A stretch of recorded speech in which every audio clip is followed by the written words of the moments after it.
Let me guess. You've opened Power BI before, saw all of these buttons, and immediately closed it. It looked confusing, right? Overwhelming, maybe even scary. But here's the truth. Power BI isn't hard at all. It's just unfamiliar, alright? And in this video, I'm going to be walking you through exactly how Power BI is used, what Power BI is used for, and everything you need to know from absolute zero to build your first ever dashboard in Power BI step by step. And so if you're ready, let's jump right in. It's all gonna be good. Don't worry about nothing. Don't worry about nothing, nothing now. It's all gonna be good. So breathe like you know you should. Yeah, breathe.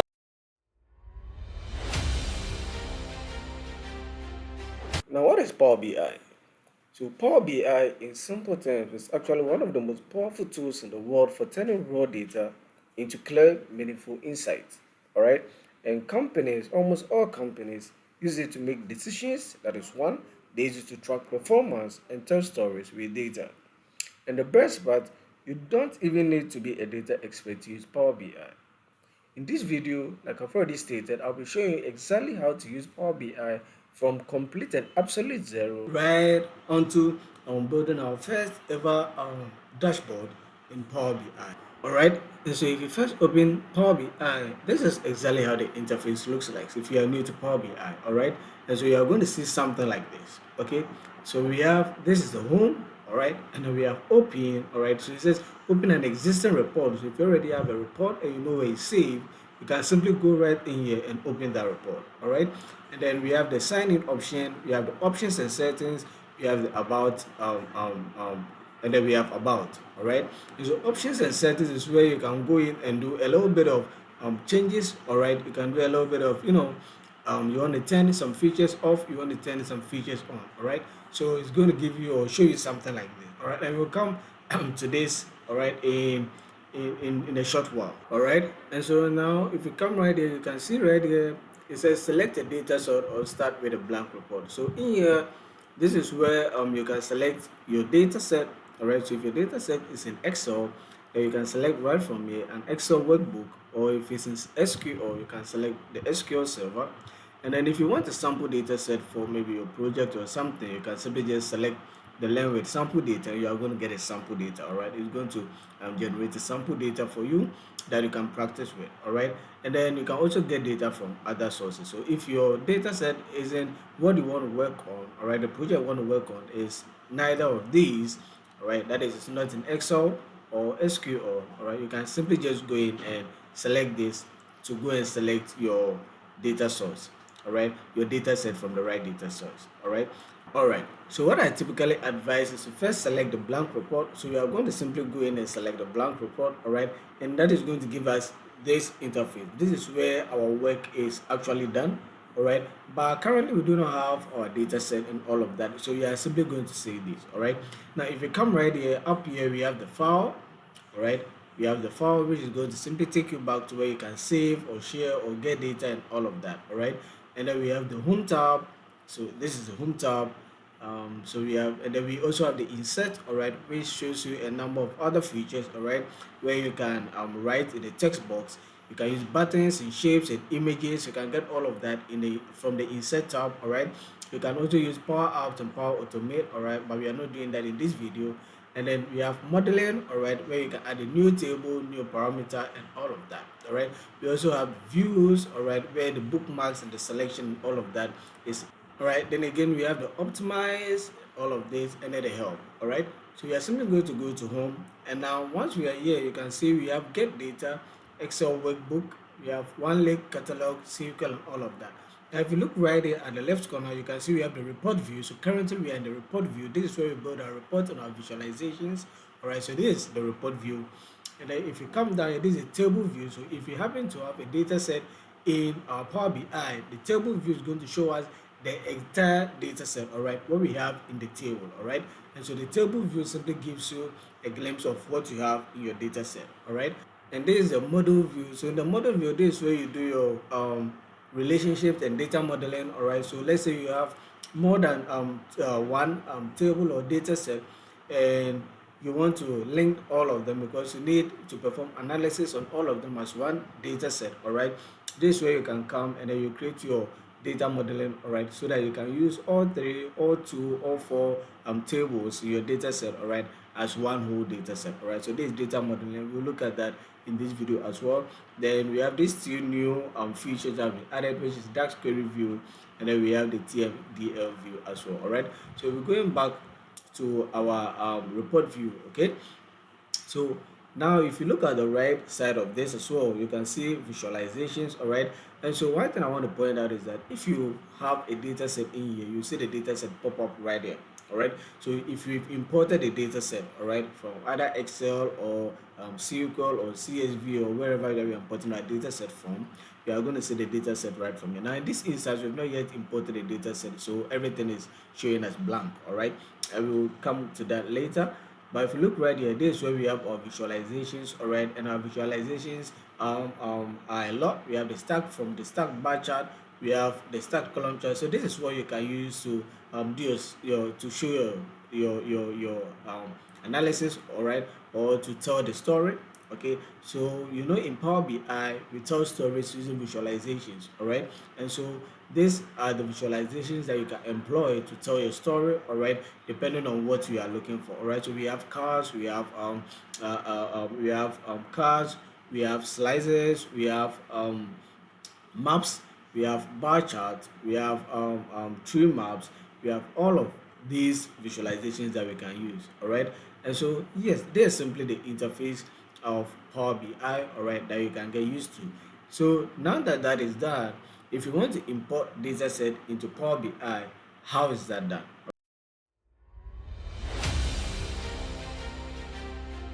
So now once we want to import our data set into Power BI, we can see we still have some options right here, all right.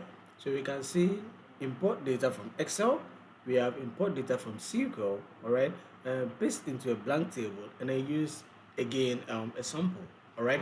So we still have all of these, and we again have get data from another source. So we have all of these options. But what I normally recommend is to come right here, all right. So you are going to see get data right from me, and if you click on this is going to give you a more options, all right, to choose from, okay. So we have from Excel workbook, from Power BI semantic models, we have from data flows, we have Dataverse, we have SQL Server, analysis services, we have text or CSV, all right. And it's important to choose it because of the CSV, because a lot of the time it's difficult to get your CSV items, all right, into Power BI, which is why I normally recommend using get data, all right. And so once we have this, now you can select each and every one of them, all right, which data source your data set is currently in, all right. So for me, for this particular data set, all right, or for this particular video, I have my data set here, all right. So I have my data set here. So and these are in Microsoft Excel workbook, all right. So in today's video, we are going to be looking at let's see which one. We are going to be looking at animal shelter, all right. So just this is just an example, all right, on how you can actually put data into Power BI, all right. So we are simply going to select the data set that you've identified to be working on or to work on, all right. And now that that is selected, you simply click on open until it's going to load a little bit. It's going to take a little while to load, all right. And then you are going to have this pop up, all right. So this is where you can now go in and tick in the small box. So this box is where you can simply just select, and then you can simply now go back in and say, all right, so this is the table that I want, all right. And you can either load or transform the data set, all right. So this is simply how you can pull in data or import data into Power BI. So let's go and see how that is done. So if I'm to select this, I'm going to get a preview, all right. So this is a preview of how my data set looks like, all right.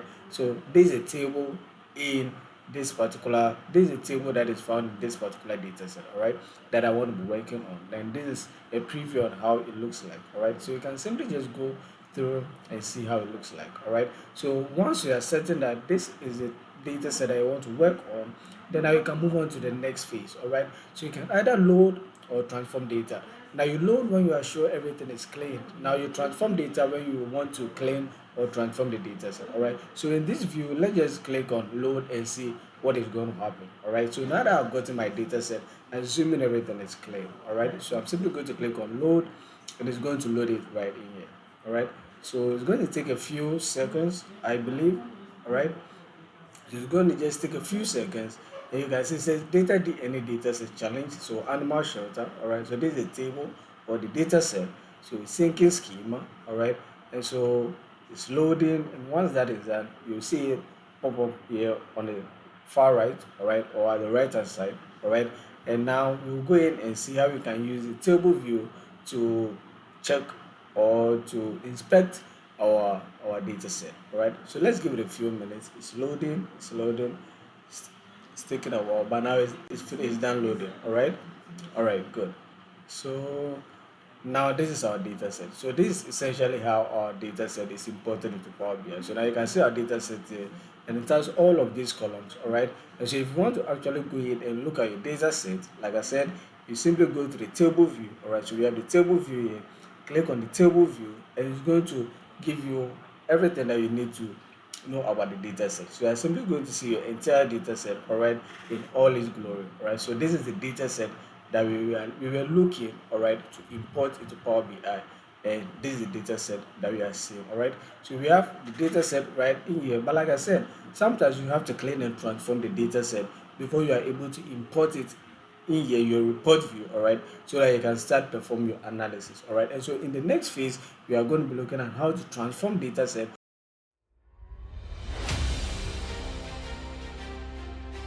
So what is data cleaning in Power BI actually? So data cleaning, all right, is simply the process by which we are trying to convert our data set, all right, from its messy form, all right, to a more usable form, all right. And so a lot of the times data comes in messy forms, all right, where we have things not in the right format, not in the right ways, all right, or whereas we can sometimes just make use of bringing two columns together, all right, rather than having them in separate columns and so much more. All right, and so in this video we are simply going to be looking at that how to make data useful, all right, for our analysis. All right, so how to transform, clean data, all right, remove all null values, remove all duplicates, all right, and things like that. All right, so that once we begin to perform our analysis, we do not have these commissions to be going back and forth with, all right, because we've already done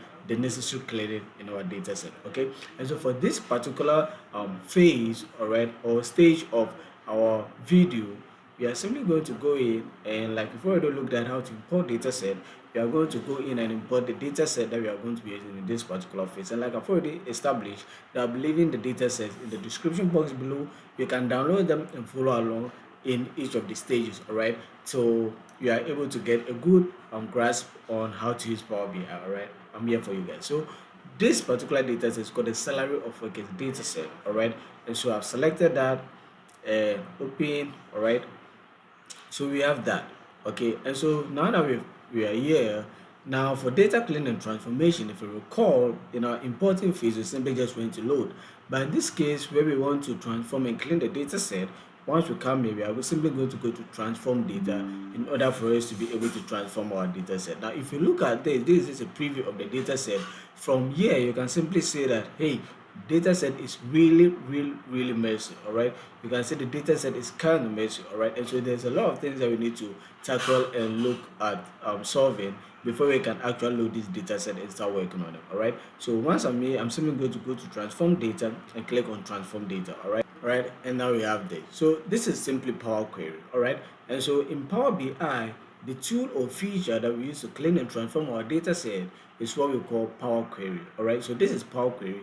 Now, if you've used Microsoft Excel, you should be acquainted. If you use Microsoft Excel a number of times, you should be acquainted with Power Query. All right, and it's that exact Power Query that we use in Microsoft Excel that we employ in Power BI as well. All right, so this is simply Power Query, and it's in Power Query that we do our data cleaning, transformations, and all of that. All right, so now in Power Query, what can we see?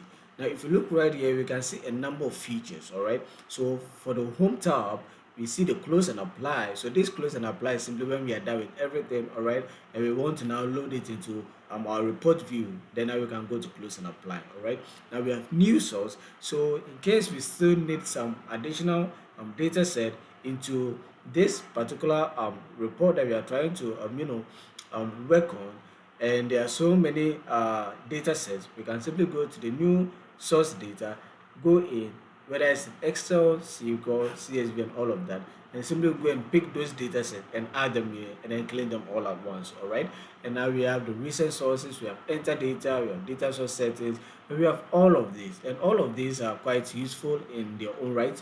All right, but we are simply not going to use all of them.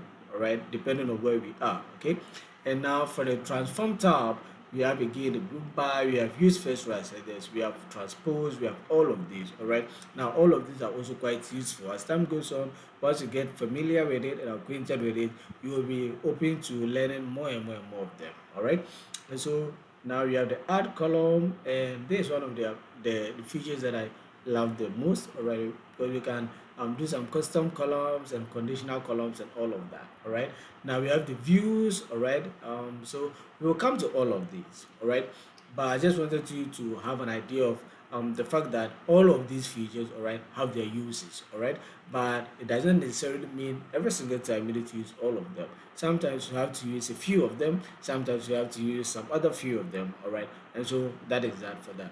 Now if you look at this, right after we are done with this, if you look at this, you can see our data set right on the left. All right, so this is a data set that we are working with. All right, and because we've imported that into Power Query, the data set shows right over here. All right, and so if you add new data sets, they are all going to show right here. Okay, so that is Power Query for you. Now let's look at the right side of things. All right, and we have the query settings and properties, and this is simply the table name. All right, so the data set name. All right, that is what we have there. And now these applied steps. So what are applied steps in Power Query? So the applied steps helps us to keep track of every and each of the changes that we do in our Power Query editor. All right, so whenever we make a change or whenever there is a change, all right, in any of the things that we are doing, you realize that we are simply going to see the steps applied here. All right, you are simply going to see the steps applied right over here. All right, and so for instance, if I'm to change the data type for this, all right, if I'm to change the data type for this to, let's say, text, all right, what is going to happen? So I'm adding a new step. What is going to happen is that you can see that now a new step has been added. All right, so this is simply telling me that, all right, so I've made a new change. All right, I've changed this from ABC, and I'll come to that and explain that. All right, to I've changed it from 1 2 3 to ABC. All right, and so it's showing me right over here that there's been a change of steps, or there's been something that I've done, all right, in Power Query Editor. All right, so this is where the apply steps are kept. Now you can easily just go in there, all right, if you want to keep track. All right, so this one I change it from 1 2 3 to ABC. You can simply just go so that you don't forget the steps. All right, you can simply just go in and say, all right, so I changed from 1 2 3. Now I'll explain what a 1 2 3 in ABC is all about. This is just an example, all right, to ABC. All right, so you can simply just go in and change it so that you don't forget. Whenever there's an issue somewhere along the line, you can simply just identify the change, all right, and then go in and then cancel it. All right, so I've changed it from this, but let's say along the line I realize that I didn't want to have changed it from 1 2 3 to ABC.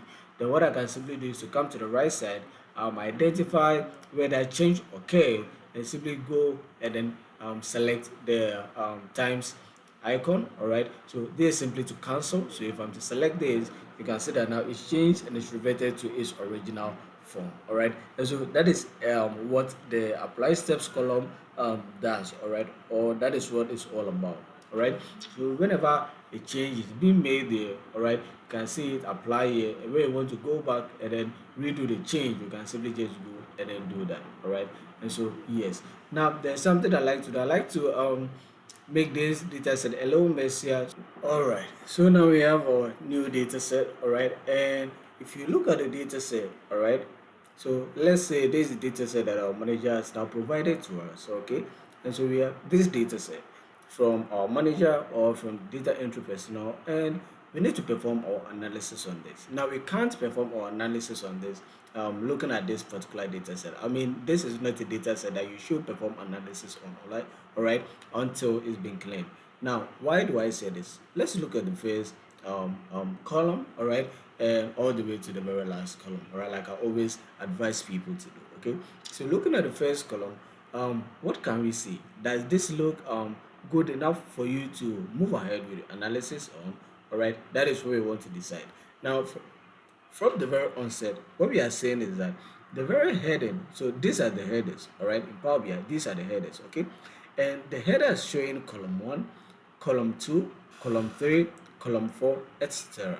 And then in those columns, we have our values, and the values start from ID, date, first name, last name, age, so on and so forth. Now, one thing that comes into mind, all right, or is advisable to understand and note is that these items in the first rows are actually supposed to be our headers. All right, these are items actually supposed to be our headers. So the ID is supposed to be our header for column 1, date is supposed to be our header for column 2, first name is supposed to be our header for column 3, and then so on and so forth. But now it's like this, all right, and so we can perform our analysis based on it looking like this. All right, we need to do some data cleaning to this particular data set. All right, and the second thing that we need to look out for is that are there any duplicate items in this particular data set? And by duplicate items, I'm not simply saying that for one column, but if you take the whole thing into consideration, we have some items, all right, some row items appearing twice, appearing thrice, and all of that. If items are appearing twice and thrice, then those items could actually also affect our analysis. And so in view of this, we need to have to clean the data set so that we can remove those duplicates, all right, so we can just have one item, all right, representing all of them. Okay, and so that is the second thing. Now the third thing is to check if there are any null values in this data set. All right, so for this data set, good thing we are not seeing any null values. All right, so let's continue to check to sure if indeed there aren't any null values. All right, so it looks like there aren't any null values, but if there were null values, then it will be advisable to remove those null values as well. All right, and so there are no null values. Now what else can we see? Now what we can see is that in this first column, all right, this ID is affecting the items in the column. All right, so we are having the items as text, all right, because this ID is text, and so because there is a text item, it's affecting the entire item, when we are having the items in that particular column also in text form. Now I'll explain this into details. All right, so now when we go to the second column, this is a date column. All right, and what are we seeing? Even though it's a date column, you are seeing that some of the dates are on the left, some of the dates are on the right. All right, and so we need to adjust this. All right, make this compelling and more accurate and usable. All right, so that is that for the date as well, and as well as the column. All right, headers. Okay, now let's look at column 3. Now column 3, what we can see is that the items in column 3 are not standardized. All right, look at Emmanuel, look at Isaac.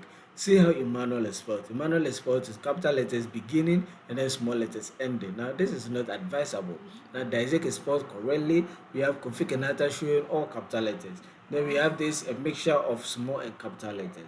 Now we have this with unnecessary spaces. So this column is a whole lot of messed up items. All right, where we are having just one column, we are having some items with capital letters, some with small letters, some mixed up, some with spaces and all of that. So this particular column, we have to work on this particular column. All right, now if you look at column 4 as well, column 4 seems to be having a similar problem. All right, but one other thing that we can also look at, all right, to work on is the fact that with column 3 and column 4, we should be able to bring column 3 and column 4 together as one.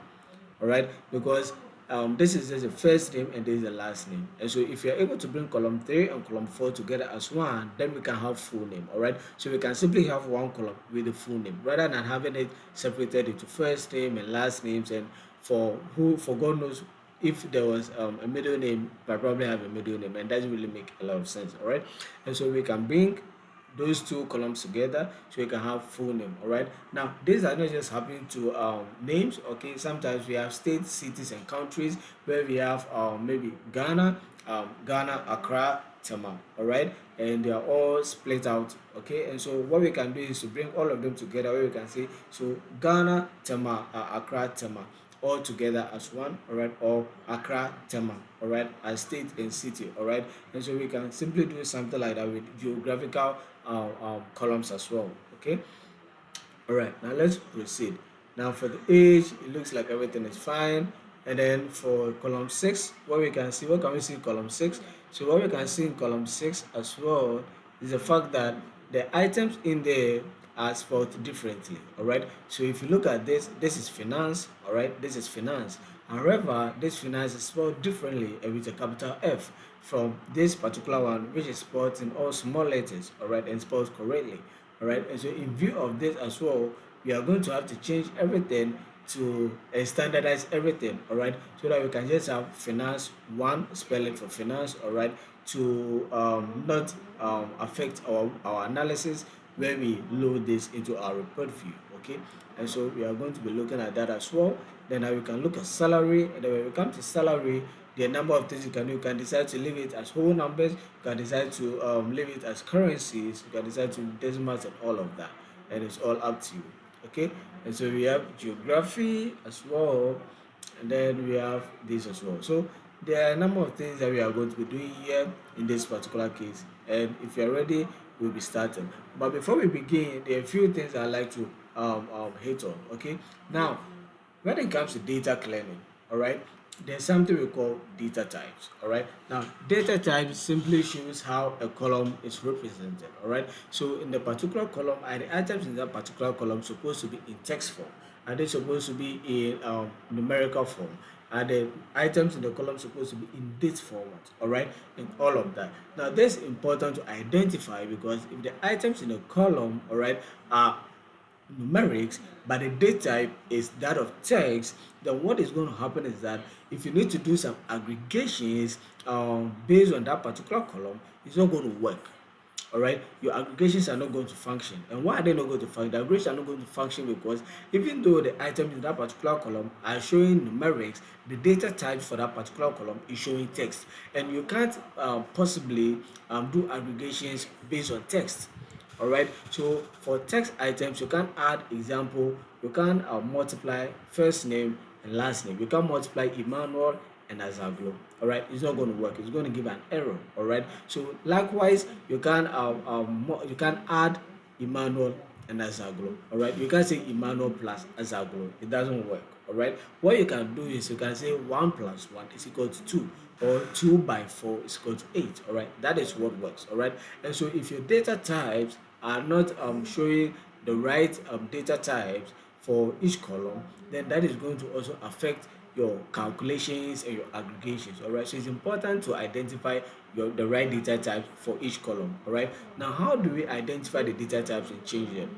You identify the data types and change them by these items right over here at the top left corner of your column, all right. So you can see right here for column 1, all right, or the first column, we have the data types as text at the same time as numerics, all right. We have it as text and at the same time as numerics. We have this as text because this is text item and there are also numeric items in them, all right. So this is not advisable, all right, and this is simply because the first item is text, all right, which is actually supposed to be our header, all right. So we work on that. But if you want to change or convert your data types, all right, you want to change it from text to numerics or from numerics to date and all of that, what you simply need to do is to click on those particular items, all right, at the left corner of your column headers, and you are going to get all of these options. So you are going to find decimal numbers. So do you want your data types in decimal numbers? Are your data types supposed to be in decimal numbers? So data type supposed to be a currency, all right, which is this. Is this supposed to be a whole number, a percentage of, a date or time, date time, a date, a time, and all of that, all right. So when you identify the data type, if you realize your data type is supposed to be in numerics, all you simply need to do is to select the right data type, and that is going to affect the entire column, all right. And so that is how the data type works, and that is what data types are. All right. And so in view of this, data cleaning process, the first thing that we want to do is to, looking at this, we want to make the first rows, all right, the first items in the first the items in the first row, all right, our headers, all right, because we need to change that first before we can go ahead and properly use the right data types and do all other things that comes with it. Okay, and so the first thing we want to do is to change our column names, all right, our current column names with the items that we have in our first row. And now for that, how can we do that? Okay, so there are a number of places you can go to do that, all right, and the first one, or the first place that we can go to change that, is simply come to go to home, all right, so home tab, and then you can simply find or locate the use first row as headers, all right, feature, all right. And now if I'm to select this and click on that, what we are going to see is that now our headers, all right, our column headers have been changed from what they previously was to the items that we previously had in our first rows, all right. And so previously we had ID as the first item, where we had the date also as the first item in this column. And now that we've changed that, all right, because we want the headers to be the first items, all right, in the first row, we've had to go to use the first row as headers, and that automatically changes everything, all right, replacing the column names with the first items in the first rows, all right. Now the second place we could have gone would have been to come to transform, all right, would have to come to transform, and then go to use first row as headers, and we can equally just find that and do just that, all right. So these are the two places that you can actually go to do this kind of corrections, okay. And so now that that is done, now we can see that automatically the data type for the first column has been changed, all right. So now we see that it's just showing 1 2 3, which is for numerics, all right, or which is for whole numbers. Okay, so you can see it right there, whole numbers, all right. And so initially was because we had ID in that particular column, all right, that is why it was showing text and row and whole numbers. But now that we've identified and rectified that, you can see that the column had been changed. Imagine if, or for instance, if that had not been changed, okay, what we can simply could have done is to simply go in there, hit on that or click on that, and then select whole number, all right, and that would have fixed that accordingly. And so for the first item, that is what we have, all right, or for the first column, that is sorted. Now assuming, okay, again that if you don't want the name, the ID for the first column, you can easily just change the column name, all right. You can simply right click on that and then change the column name, all right. So you can say ID agent, all right, or whatever you, all right, and click on enter, and that is going to change that as well, all right. So that is how you can also change the column names if you don't want the column names as they are, all right. Okay, so now that that is done, now we move on to the second column. Okay, and so for this, what we can simply do is that we can say that, all right, so this is showing numerics and text, as you can see right there. That's what the data type is telling us, that the items in this particular column are numerics and text items, all right. But in actual sense, this column is supposed to host date items, all right, date values. Okay, so what can we do? We can simply just go in the solution for this is to change the data type for this column to date, all right, and we can simply just go in and select date, all right. Now after selecting date, this is what we are going to have, all right. And this is something that I like to hit on, okay, because for when it comes to data cleaning, all right, dates are one of the columns, all right, that gives us the most trouble, all right. So for now, I'll be leaving it as so. Good. So in view of this, we are simply going to clear this, all right, keep it this way, and we are going to go to column 3, column 4, and so on and so forth, so that once we are done with every other thing, we can come here and then spend the rest of the minute working on this, all right. So not to get you confused, because it can be a little bit cumbersome, and I still want you to follow along as I take you through the other ones, all right. All right, so now column 3 and column 4, now what are we saying?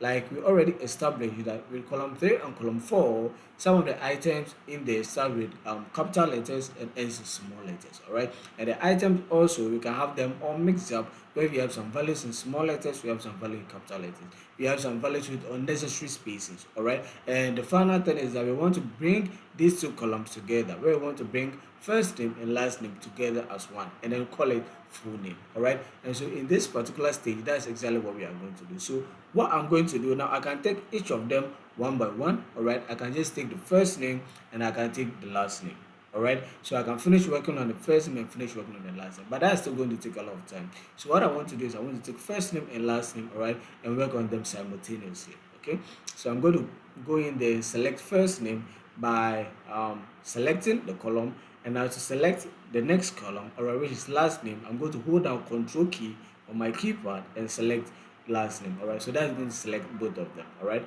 so now that I have this, what I can simply do is that now I can merge both columns together. All right, so I want to merge those columns before I clean them. All right, so merging them, what is the separator that we want to use? All right, so the separator is simply, do we want to separate these two columns? All right, so the first name and the last name, do you want to separate the first name and last name with a hyphen, with a space, with a comma, with a full stop, and so on and so forth? So that's essentially what that is trying to let us understand. All right, and so for the separator, normally, and the standard procedure is to use a space, all right, to separate to separate first name and last names. All right, so we are going to be using the space to do the separation. So I'm going to simply select the space, and the new column that we are trying to form, we are going to call that full name. All right, so this is going to be full name, because um, that is the combination of the first name and then the last name. So that gives us the full name. All right. So now that I'm done with this, I'm simply going to click on OK, and that is that. So now you can see that now we are no more having the first name, the last name, but we are having both names together as full name. All right, and so now we have everything in here like that, and now we can simply just go in and clean this. We want to proper it, we want to capitalize all of them, we want to make each of the items small letters, and so on and so forth. All right, so now that we have this, like I said, we still don't want them showing this way. All right, we need to clean them. So how do we clean them? So what I want to do is that, so depending on you, do you want to capitalize each word? Do you want to capitalize the entire words? Do you want to make the entire word small letters? It's all so on and so forth, and it's all on you. All right, but in this case, I want to capitalize just the first items, and the rest of them I want them in small letters. All right, so I want to make them proper. All right, where we have Emmanuel Azaglu, I want to have Emmanuel with the first E capital and then the rest small letters, and then the Azaglu, the A capital letters and then the rest small letters. All right, so that's exactly what I want to do. So what I'm simply going to do is to right click it again. All right, and now I'm going to go to transform.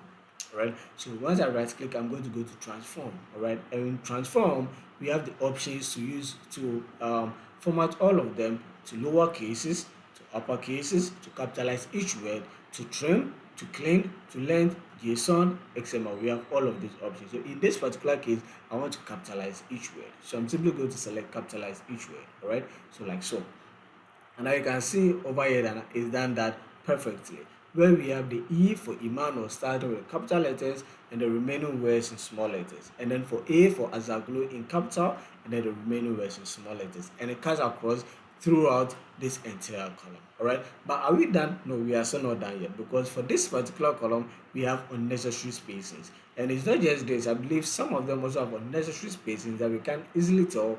All right, but we do know that they have unnecessary spaces. If you look at this Emmanuel Azaglo, you can see that there's a little bit of space before the Emmanuel. All right, and if you look right here at Oscar Selassie, you can again see just that. All right, so how do we work this? So with this, we use something we call the trim function. All right, so we use the trim to trim out all of these extra spaces. All right, and for that we are simply going to select the column again, right click. All right, go to transform again, and for this we are not going to go to capitalize each word, but we are simply going to go to trim. All right, so that we can remove all those unwanted spacing. So I'm simply going to select trim, and now you can see that now all of these extra spaces have been removed. All right, so this particular column has been perfectly cleaned and transformed into how we want it. All right, and so that is that for that. Now we move on to the next stage, and this is where we have the age, and for the age everything looks okay. All right, now let's go to departments.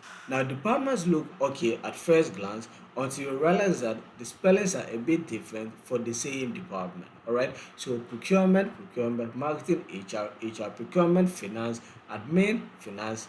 But this finance and this finance are spelled differently. Then we have sales, we have marketing, procurement, and now you can see we have administration. Alright, now in here we had admin, and then now we have administration.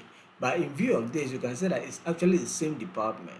Okay, but if we do not standardize this so that we have one, either we use admin or administration, then what is going to happen is that if you are performing our analysis, we are going to have results for admin and administration, which is not exactly what we want. All right, we are going to have results for either admin as one or administration as one, or for finance. See how this is spelled wrongly, this is spelled correctly, but this is also spelled with the small letters. All right, and so we have to go through and see how we can standardize all of these. So looking at this, okay, so what we want to do now, let's go through and see where the mistakes are and where we can correct those spellings. All right, so we can see that HR is fine, procurement is fine, finance, we have finance as capital F, so this is the right way to spell it. And then we have this finance, and now we have this finance. So what we can do is that now I want to change this from this finance to this finance. All right, and then I want to change it from this finance right to this finance. All right, so that I can get one finance. All right, because now if I'm to come down here, what we are going to say, we are going to have different spelling for finance, and we can perform our analysis based on something like this. All right, and now if you look at accounts as well, we see we have this account and this account. They're actually supposed to be one and the same. All right, but we're having two values for account department. That is not right. Now we have three admin, and we need to standardize this as well. Then we have HR like this and HR like this. All right, so now we need to standardize all of them so that we can just have remove the duplicates. Okay, that we can remove the duplicates when they all have different spellings, because when they have different spellings, it doesn't read them as duplicates. Okay, so we need to go in and do just that. So the first one that we are going to be working on is the account. All right, so we are going to be doing that, and I'm simply going to say what we are going to do is we are going to be replacing values. All right, so you right click on that particular column, you search for the replace value feature, click on replace values. All right, and now I'm simply going to say, all right, so what I want to do is I want to change it from accounts, all right, to, now let me look at the spelling, because it's important to check the spellings. All right, so they are all small letters. Good, small letters. And so in view of this, what you want to do is to simply go in and type it as the okay. All right, so it says I want to change from account, all right, all the way to account department. All right, and department, so that now if I'm to go in and check, now I can see that instead of accounts and account, and I have this account. All right, and this is exactly what I want. So now we are looking at administration. All right, now let's go and look at administration. So you can simply just go in right there, excuse me, and I want to change it from this to this. All right, and then now I would like to change it from this to this, or from this to that. Okay, all right, so I'm simply going to go in and I'm going to say, all right, again I want to replace values. All right, and I want to replace values from admin, this I want to change it from this to this, to this, right, and then okay. Okay, so that now I can just have this and this, and now I can work on this and this as well.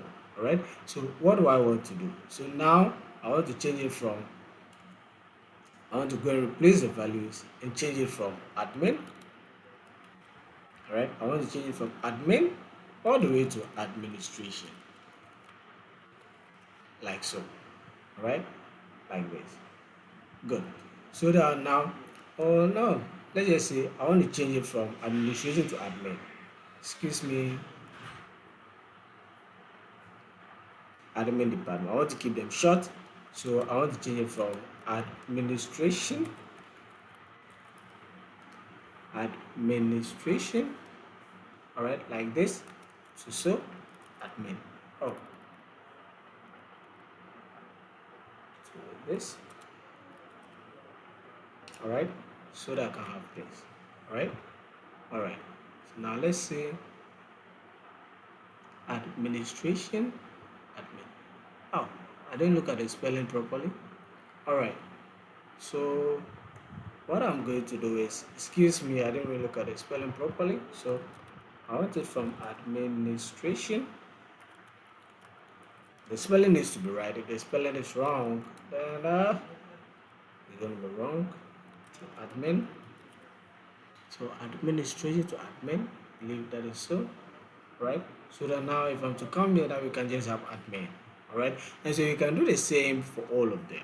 All right, so you can just go in, replace them, go in, replace them, go in, replace them, and so it's as simple as that. And so I'll be doing this outside of here. All right, but that is exactly how you do it, to go in and replace the values to match the value that you want it to match. All right, so that you can standardize those values. All right. All right, and so let's move on to the next one, which is salary. So currently salary is in whole numbers, all right. But because it's salary, some people will say, all right, the salary we don't want in whole numbers, we want it in currency, all right. And that is fine. You can simply just go in, click on the data type, and select the data type, which is going to be fixed decimal number, which is what is used as currency, all right. So you can simply just select that, and now you can see that now this is changed, all right, to currency. Okay, and now we have geography, which is looking fine by me. Okay, and then we have bonus, and then for the bonus as well, let's say you don't want whole numbers, you want it in currency, so you can simply just select currency, and that is fine. So that is $500, $20, all of that. And now we have the total amount that we can also change, all right, to fixed whatever that's for currency. All right, so this is how the data cleaning can be done. This is easier, but then again, let's go in and work out the date column. Then after that, we can look at how to remove duplicates and a few other things, all right, before we move on to the next phase. Okay, all right. So now when we look at the data column once again, what are we seeing? Now the data types is showing A, B, C, and 1, 2, 3. So it's showing us that the data types or the items in this particular columns are recorded in numerics or numerics and text format. All right, that is why you have some of them here on the aligned on the left, and then we have some aligned on the right. Now those aligned on the left are in text format, and those aligned on the right are in numeric format. All right, however, this is the date column, and so the column needs to have items of date format. All right, and so what can we do over here now? What some people might be tempted to do is to go in and just then this is a lazy way, just to change it to date. All right, but then this is what you are going to be having. All right, this is what is going to happen. All right, when you just go in there and change it, all right, without really going through to understand what is happening. Okay, and so that is what is happening. So what is happening is that the items in the are showing text and numeric format. Now with the numeric format, you are still going to see them as they are, but with the text format, they are all going to give you errors. Okay, now when it happens this way, what do? You don't go in and remove the errors. All right, you don't go in and remove errors. Okay, that's not what to do. If you go in and remove errors, this is what you are going to get. All right, so it's going to remove your entire items. All right, the entire items or information that has errors in them. All right, and you realize that now your data set would have been shortened, all right, to this, and this is not what you want. Okay, and so let's go back and remove this. All right, and do this again so that now we can just have this. All right, so now what you want to do is that again you are simply still going to go to data types, but in this particular case, if you want to change this particular column to date, what we are going to be using is going to be using our locale. All right, so you go to use locale and then select this so that we can convert this particular column to the right date format. All right, so now that I've done that, you can see that it's asking me, it says change type with locale, change the data type and select the locale of origin. Data types in text. So in this particular case, the data type mostly is in text format, and this is not what we want. All right, so we want to go in there and change it from text over here to date. All right, this is what we want. And now what you want to do is to the locale, you change it to your country. All right, your country's time. All right, how your country writes their time, their date. All right, your country's date format, excuse me. And so once you've changed the data type to date, all right, my country is Ghana, so now that I've changed the data type to date, the locale, I'm going to change it from English United States to my country, which is Ghana. All right, so I'm simply going to select this and then go in there and then select English for Ghana. All right, for Ghana. So where's Ghana? So this is Ghana. So English Ghana. I'm going to select this from my country. All right. So now that I'm done with that, I'm going to go in and click on OK. And now you can see that now it's worked appropriately. All right, and it's worked accordingly. So now my date column have been transformed and changed to how it worked previously to the right format with the right data type. All right, and so this is how you can actually work around the date. Okay, where you can face to face with it and you change the data type and it's still giving errors. All right, so you simply need to go and then use the locale. So now it looks and feels as if everything is done. So now if you remember the data set have been transformed. Initially, it wasn't anything like this. It was messy, very messy, quite messy, all right? But now we have everything in a more useful way, all right? Except for this part that you can actually do by yourself, because I don't want to waste a lot of time doing that, okay? But then aside that, everything looks pretty much okay. So now that we have this, what other thing can we do with Power Query? Okay, so what other thing we can do with Power Query is that assuming we have duplicates and we want to remove duplicates, all right? So if you want to remove duplicates, let's say I select everything and I want to remove duplicates, all right? I'm simply going to right click on it and I'm going to say remove duplicates. And now if I'm to select remove duplicates, it's going to remove any duplicate items that is found in this particular data. So all duplicates are going to be removed, all right? Now aside that, what other thing you can also do is that assume you want to remove certain columns, all right? Let's say that I want to remove this particular column, all right? Maybe it might work after I'm done with the data cleaning. There are some columns that I wouldn't be using, all right? So I want to remove those columns. So what you can simply do is to select that particular column, right click, and then you can simply go to remove column, all right? And so if I'm to select remove, you can see that now that column has been removed, okay? So I can just throw away those particular columns that I don't want to use, all right? So that is another thing, but I want this column, so I'm leaving it in there.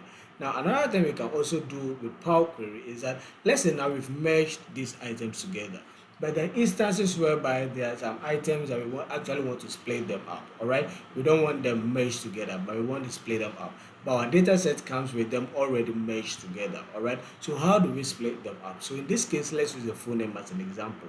So let's say I have full name and I have Emmanuel as our globe, and I want to split this into first name and last name, all right? So what you can simply do is, again, select that particular column, right click on that particular column, and then you go to split column. Now if you go to split column, it's going to ask you, how do you want to split a column by?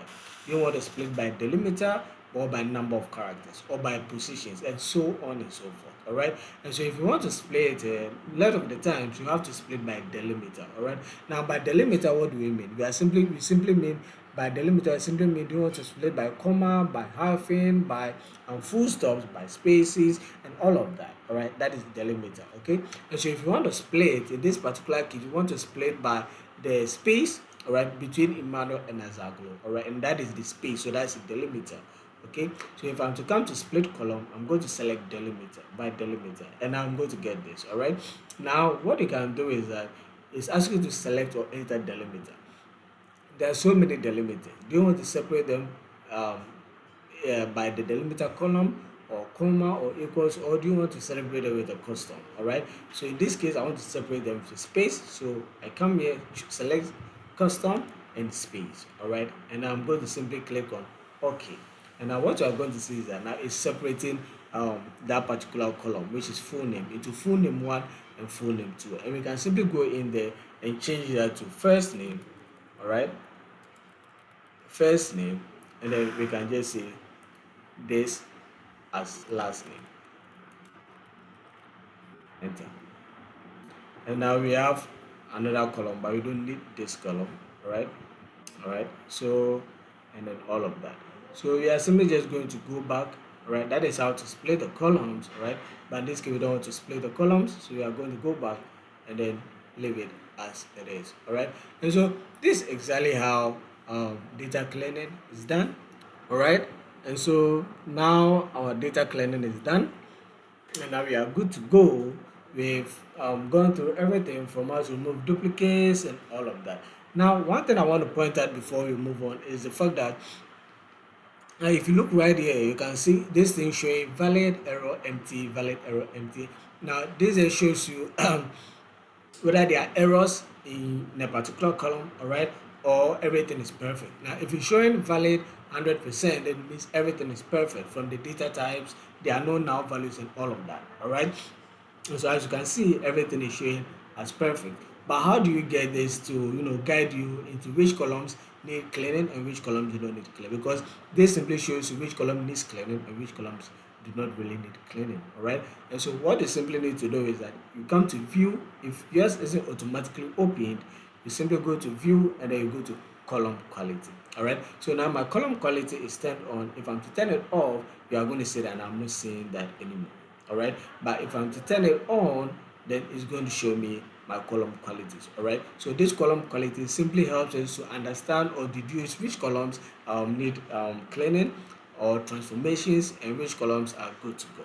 All right, and so that is that for that. So now if we are content with our cleaning, all right, if everything seems okay for us to um, um, um, load into power into the report view, all right, for our analysis, then what we are simply going to do is to go to home and then close and apply. But then again, before we go to home, before we click on close and apply, let's say now that I'm done with my data cleaning, all right, let's say now that I'm done with my data cleaning, let's assume that new items, all right, let's say new, my manager comes in and adds some new items into the data set that I've been working on. Now this is the data set I've been working on in Excel, all right. This one we've imported into Power Query, all right, and we've cleaned, all right. But sometimes just right after you are done cleaning the data set, your manager comes in and adds new items. So let's say now he comes and he adds some new items, all right. Comes and adds some new items. Let's say this an example right here, all right, and he asks this let's say let me put Letitia, uh no, let me put Emanuela, right, Emanuela, Mira, mm, Mirabel, Mirabel, all right, then 67 and finance, all right, this, okay, it says Tama, 500, and yeah, so let's calculate. So let's say our manager comes in and adds these new items into the data set, all right, and now we've already gone in to clean the data set already, all right. So let's say this data set is spelled mirror with spaces, all right, with spaces, and this Emmanuel is spelled as capital letters throughout. Manuela is spelled as capital letters throughout, all right. But if you come in here, we've already um we've already worked on what we want to do. So as you can see right here, we are not seeing any additional, because in the Excel file you can see that now we have a new or additional information that have been added, all right, and here we are not seeing that, okay. And so in order to add this, then a lot of the time what people will do is that now they need to go in and pick that Excel file and start the data cleaning all over again, all right. But then there's an easier way to do this, and that is simply how you automate these new items that comes into that particular Excel file that we are working with. And in the next phase, I'll be showing you exactly how to do that, all right.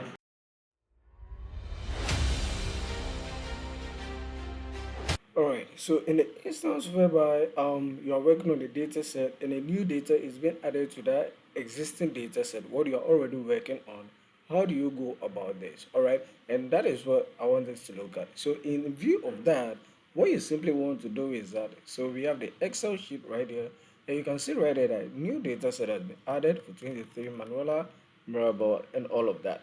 And this is the data set that we are already looking at. And you can see that that particular information hasn't been added here, all right. And so what normally happens is that, or what people normally will do is to close this and then go and pick the new data set, all right. So that's the old data set with the new information, and do the entire data cleaning all over again, all right. But that is not advisable. What you want to do is that once the data set has been added, you open it and you add the data set. You want to do what you want to go in and then save the data set, all right. So I'm going to save my data set as it is already. Don't change the name or anything. Just go and save the data set as it was when you imported it into Power BI. Okay. So once you come into Power BI again, what you're going to notice is that it's still not work. Nothing has happened. So you want to employ what we call the refresh feature, all right, in Power Query Editor, all right. And where can we find that? If you come to home, you are going to see the refresh feature right over here. So it says refresh preview. But what you simply need to do is to click on the refresh feature right here. So if I'm to click on this, now what is going to happen? So what we are going to realize is that if I'm to scroll down, now you can see that now the new data has been added to my data set. All right. So this is the data set that has been added, the very new one. So if you go right here, let's see. So this is 23. This Emmanuela Mirabel. So that is exactly what we are seeing right here. All right. So 23 and all of that, Emmanuela Mirabel. Okay. So that tells us that our data set has been, added to our Power Query editor. And so now that we have this, now you can see that sometimes you need to do a little bit of adjustment for the date. It had already done everything for us, all right? And every other thing would have been done perfectly, okay? But then you realize that sometimes there's still, because this still has unnecessary spacings, so you can simply just select the entire column, all right, for that. So you can just check the new information to make sure everything is properly entered correctly, all right, and then now we can trim it, okay.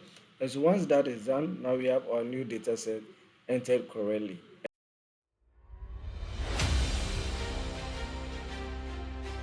All right. So once everything is done and you are certain you're okay, now you want to apply this, all right, to your report view, all right, so that you can go ahead and then perform your analysis, okay.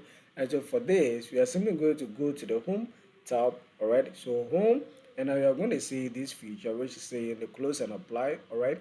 So what you want to do is that once everything is fine, your data cleaning is perfect, you want to simply go in, click that, and you're going to see these three options where we have close and apply, we have apply, and then we have close. So what you want to do right over here is to go to close and apply. So once you select close and apply, now it's simply going to load and then you know transform the whole thing, apply the changes and all of that that we've done in Power Query right into our report view. All right, so that now you have the opportunity and the space to start performing analysis, putting in visuals, and answering some questions as may pertain to you. Okay, and so let's give it a little bit of time. So this is going to take about some few seconds. Normally, this time it's taking a while, but going to take some few seconds. All right. All right, so now it's been applied, okay? And so if you come right to your right hand side, now you can see your data set, your transform data set in Power BI, the report view. And so if you want, you can simply go to the table view to check and to be sure if everything is according to how you wanted it to be. All right. So you can see right there that everything is fine, and the additional information that was added, you can see that also added to it as well. All right. So now everything is exactly how we want it to be. So this is exactly how we transform data, use the refresh function, and then close and apply it, all right, when we are ready to start performing our analysis in Power BI. All right. So once we are here, we are back in our report view. There are still a number of things that we can do. For instance, let's say that for some reasons there was something that you should have cleaned, but you are unable to, all right, or you were unable to clean. So you want to do what? You want to go back to Power Query Editor, because it's only in Power Query Editor that you can do those editings, all right, those adjustments. So you want to go back and then clean those that particular row or column or what have you, all right. And so in view of this, how then do we do that? How do you go back, all right? What are the steps to follow, all right? So in the next phase, that's exactly what I'll be showing.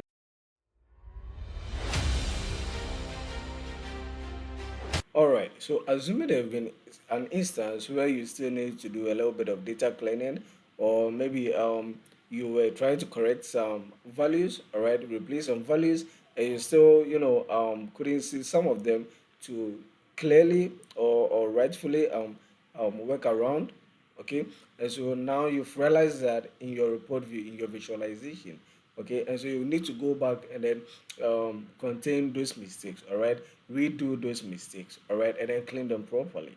Now what do you do? Now what you simply need to do in order for you to go back isn't to close this and start all over again. No, you don't need to close Power BI and then go and import the data set and do it all over again. What you simply need to do is to again come to the home tab. Now once you are here at the home tab, you want to identify and locate the transform data feature, all right. So this is going to be the transform data feature, and now you want to select the transform data feature. Once you've done that, you are going to get this. It says transform data and then data source settings. So you want to simply go to transform data, all right. So if you select the transform data, it's going to take you back into Power Query Editor, all right.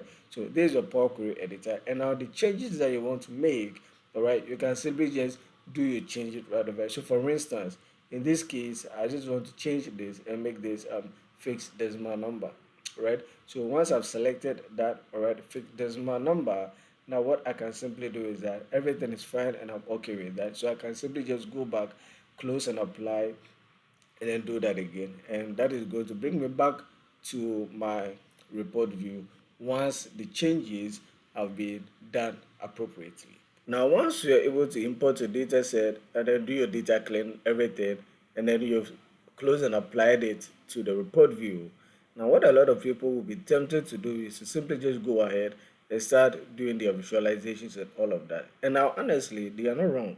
All right. The truth is, you can actually build charts in Power BI without this feature. And what is this feature I'm talking about?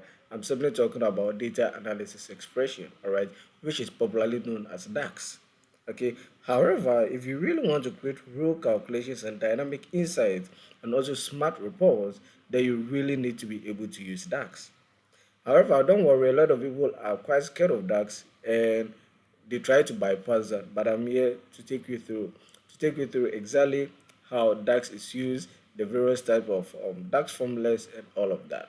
Alright? And so without much ado, let's jump right in and see how DAX works in Power BI.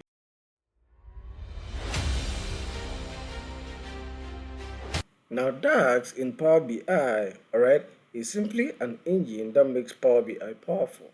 Okay, and so if you've ever wondered how people create dynamic calculations, alright, if you've ever wondered how people are able to get total sales or profit margins or year-to-date growth and all of that, then it's simply because they were able to employ the service of DAX in Power BI. All right. Now, what exactly is DAX? Okay. Now, as I've already stated, DAX simply stands for Data Analysis Expression. All right. And it is simply a formula language which is used in Power BI to create calculations inside our data model. That is simply what DAX is all about. Right? That is simply what DAX is all about. It's a formula language that is used in Power BI to create calculations inside the data model. Now, there are two different types of DAX strategies or processes that we can use in Power BI. The first is to employ the service of measures, and then the second is to employ the service of calculated columns. So I'll be taking you through exactly how measures and calculated columns are both used in Power BI, and we'll be looking at some examples of DAX formulas that you might have to be using in your day-to-day activities as data professionals or someone that is getting into Power BI. Alright, so now as I've already established that when it comes to DAX, there are two main DAX formulas or processes, alright, that we can use. One is calculated columns, and then secondly, or two, we have measures. All right. Now, there's a little difference between calculated columns and differences, and I want us to look at that before we jump into some of the DAX functions. All right. Now, what is the difference between calculated columns and measures? Let's take them one after the other. So, what's a calculated column?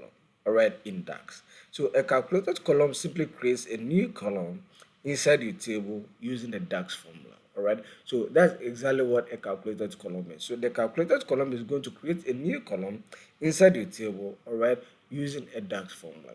And this is important if you want to actually see the results for each rows. All right, so you want to see a result for each row. So let's say that, for example, let's say we have this particular data set that we are working on, all right, and for some reason our manager now comes in and says that, you know what, so the total amount column, we don't want to pay the entire total amount to these salaried workers. All right, what we want to do is that we actually want to deduct 5,000 USD from their total amount, so 5,000 USD across each and everybody's total amount. All right, and then the remaining, that is what we actually want to pay to each and every one of them. Now, in view of this, we can use measures. What we are going to use is calculated column, because we need the result for each and every one person. All right, and the results are going to differ based on each individual's total amount. All right, and so in view of this, what we use, or what we are going to use, is a calculated column, so that we can create a new column and then find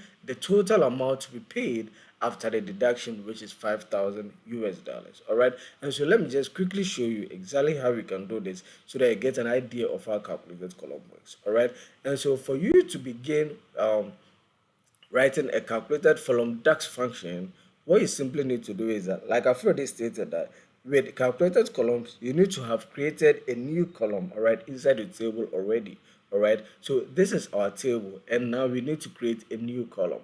Now, how do you create a new column inside Power BI? You simply select the last column, right? Click on that, and you are going to get the option to add a new column. So you are simply going to go to new column. All right. So once that is selected, you are going to get something like this. And now this is the title of your new column. So what is the title of our new column? So the title of our new column in this case is going to be after deductions. So let's say after deductions, all right, after deductions of 5,000, all right, after deductions of 5,000 US dollars. All right, so that is our title. Okay, so that's going to be the title for this particular column right after we are done with everything. All right, and now what are we looking for? We are looking to subtract this 5,000 from each person's total amount. All right, and that is why we are using the calculated column, because for measures we can use measures to figure this out. Why? Because each person's total amount differs, all right? And calculated columns help us to find the result for each person, for each row, all right? And so in view of that, because we are looking for each person's total amount after the deduction, that is why we employ the service of the calculated column, all right? So we are simply going to go to how do we write the DAX function? So it's simply going to be the total amount, all right, column, which is this. So once you identify the column, you just want to start typing the column name, all right. So it says total amount, and you can see right there that we have a number of options. Now we are not using any one of these, okay. The column that we are looking for, all right, or the item that we are looking for is an item that is found in our table, all right, and our table is called salaries 2, all right. This is our table name, all right, salaries 2. And what we are looking for is a total amount, and that is why we have it here. All right, so in view of this, we are simply going to go and select salaries to total amount. This implies that we are looking for total amount from this particular table, salaries table. All right, so we are simply going to select this, and I'm going to say minus 5,000, like so, because we are looking to subtract 5,000 from each and every one of these people. All right, so once I'm done, if I'm to hit on enter, you are going to see that it's going to populate that right in here. All right, so you can see my new title after deductions 5,000, and these figures they cut across. So for this particular person, Emmanuel Azaglo, his total amount was 20,500 US dollars. And so the new column is saying that we are subtracting 5,000 from the total amount. And so if you subtract 5,000 from this is what we are having left. So this is now the amount that we pay to Emmanuel Azaglo. Do you understand? And so for this, because we need the total amount for each and every person, we employ the service of calculated column. And so this is exactly why and when we use the calculated column. When we need or we want to find the result for each person or for each row. All right, so for the first row we want to find a result for it that is different from the second row and the third row, and so on and so forth. Then we go in and employ the service of the calculated column. But for instance, if we just want to find the total amount for all of these, then we don't need to use a calculated column. In view of that, we use what we call measures, and that is what we want to look at in the second. All right, so what exactly is a measure? Okay, so what exactly is a measure? Now, a measure simply performs calculations dynamically based on context. All right, so whereas with calculated columns, you need to go in there and add new columns. With measures, you don't need to add new columns. What you simply need to do is to perform your calculations dynamically based on context. Now, what do I mean by this? Now, what I simply mean by this is that, for instance, if in our visualization or our analysis, we want to show the total amount, all right, across each and every person, we just want to find the total amount for each and every individual. All right, we just want to display that so that anyone that takes the data set is able to see that this is exactly how much we are paying to all of these individuals. All right, how do we do that? In view of this, we can go in there and use calculated column, but calculated columns is already showing us that for each individual this is how much they are earning. But what we want currently, or what we want to find, is the total amount for all of them. All right, and so for that we are going to use what we call measures. All right, so with measures we are simply going to go back to our report view.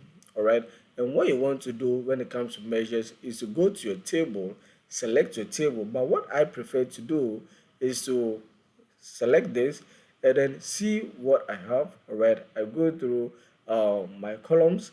All right, so in this particular instance, I want to find the total amount for the total columns. All right, for the total amount columns. All right, so now that I know there's a column like that, I want to go in there and I'm going to right click on my table. After right clicking on the table, you want to go and select new measure. Now for calculated columns, we use new column, all right, so that we can add our new column and then use our DAX formula to populate that column. But for measures, we are simply going to go to new measure, select new measure, and we are going to have something identical to what we had for calculated columns, all right. So what you want to do is that now you want the sum total of all the total amounts, right? So you want to go in and change the title, all right, just as we did with the calculated column. You don't want to call it measure, you want to call it sum total, all right, sum total or whatever, however you want to call it. Some people like to call it total revenue, all right. Some people like to call it total revenue and things like that, all right. So depending on you and how you want to label that particular measure, all right. And what you are simply going to do is because you want the total amount for all of the total amount, all right, all of the amount for each and every individual, we are going to be using what we call sum, all right. Now we look at some examples of DAX functions, but just to for you to get a clear understanding of measures and calculated columns, that is why I'm using this, all right. So I want the total amount for all of these amount, all right, for all of these individuals. So I'm simply going to say, all right, so I want the sum, so sum the total amount for me, all right. So sum, and I'm simply going to say total amount because this is what I need. So once you start typing the column name, you are going to see it pop up. All right, Power BI, the EM Power BI is going to automatically reveal it to you. All right, so I'm looking for the total amount. So total amount, and that is that. If I just wanted for salaries as well, I start to type salaries. All right, you can see it right over here, salary. All right, so it's just as simple as that. You don't need to know the entire name, but once you have an idea of what you are looking for, once you start typing, it's going to populate it for you. All right, so in this case, you are saying total amount, so some total amount, and now if I'm to close this and hit on enter, now what you are going to notice is that now the measure is going to be allocated right over here where we have the total revenue. All right, now for one, you can see that there's nothing showing, but then if I'm to select this, all right, then you can see that now it's being visualized, all right, showing the entire total amount across board, all right. And with this, if you want to actually see, we can use what we call the cards, all right, to show that, all right. So the cards is simply going to show you the total revenue across all board. So 1.57 million US dollars is what, if we are to sum this total amount, all of these, all right, all of these amounts, this total amount for this, the total amount for this particular column should sum up to 1.57 million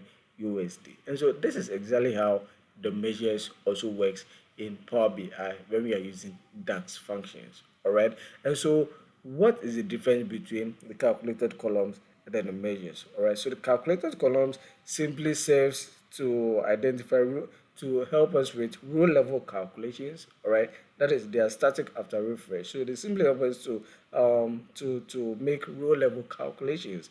That is for calculated columns, like I established. All right, so they simply able to make row level calculations for, so for each row, the calculations that you want to make for each row, you want to see the after deductions amount for each person, that is each row, you use a calculated columns to do that. Whereas with measure, it simply helps you with context level calculation. So we want context level calculations. We want to find the sum total amount for the entire period, the average for the entire period. We want to find the month over month percentage and all of that. With that, we can't use calculated columns, so we go into using measures. Now we want to look at some of the most used and most popular measures that as a beginner you are supposed to be familiar with. All right. And so in the next stage or the next phase, we are going to be tackling a number of DAX functions, all right, that you should get acquainted with and you should be able to start using as a beginner, so that as time goes on, you can now build on that to begin to perform advanced level DAX functions. All right. All right. And so in view of this, we've already actually looked at one, all right, one of the DAX functions, and that is sum. But we are going to simply just close this and do it, start all over again, all right. So we can look at some of the most popular DAX functions that as beginners we shall be um, um, made to be using on our day-to-day activities when we are using Power BI. All right. So the first thing I want us to look at, the first DAX function is what we call sum. All right. So with sum, we are simply going to do is that because let's say we need the total revenue. All right. We want the total revenue amount. All right, across everything. Then we are simply going to use the sum. All right. Now the sum helps us to removing this, deleting this, so we can do this all over again. All right. So the sum simply helps us to calculate the entire amount for that particular column. All right. So for the entire amount for that particular column, we use the sum. All right. So with that, how do we do that? So like we've already established, we right click on this. Now it's a measure because we are not looking for row level. We are not doing any row level calculations. All right. We just want the entire thing. All right, based on context. And so I'm simply going to say, so for the entire revenue that we pay to these salaried workers, all right, it's simply going to be the sum, and we are basing it on the total amount. All right, so sum and the total amount. And now we have enter. We are going to see our measure change from a measure to revenue. So this is our revenue, all right, our revenue measure, and that is what we see right over here. All right. Now the second DAX function that you popularly or you probably come across is what we call the count. All right, it's what we call the count. Now you understand that the count only counts numbers, no text or no string values. All right, we use a count when we want to count text items, when we want to count numbers. All right, or integers only.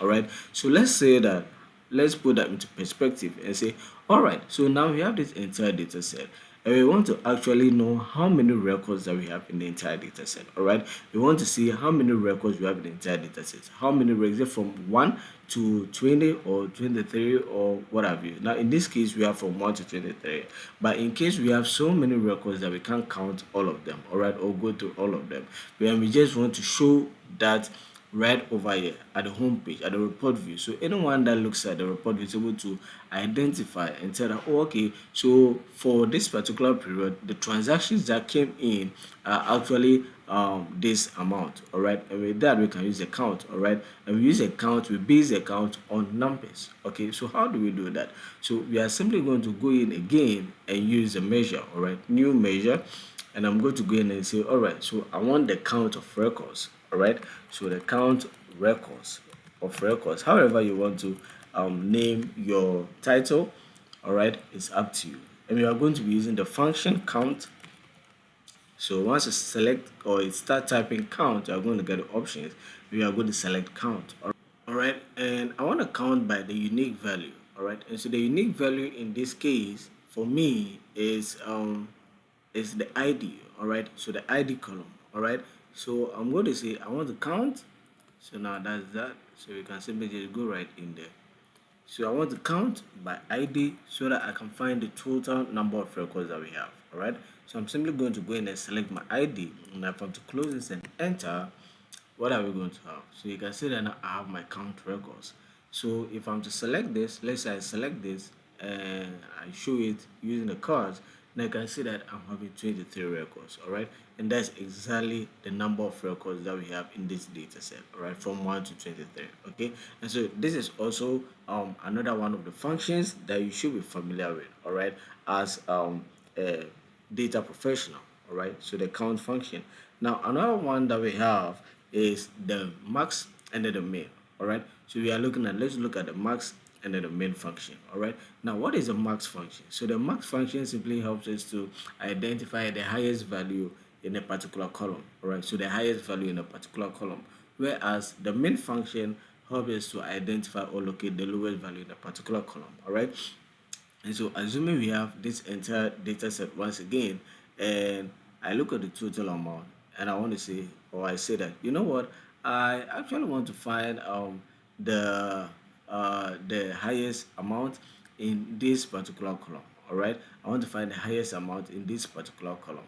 Okay, and then also I want to find the lowest amount in this particular column. Now let's look at how we can find the highest amount, and then once after that we can look how to find the lowest amount. Okay, and so I'm simply going to go in, and again I'm looking at the highest amount, so I can use measures, all right, to identify that. So I'm simply going to go in and select my new measure. All right, now because I'm looking for the highest amount, I'm going to be employing the function, the DAX function max. All right, which stands for maximum. All right, so maximum amount, so max.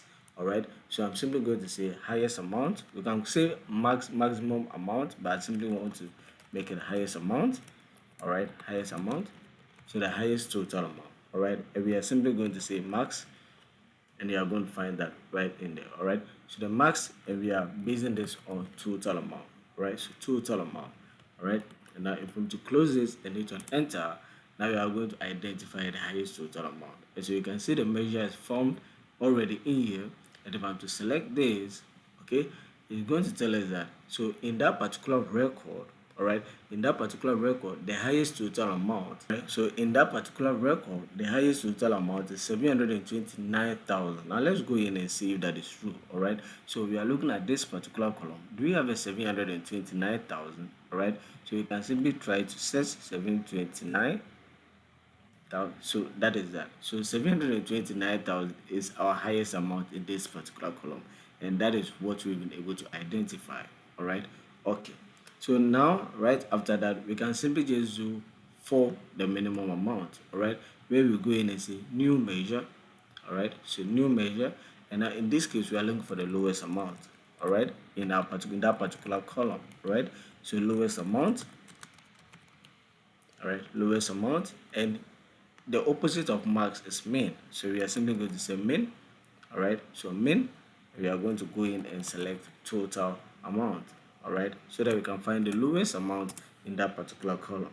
All right, and for that, the lowest amount, all right, is going to be let's see, so the lowest amount, what is it showing, is 2000 USD. All right, and if you go in there and to check, you can see that indeed the lowest amount is around 2020. So this is actually the lowest amount. All right, and so this is how the min and the max also functions. All right, in Power BI where we are using the DAX functions. All right, so we've looked at sum, we've looked at min, max, we've looked at count.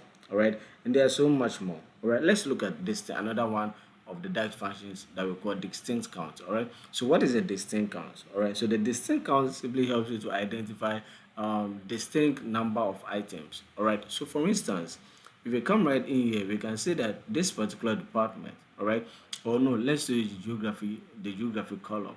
Now geography column has San Francisco, Los Angeles, and all of that. All right, but these, a lot of them are just duplicates. Okay, these are the distinct values. All right, we have Accra, Ada, Los Angeles, Maryland, New Jersey, New York, San Francisco, Tampa, Vegas, and Virginia. So these are the distinct values.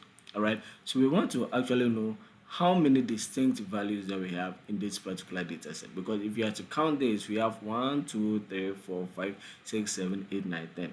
We just have 10 distinct values. All right, but this particular column should be having about 23 items in there.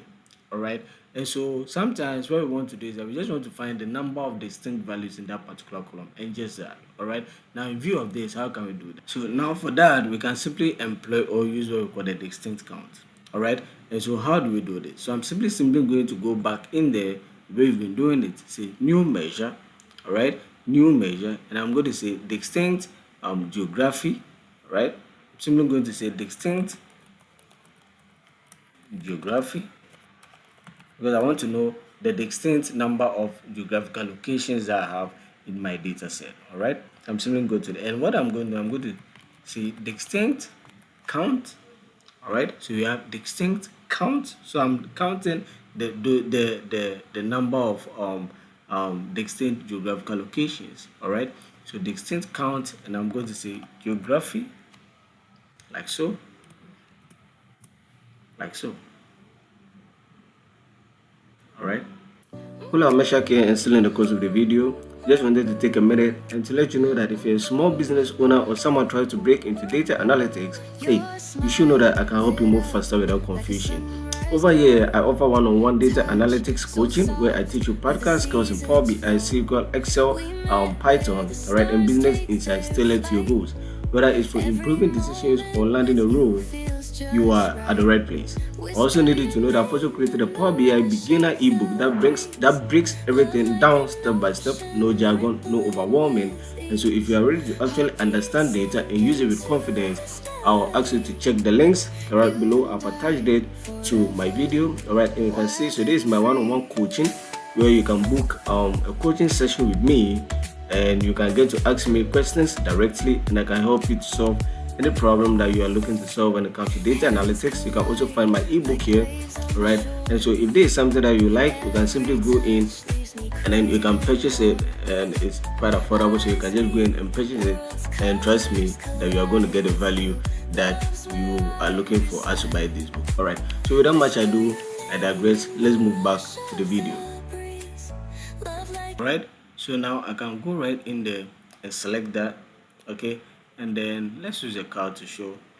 And you can see that exactly we have 10 distinct geographical locations, all right, just as we've counted in our particular data set. All right, so this is how the distinct function works.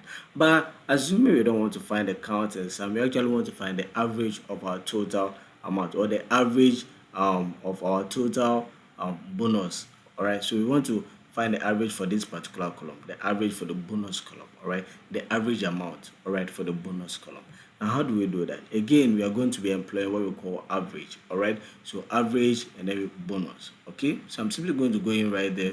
I'm going to go to new measure, all right, so selecting my new measure, and what I want to do is I'm going to say average of bonuses, all right, or average of bonus, all right, average bonus, right, depending on how you want to name it. All right, and we are simply going to use the average function, so average, and I'm going to say bonus. So by now I'm pretty sure we are getting familiar with that. All right, so average bonus. Okay, and then now that that is done, simply go in there and then remove this and replace it with average bonus. All right, so this is the average bonus amount, that is 1000.15k, all right, or 1.15k as the average bonus amount for that entire or particular column. All right, now sometimes, aside the fact that we did something like this after deductions, sometimes we might be asked to employ the service of some a little advanced functions, so like the if function. All right, so let's say that, all right, now we have this data set and we want to specify those people who actually have or are receiving more salary. All right, so they are receiving salary of above 15,000 USD, or let's just say salary of above 20,000 USD. All right, so I want to identify those people receiving salary of above 20,000 USD. In view of this, we can't use the measure, all right, because we want to find those people receiving more than 20,000 USD. So we need to find them row by row. All right, so in view of that, we are going to be using what we call the calculated columns, as we've already deduced and understood. All right, so we'll be using the calculated columns to find that. So we are going to create a new column so that for each and every row or person, we are going to see whether the person is receiving more than 20,000 or less than 20,000. All right, so let's go right in and see how we can do that as well. So with this, we are going to be using the if function. All right, we are going to say if this particular person is earning less than 20,000, then less than 20,000, else the person is earning more than 20,000. All right, and so for that, we are simply going to go in and add a new column to this. All right, so add a new column to that. So added our new column, and we are going to call this more or less than 20,000, right? So we are simply going to call this more or less than 20,000, depending on you, however you want to call your title. All right, and so with this, we are going to be using the if function. Okay, so I'm simply going to say if. Now there's a more advanced form, so don't worry, as time goes on you get used to it. All right, but it's simply the same strategy as in Excel. All right, so the logical test, so I'm saying if this particular column, all right, so if total amount Oh wait, hold on. I went to click on that, but don't worry, we'll do that. So I'm simply going to say if total amount, so the total amount column, that is what I'm basing it on. Alright. So I'm saying if total amount, alright, that is this particular column, right? If total amount is less than, alright, so if that is less than 20,000, okay, then I want to say what is the result if true. Alright, so if it's less than 20,000, I want to say less than 20,000. All right, so if it's less than 20,000, I want to say that particular row should be filled with less than 20,000. And now if it's actually greater than 20,000, then I want to say greater than 20,000. All right, greater than 20,000. And now you can close this and hit on enter. All right, and now you can see right there that it's being populated. So now we are seeing that for every row, if the total amount is less than 20,000, like so, it's showing less than 20,000. And if it's greater than 20,000, like so, it's showing as greater than 20,000. All right, and so this is exactly how the if function also works. It's simply if that particular column, all right, is less than 20,000, then what is that? So else we want that. So all right, as time goes, so you get used to the if function. These are a little bit of some advanced functions, intermediate functions, but they are something that you should get to know, so you can practice on that board to try to understand it. All right, now one thing I need you to pay attention is the fact that these items, right, these values, okay, are kept in these brackets. All right, now they are kept in these brackets because they are string values, they are text values. All right, assuming they were integer values like so, we would have just written them like that. All right, without putting them in a bracket. But because these ones are text brackets, all right, these ones are text and string values, that is why we keep them in these quotations. All right, so do not forget that when you are writing a text function and the value they are based on, all right, or you are bringing in, okay, is a string value, you put them in those quotation marks. Other than that, it wouldn't work. All right, okay. So now that we've looked at the if function, now let's go in and look at something a little bit different, a little bit cumbersome, and that is calculate function. All right, now calculate function is also one of the things that you a lot of the times you need to get familiar with. All right, how's that the calculate function works? Now the calculate function in the simplest form that I need to understand is that it is actually the heart of DAX. All right, it simply helps you to get information for specific values. Okay, so we want information for specific values, and so let's assume that I come right in here and I have this entire data set. All right, so again I have this entire data set. Now I want to calculate the total amount, all right, for people, all right, who only, all right, only their geographical location is New York, all right, or Vegas or Los Angeles. Now it is a calculate function that we can use to get the exact number of total amount for these people. All right, so in this particular case, let's say I want to find the total amount for people living in San Francisco only. So I don't want the entire total amount. I want the total amount for people who are living in just San Francisco. All right, well, I want the total amount for people who are living in just Accra. All right, so I already have my total amount. All right, I already have my total amount right there calculated as revenue, right? So this is the total amount for the entire geographical location, for the entire data set, for the entire records, for the entire people. And then out of this, I want to find the amount that is related to only a specific geographical location. All right, and that is where the calculate function comes in. All right, so let me show you exactly how the calculate function works. All right, okay. So again, it's a measure. All right, so you are simply going to go in and say, all right, you know what? We want to find the total amount for people living in Vegas only. All right, so I'm simply going to go in and say, all right, so um, Vegas only. All right, so I want to say Vegas only. All right, and now what do I do? So I'm simply going to go in and say, all right, so if I want the total amount for people living in Vegas only, then I'm simply going to say, all right, then calculate, and this is how the function works. So I'm going to say calculate, and it's asking me for the expression. Now, what is the expression? So calculate the revenue. All right, the expression is the revenue, the total amount. All right, the total of what you are looking for. All right, so calculate revenue. All right, revenue. So calculate revenue. All right, and now that I've selected calculate revenue, now it's asking me, all right, so we are filtering by what? So I'm simply going to go in again and say filter. All right, so filter, and it's asking me for the table. So which table am I filtering on? I'm filtering on this table, which is salaries. All right, so I'm simply going to say salaries is a table I'm filtering on. All right, salaries is a table I'm filtering on, comma. So what's the filter expression? So the filter expression is simply where geography, all right, is equal to Vegas. All right, and now we can close this, enter. All right, and so now that that is done, let's go and see. So we are simply going to go to Vegas only and select Vegas only. All right, and now we can represent that with this. All right, so out of this total amount of 1.57 million US dollars, 95.39 k US dollars of them were paid to people from Vegas only. All right, so that is exactly what this means. That out of this, so this is a total amount which is in millions. This number, all right, or this total amount was paid to people who were living only in Vegas. All right, you only live in Vegas. All right, so let's say that now I don't want to find for Vegas only, I want to find for those living in Accra only. All right, the total amount that was apportioned to people living in Accra only. All right, likewise, if I'm just to change this and hit on enter, now you are going to realize that it's going to change accordingly. Where it's showing us that, all right, so 42,000 US dollars, all right, was apportioned to people living in Accra only.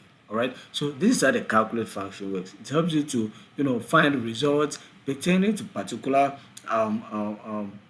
people, all right, or pertaining to particular informations, all right, a particular something that you are looking to get insight on. Okay, that is when you can go in and use a calculate function. All right, and so yes, we've looked at measures, calculated columns. We looked at some examples of DAX functions in Power BI, and at this point, I'm pretty sure now we already have a good idea and a good grasp on how DAX works, what measures and calculated columns are, and some of the DAX functions. Now, there are so many DAX functions out there that you need to go in, and as you continue to try your hands on them, the more you get to know the many other DAX functions that are out there, all right, that you can make good use of. But as beginners, these are the ones that you most likely be using on a day-to-day basis, all right. And so without much ado, this is going to be the end for DAX, and we are moving on to the next phase. Now, before we continue, I just want to put this out there. If you're enjoying this video, all right, and you are getting so much value out of it, do not forget to hit on the subscribe button, all right. Don't forget to hit on like button, all right, and don't forget to comment down in the comment section down below, all right. It helps with the YouTube algorithm, and it helps me to know what you enjoyed from this video, and if whether or not you are indeed enjoying my videos, all right. And so without much ado, let's jump right in. Now, once again, when your data set is clean, you've had it imported into the report view, all right, you've used your DAX functions. What you are tempted to do is go in and start using visualizations. But before you even visualize anything, pause, hold on. There's one more thing that we need to do before we jump into visualization. All right, and in the next phase, that is exactly what we are going to be looking at. This is one of the most important things when it comes to data analytics and when it comes to data analytics and Power BI in particular. And that is the fact that you need to employ the service of data modeling, or what some people call relationships in Power BI. And so in the next phase, we are going to be looking at how data modeling or data relationships works in Power BI, how to bring two or three different tables, all right, all together as one so that we can, based on that, perform our analysis as one complete table. All right. And so without much ado, let's go in and look at data modeling.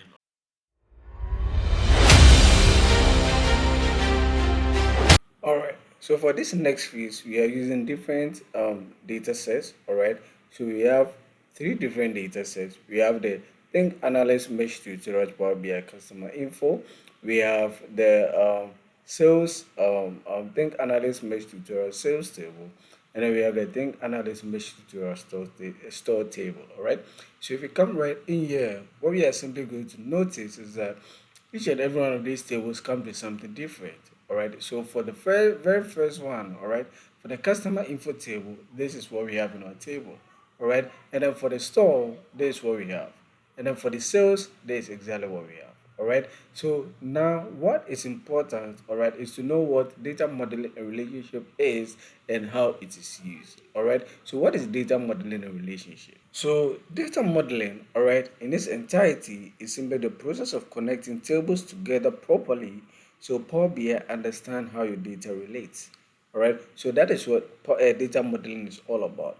Is simply the process of connecting tables together. So in this case, there are three different tables. So the process of connecting all of these three tables together properly, so Power BI understands how your data in each of these tables relate to each other.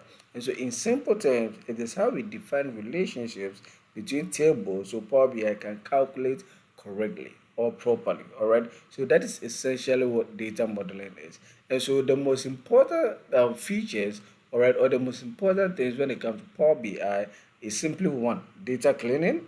We have data modeling, and then we have DAX to analyze your data set. All right. So these are the three things that are most important for every single beginner to know and understand when you are first getting used to Power BI. That is one, data cleaning, which helps you to prepare your data.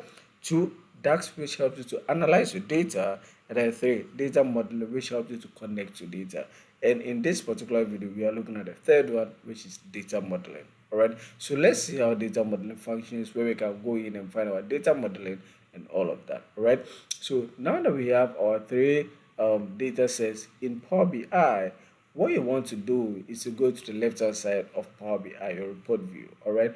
Now, like I've already established that this is a report view, this is a table view, and the third one is a model view. Now, this is where you do your data modeling and relationships. All right. So once you have more than one table, you want to go in there and then do your data modeling. All right. So I'm simply going to go ahead and select that.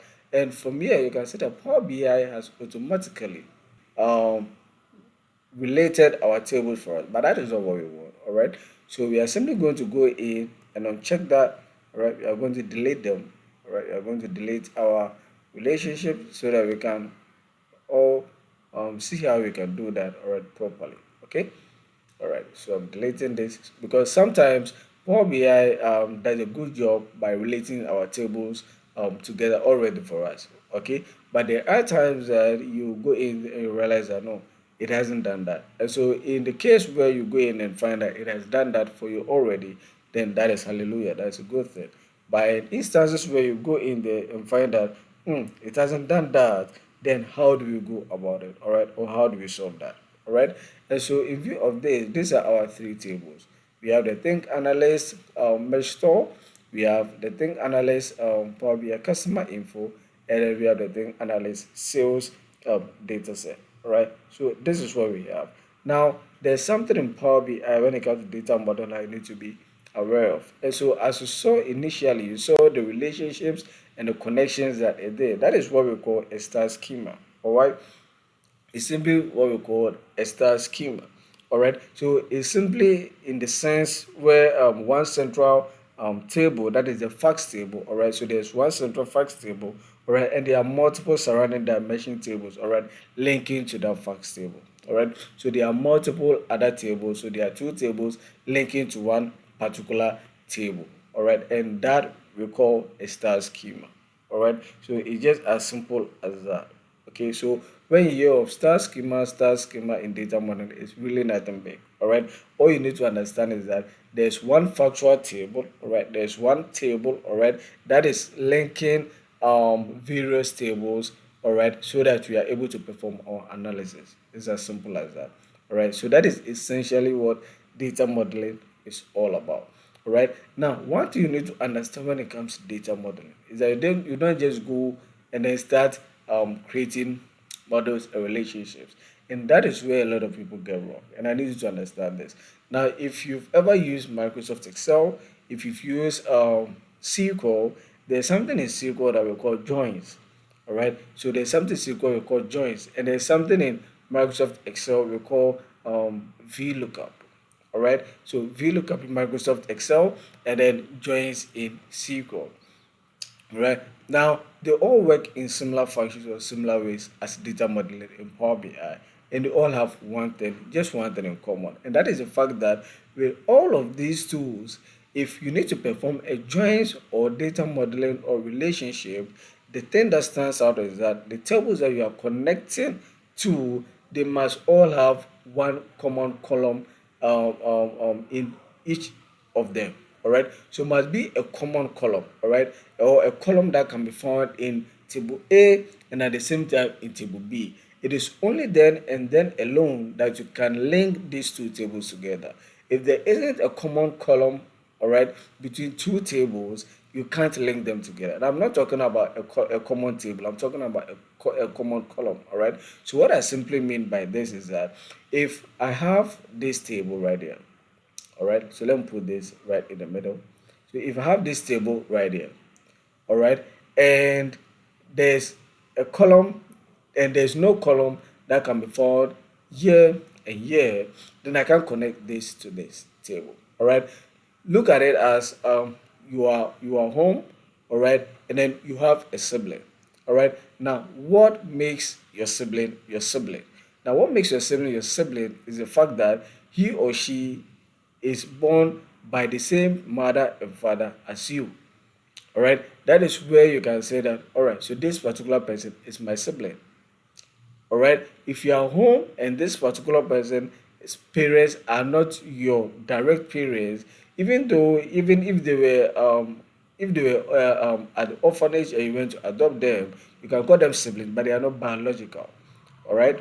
All right, so for this person to be called your biological sister or brother, he or she might have been born by the same mother and father. All right, that is the only instance where you can say this person is my biological sibling.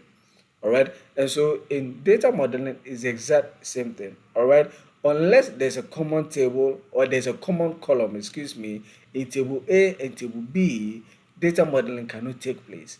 There's not going to be any biological sibling between these two tables.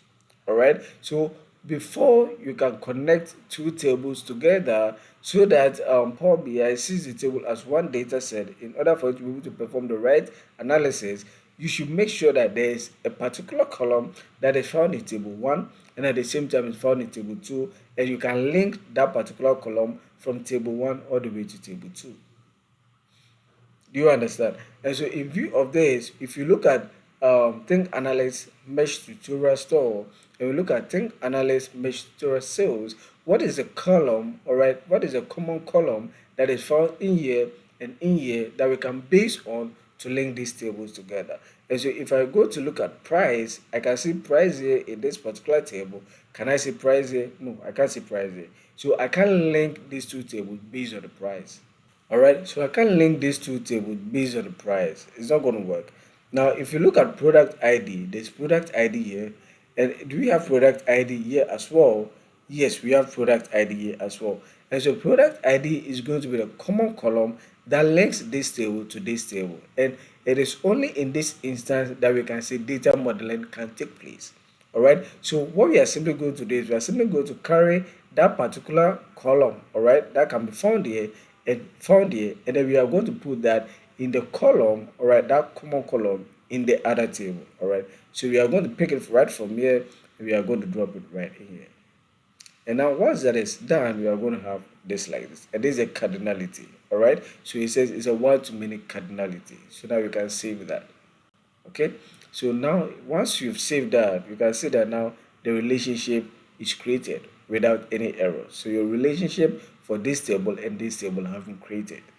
All right, and that is fine. So if you now come to the other side of things and we take this table into consideration, now which columns can be found here and found here that we can link this table to this table based on them. All right, so I have customer here and I have customer here. So ideally, I should be able to link this table to this particular table. All right, so what I can simply do is to drag it from here and then put that right in here.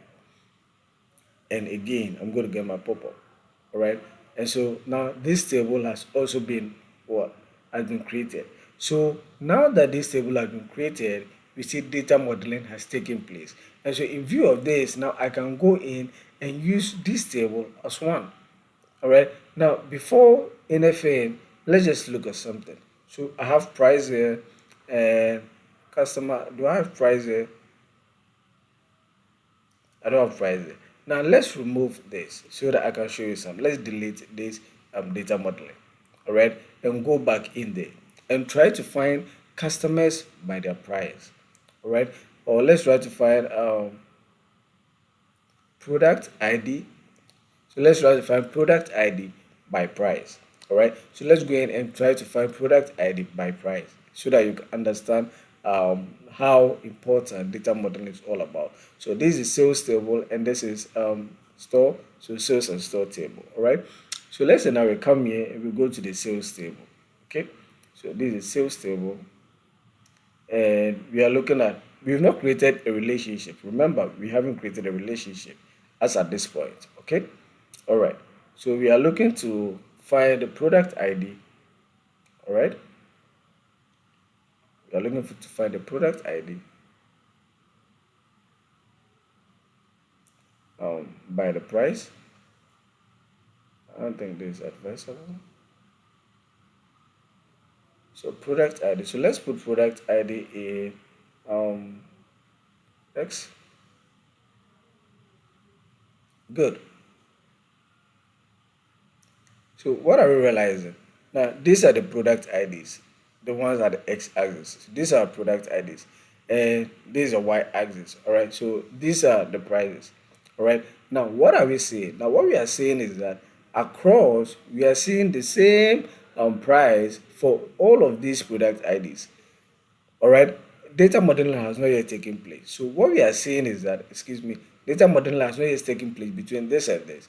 All right, and so if you try to perform our analysis by looking at the price, all right, the product ID, this is what we are getting. All right. Now, ideally, you said that there's nothing wrong with that. And indeed, there's nothing wrong with that because with Power BI, even if you've done something wrong, it's still going to allow you to do your visualization. And that is why it's very scary. And it's important that you understand what you're doing when it comes to Power BI in order to stand out as a data analyst. Because if you just throw in everything, you just be preparing dashboards without really adding any impact. All right, and that is not what we want to do as data professionals. Okay, so as you can see, we can see right there that this is the first instance where data modeling has not taken place, where we are seeing that the product IDs are having the same prices across.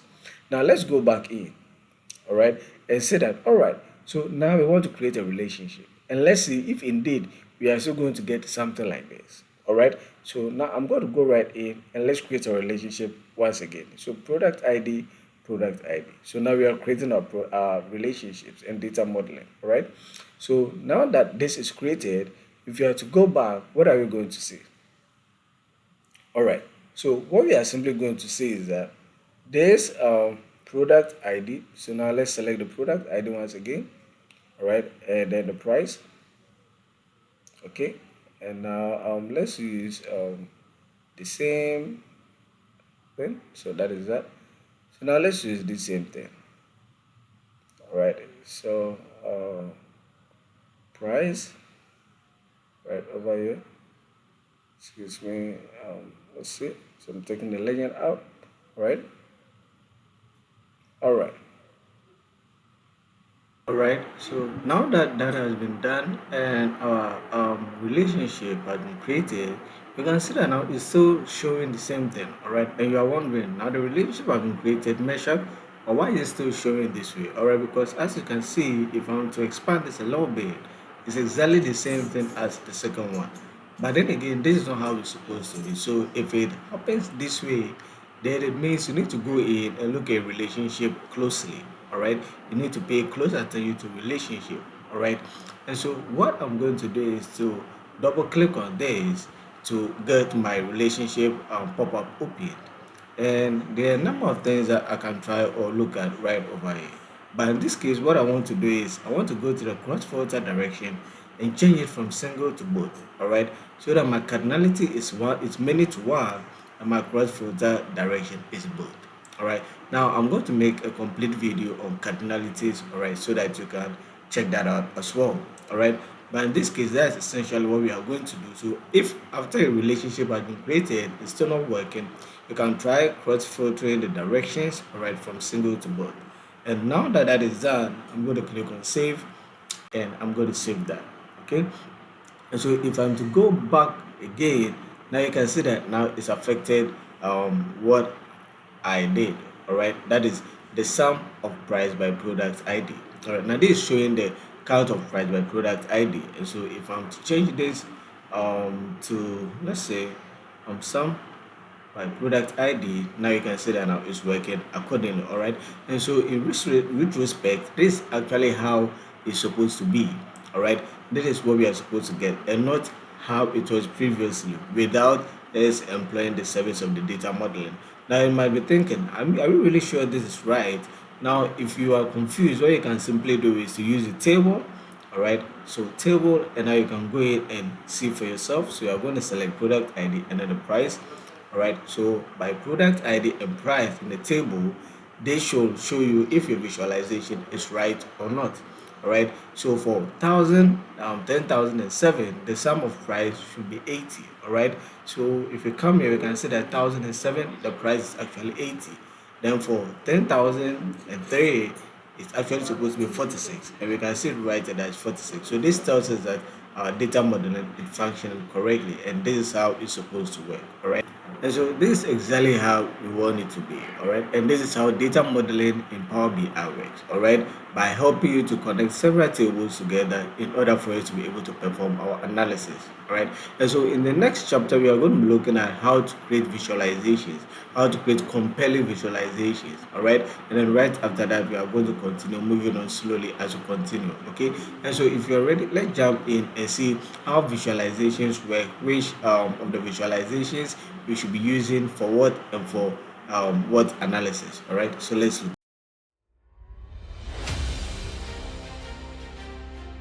Most people don't struggle with Power BI because it's hard.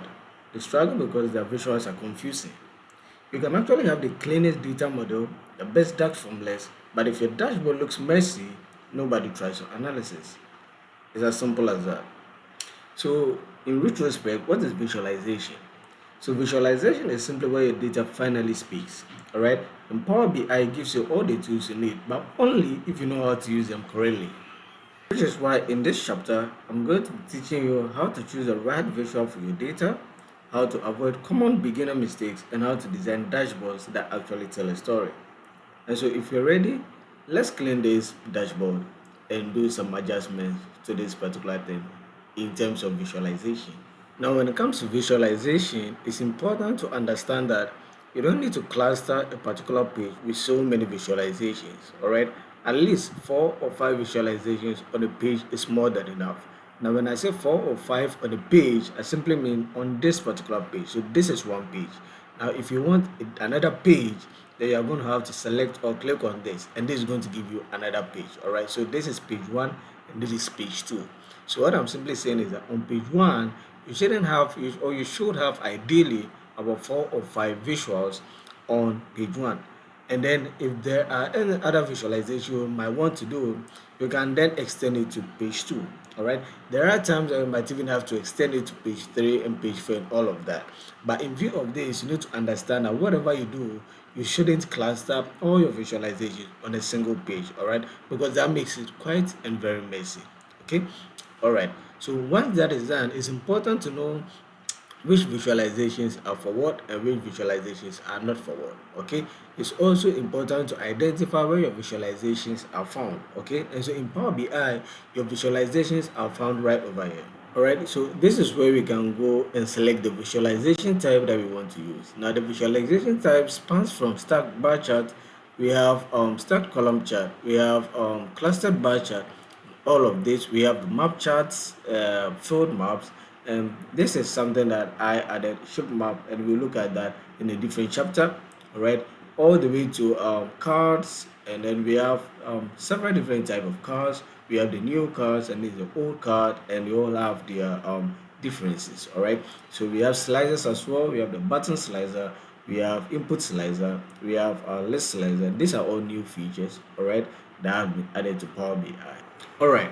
Now, when it comes to visualizations, you should know exactly what you are trying to visualize, all right, and how you want to visualize it. Okay. Now, what I mean by this is that when it comes to visualizations, especially when you are using the bar and the clustered bar charts, there's something called the uh, excuse me, let me see.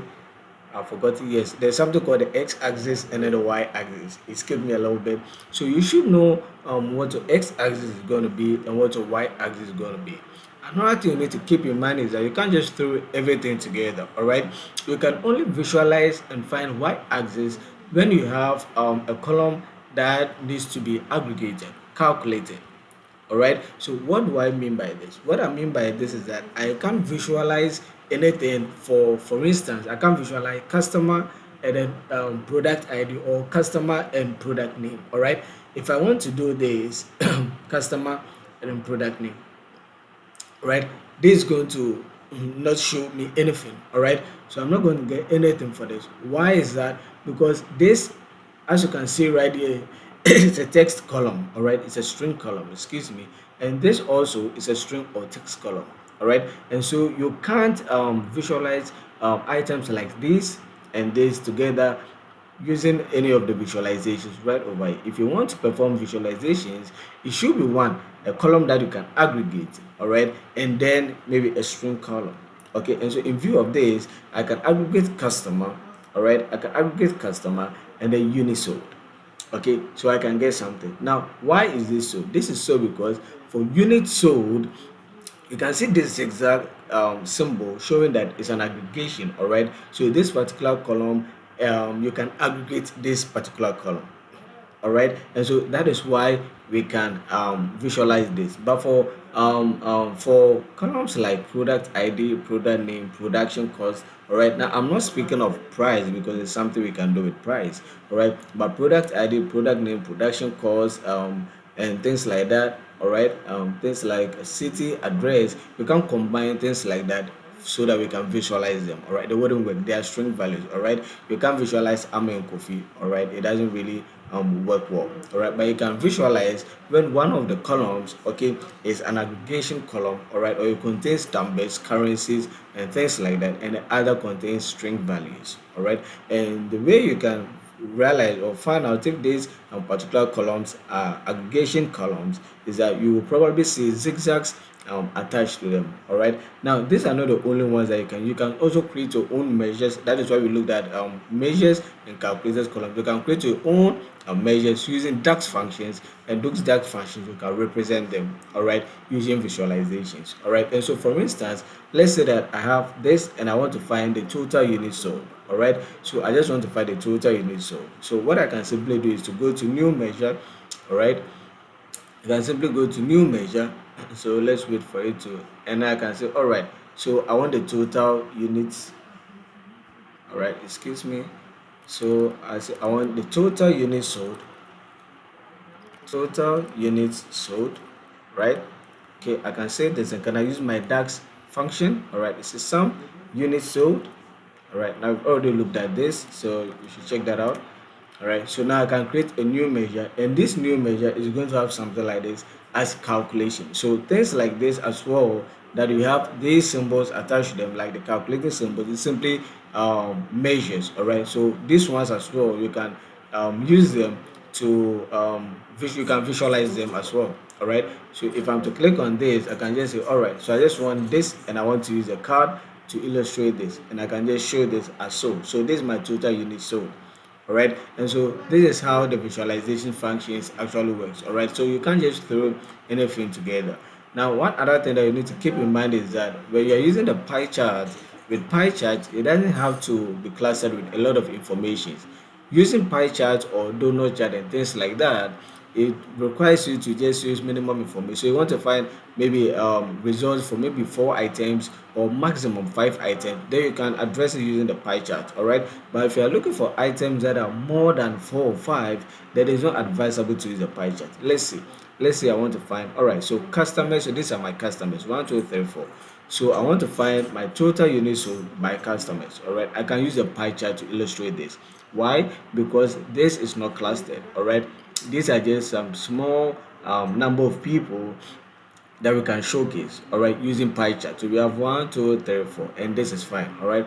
But imagine in cases where we have things like product ID, something like this, all right. Now this is not right, all right. This is standardizing wrong. I don't know if even that is a word, all right. But this is way too wrong, all right. Where there are so many items that we are looking for result for, you can't simply go in and use pie chart to illustrate this or to find this. All right, it doesn't even make any sense. All right, but what we can do in this scenario, we can say that all right, since we can use pie chart, the bar charts and the clustered bar charts are very, very, very much necessary. All right, or they are the right visualizations that we can use to visualize something like this, where the items, we are comparing items and the items are just so many. All right, the clustered bar charts and column charts are right for that. So we can use something like this to illustrate this. All right, so this makes a lot more sense, all right, as compared to us using the pie chart to illustrate this. All right, or we can also use this shape. All right, excuse me. So we can also use this, all right, to illustrate that. And this makes a lot of sense than to use the pie chart to illustrate this. All right. And so with pie chart, if the items that you are looking to visualize are quite small and you want to compare results, then we can use pie chart. But if the items are just a little too many, then you don't have to necessarily use a pie chart. So in this view, what you can use is a bar chart or the column chart. All right. And we have so many other items over here. Assuming you want to find results for date. All right. So in this particular case, we want to find date purchase. All right. So date hierarchy. All right. So I want to find the total units sold by month.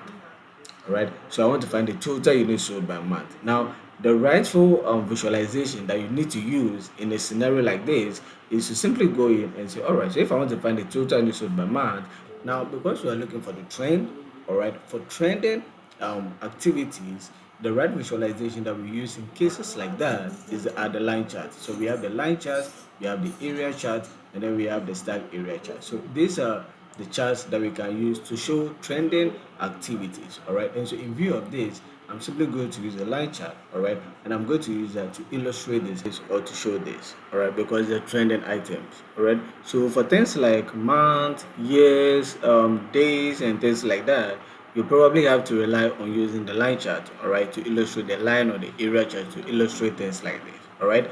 And then once again, I believe I've already spoken about this. These are KPI or metrics. So whereas you want to show the KPI, you want to show the average for the entire period, you want to show the total for the entire period, you want to show the highest or the lowest for the entire period, then what you can employ is simply the use of the cars. And for the cars, this is simply the cars. So the cars is just going to show one thing, and that is what you want it to show. All right. So it's going to show total units sold. It's going to show average units sold. It's going to show highest revenue, lowest revenue. Just going to show that. And so in view of that, you just want to use the card to show just that one time result that you want to show. All right. So that is the card for you. Now, otherwise, you like to do something. Maybe you have all of these and you like to show all of these by particular years. All right, so you want to show the total units sold by product ID for a particular year, at the same time this as well for a particular year. All right, so you want to show the total units sold by a particular year and the total units sold by month for that same particular year. Now, what is advisable is not to go and create a new visualization for total earnings sold by the year 2024-2025. So for that, what we can do is we can employ the service of what we call the slicers. All right. Now, if you don't know what a slicer is, this is a slicer. All right. This is a slicer. This is a slicer. This is a slicer. A slicer makes your report dynamic. All right. They make your report dynamic. So let's see. So let's say that we want to find all of these results that we have right over here. We want to find them by years. All right, we want to find them by years. Now the year is just 2022, so let's say we don't want to find them by years, we want to find them, let's just say, by month. All right, So let's we want to find them by month. All right. So once you've selected this, you can go in and select your slices. Now you can either use this one or this one or this one or this one. They are all slices. All right. But in view of this, I'll just be using the very old slicer. All right, for this particular video. So I'm using the old slicer. So once you select the slicer, is going to appear. All right. So this is your slicer. This is how the slicer works. All right.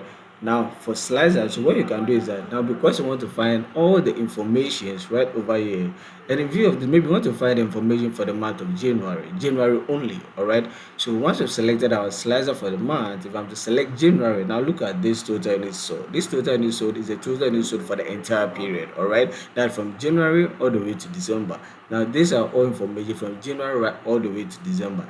Likewise this and all of that. But if I'm to select January using the slicer January only, what we are going to realize is that now this has been reduced because now this is just giving us information for January only. This is now telling us that all right, so for January only the total units sold is 1271. All right, and you realize that for January, whereas previously 1007 for product ID was the highest, for January only, in the month of January only, 10,005 was actually the highest unit sold. All right, so that is how the slicer works. Now if I don't want to find for January, I want to find for February, I can equally just select for February, and you can see that now this is giving us information for February only. All right, so now this is the total initiated for February only. Now if I want for March, if I'm to select March, you are going to see it right there. All right, and it affects the entire dashboard. Okay, and so this is how the slicer also works. Now you can do a lot of editing and formatting with it, but this is essentially how they all work. All right, now one other thing that you need to keep in mind, so I'm just going to go back. All right, take this off. Another thing that we can also employ is the use of the field map. All right, so when it comes to the field map simply shows us how to visualize results based on geographical locations. All right, so we are talking about country. We want to visualize results by country, by state, by city, and all of that. All right, rather than using the bar chart or the pie chart, we can use the field map to do just that. All right, so what you simply need to do is to go in there. So let's say we are looking at the city. So I'm going to go in and select my field map, all right, and I'm going to say, all right, so I want it by the city. So once I select it, because I've selected my field map, once I say per city, all right, you can see that now it's showing me the field map, all right. So this is the field map, and now that I found for the city, now you can just go ahead and find for the total units sold as well, all right. So that now you can have a like this. So because the city span across, because when we look at it from here, you can see that it spans across from Accra to Maryland, Tema. They are all spaced out. That is what you're noticing. But if they were close by, let's say, if all of these cities were in the United States, then you'll be able to find all of them at one point. All right. So this is essentially how the map chart also is used. All right. But right after you've gotten this is not all. All right. Now, just having your visualizations on the dashboard, all right, or the report view isn't enough. You need to take it a step further and see if you can format your visualizations to make them appealing, all right. And so, in the next chapter, we are going to be looking at how we can format our visualizations to transform them from something just like this, all right, to something more appealing, okay. And so, if you're ready, let's look at that. Good. So a Power BI dashboard is not bad because of your data, all right? That is what I need you to understand, all right? A lot of the times it's bad because of a formatting style or it's bad because of a formatting. Same charts like so, same numbers, but then we realize that a lot of the time two visualizations, one look professional and the other one looks just like a school assignment, all right? Or looks just too normal. And in cases like that, it all boils down to how one was able to format his or her visualization separated from the other one. Now, what is formatting? So, formatting is simply the hidden skill that separates beginners from real analysts. So, it's an important feature in Power BI. Okay, anyone can drag a chart into Power BI, but not everyone knows exactly how to fix messy axis labels, controls colors properly, and so on and so forth. And that is why in this chapter, I want us to look at how to properly format your dashboards to make them more appealing. And so if you're ready, let's see how we can do this. All right. So for instance, let's take these charts that we have one after the other and see how we can transform this. So let me just remove this one. No. So should I? Sure. Let me just do that. And now I want to duplicate this. All right. I want to duplicate this. so that after we compare what we have in the duplicate page to what we did previously, all right, and see how formatting makes a difference in our works in Power BI. All right, okay. So now let's move on to our duplicate page and try to or start formatting this, make it more compelling and appealing. All right. So we are beginning with the very first visualization. Now this visualization looks okay, but there's still so much more that we can do when it comes to this particular visualization. And so let's see how we can do that. All right. So in order to do your formatting, you are going to have to select the visualization that you want to format. All right. Now once you've selected the visualization that you want to format, you want to go to the right hand side over here. So now when you come right over here, you want to select this particular one which says format your visual. All right, so this is what gives you the opportunity to format your visual. So you are going to have to go and select the format of visual, and now you have all of this. Now there are so many things that you can do over here, but we are just going to be going through a few of them that I personally use on a day-to-day basis.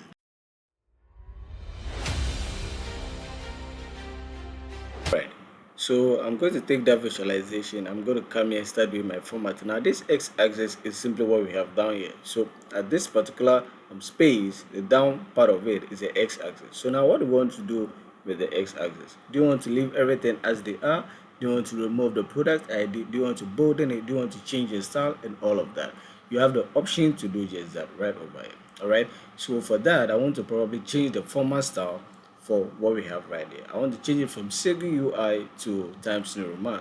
Now, if I'm to do that, you can see that now it's changed, all right, because Times New Roman is a little bit smaller font style as compared to the rest, all right. So I can do that, and if I even want to change the color for that, I can simply go ahead and change the color for that, all right. I can select black, or I can go in there, select red, all right. So that is where you can do all of that. Okay, so in this case I just want to select black for that. All right, so I'm going to go and select black for that.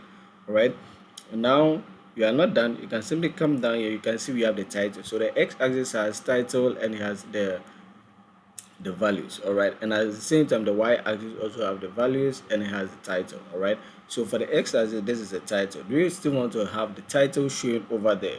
Now if you want to have the title showing over there, we can leave it as so. If you want it off, we can just simply turn it off so that we can have enough space to showcase our visualization, all right, and the values. Okay, but if you want to turn it on, we can again turn it on and then format the title as well. All right, where we can go in and format that. All right, make it boldened and change the font style as well. All right, and all of that we can do. Okay, so you can go in right there and do all of that just to show the title. All right, so once that is done, you simply do this and now you move on to the y-axis. Now the y-axis is this part of things. All right, so again you can go right in there, and that also gives you the opportunity to do your changes and all of that. All right, so you can go in, and for the values, if you want to change that, I don't want it in Segu, I want it in Times New Roman, I can go in right there and do just that. Then I want to change the color to embolden it.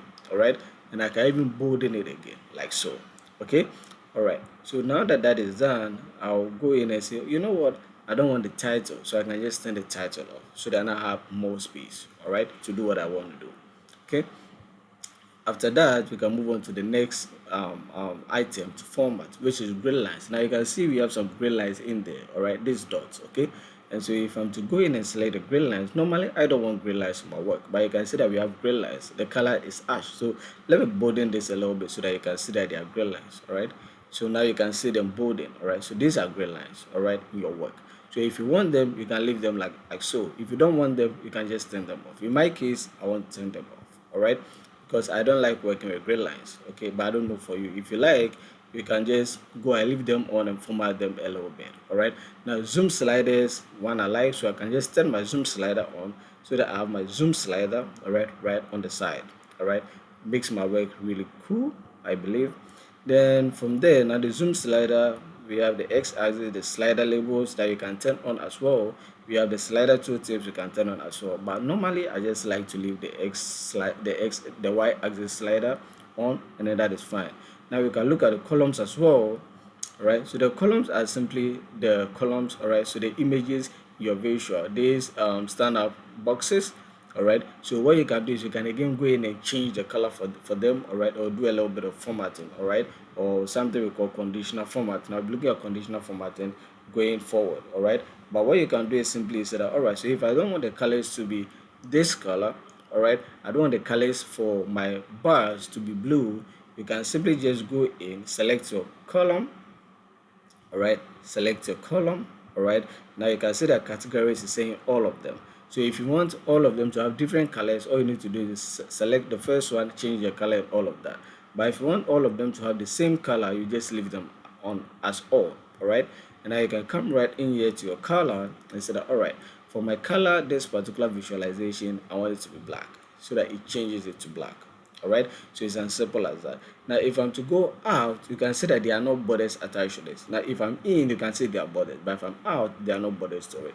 So if I want to add borders to this, all right, so that this is separated from the rest, all you need to do is that when you come to columns, all right, once you are still on columns, you are going to go right down here and turn on borders. All right, so once you turn on borders, if I'm to come out, you can see that, but the borders will still be showing, but they are not as visible as we want them to be. All right, so we can simply just go ahead and say, all right, now our borders is turned on, but they are still not visible. All right, we want to make our borders quite visible. All right, so we can simply just increase the width of the borders.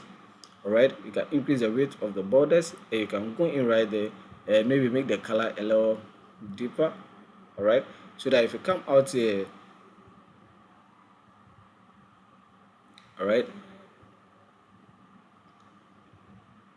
Oh, excuse me. I was looking at something else. So for the borders simply applies to the borders. So the bar borders. Excuse me. Sorry about that. I was so we are looking at the bar borders, all right? So the bar borders, we can increase that and all of that. Now we look at the entire thing, okay? Don't worry about that, all right? And then we have data levels. Now what are data levels? So data levels are simply going to reveal the results for each and every one of the bars, all right? So that you can see them from the start, all right? So data levels like so, all right? And now if I have to go in there, we can see that this 1005, the total units is showing right over there. Now this total unit showing right over there is exactly the same that if you roll, no, that if you point to the bar, it's going to show you, all right, 639, all right. It just shows it at the top, so that you don't have to necessarily go through the trouble of going through each of the bars one by one to identify the total unit. So, and again, you can just simply go in there and then format that as well. All right, you can format it however way you want. All right, increase the size and all of that. Okay, you have the freedom to do all of that. Okay, so once you are done here and you believe that everything is fine, all right, you believe everything is fine, you are good with this is not the only place that you do your formatting. Okay, you can also go to general, all right, and that's where we are going to go now. If you go to general, that is where you have the option to work around this title, all right, to change this title. All right, so you can go in right there and say, all right, for the title, I want to format the title as well. I don't like how it's been placed, so what do I want to do? The title, again, I want to change the format, the font style. All right, for title, I want to change the font style. I want to again use Times New Roman. However, I want to increase it a little bit. I want to increase the font a little bit. All right, like so, bolden it a little bit. All right, and now what you can do is, again, you can align it in the center, in the middle, like so. All right, so that makes it more beautiful. All right, that makes it more appealing. Okay, and again, you can go in right there, change the text color and all of that. If you want it to be red, you can make it red. If you want it to be black, you can leave it as black. All right, so you can just go in and do all of that with the title. All right, so once that is done, you want to go in and say, all right, now the effects, all right, of this entire visualization, you want to add some effects to it. Okay, and so one of the effects that I was trying to do earlier, that is what I forgot, all right, is to add a visual border. All right, so the visual border is going to borderline this whole visualization. So if I'm to turn this on, all right, I can go in and do some adjustments to this. Okay, so I want to increase this to 3, and then I want to make this dark, so that if I come out here, now you can see that now there's that visual border surrounding or around this particular visualization. All right, separating it from the rest of the visualizations. Okay, so that is how you can do that. Now another thing also is that what a lot of people like to do is that they go in and they play around with the background color and all of that, with the background color. Now you can do that, but a lot of the time I just like to turn the background color off, because I want the background color to match the color of my design background. All right, but if you want, you can change the background color to this, all right, to something like this, all right, or you want to change it to something like this, all right, or you want to change it to any other color, all right. But what I prefer to do is to just turn it off and leave it like so. All right, so this is the first visualization and how you can format your designs in Power BI. All right, now once I have this is similar to this, so what I can simply do is select this, go to format printer, and now I'm going to use the same format for this particular visualization, so that now I have the same visualization for both of them. Okay, so I can bring this right here and I can bring this down here. Okay, so that I don't go through the stress of doing the same thing all over again for this particular visualization, because they're exactly the same thing. All right, so what I can again do is that once I have my format and everything right, I can again go in and then select. So for things like this, you can actually just go in format paint and then get everything all right. But then what is going to happen is that now you're going to realize that the line is not going to be affected. Any other thing is going to be affected by the line. So what you simply need to go in, so now the y-axis, the x-axis, and every other thing is being done correctly, because you've used the same format and formula, all right, so that it doesn't really change across. All right, so you use the same formula for this and this to this. All right, but maybe you just want to change the line in this particular visualization. All right, so you are going to go in and select the line. All right, because every other thing is fine. But if the things are not the same, which I do not recommend, because when it comes to visualizations, your visual should be uniform. All right, so what I simply like to do is that when I get everything set for the very first visualizations, I try to see if I can use the same format for the other visualization. If I can, I just use that same style for the other visualizations, and then I change a few things, all right, or a little things, all right, so that way you have your everything uniform.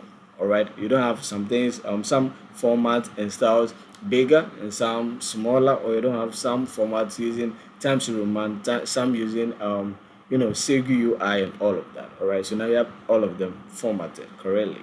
All right, so now that I have this, now what I want to do is to go to my lines, all right, because I want to change this to black. All right, if you don't like this blue color, you want it to be black. All right, so you just go to lines.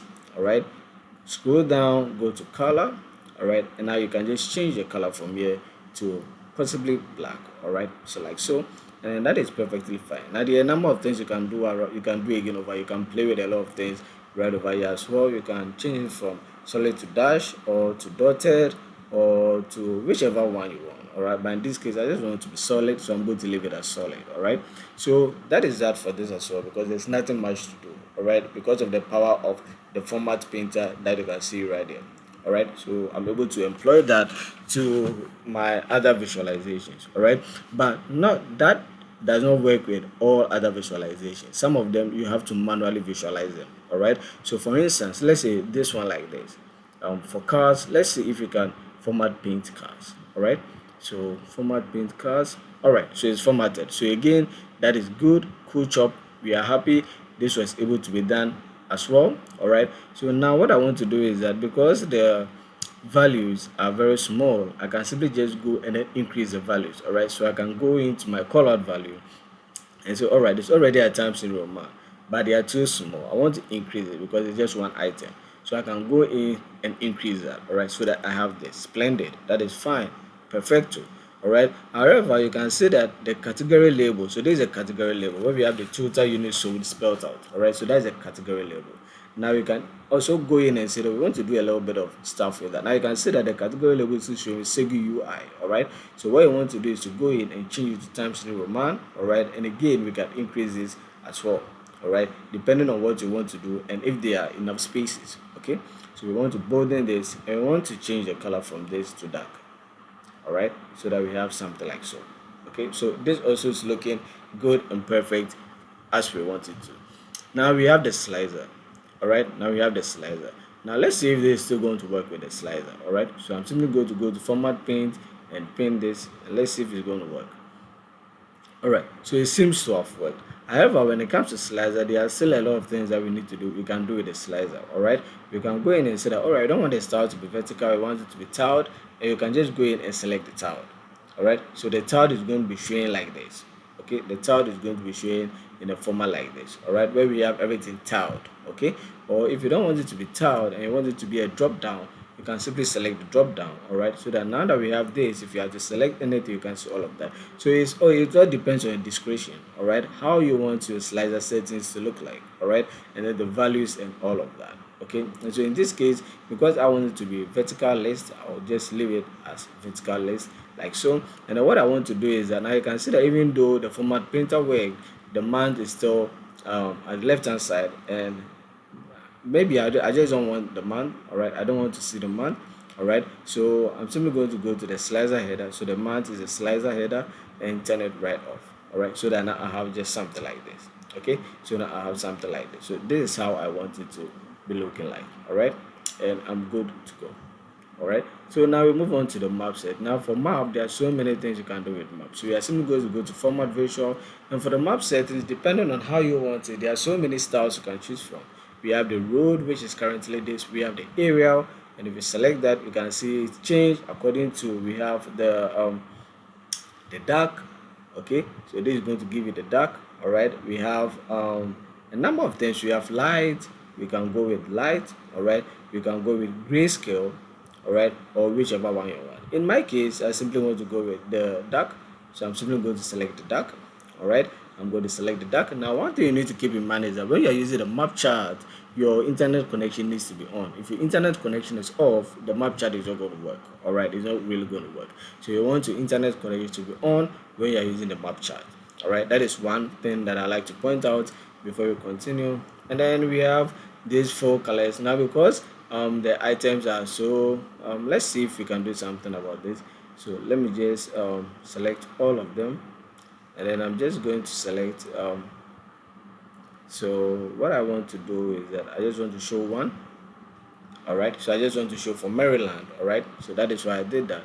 Show for Maryland, so that for the full color, so this is the entire Maryland. All right, this is a total unit, so for Maryland only. All right, for Maryland only. So now what you want to do is that if you want to change your color, you can easily just go in there and change the color. All right, to illustrate the cities. All right, so it's as simple as it can be. All right, so now that that is also done, now we can go ahead and work on the title. Okay, so we can go to general, and then for the title, if you want the title off, you can simply just turn it off, and that is fine. But if you want the title on, you want to show the total units sold by city, you can simply turn it on, and you can simply go in and do your formatting. All right, so you simply go in and do our formatting. So I'm going to search for Times New Roman. I'm going to bolden this. All right, and now what I want to do is for the text color, I want to be sure that it's black, and I want to align it to the middle. All right, like so, so that now I can have something like so. All right, so now this is looking proper, this is looking fine for me. Okay, and I can just put this right here, I can just bring this right here. Okay, all right, so I can just put this up here, and now this is just a trial, so don't worry about that.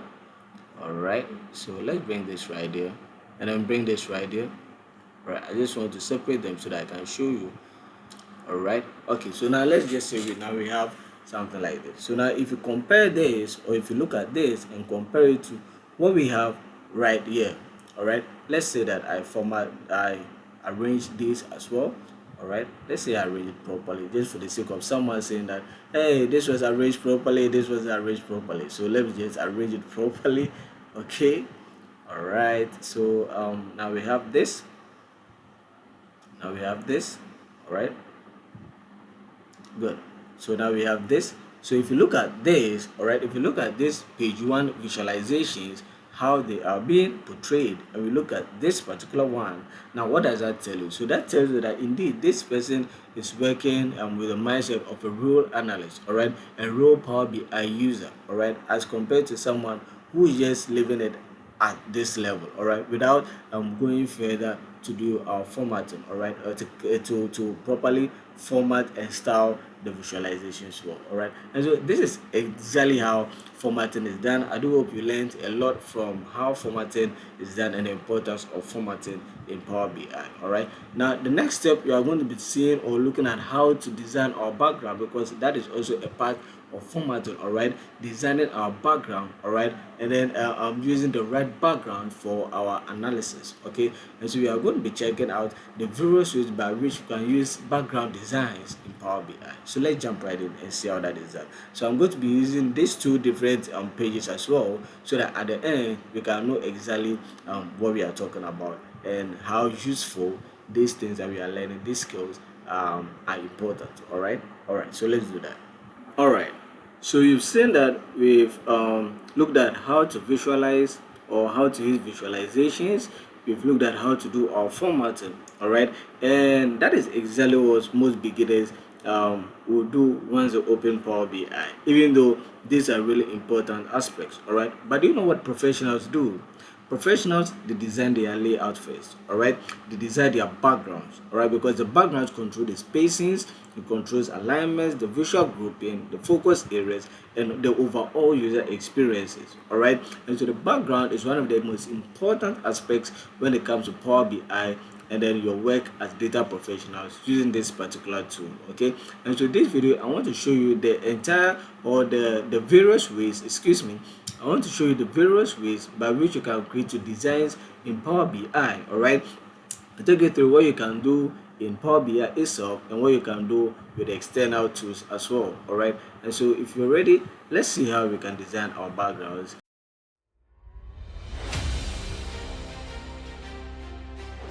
Alright, and so in working on our background designs, the very first one that a lot of beginners do make, and we all did that, alright, is the fact that they just simply go in and then change the background, change this default background, alright. So by default, Power BI has its background color as white.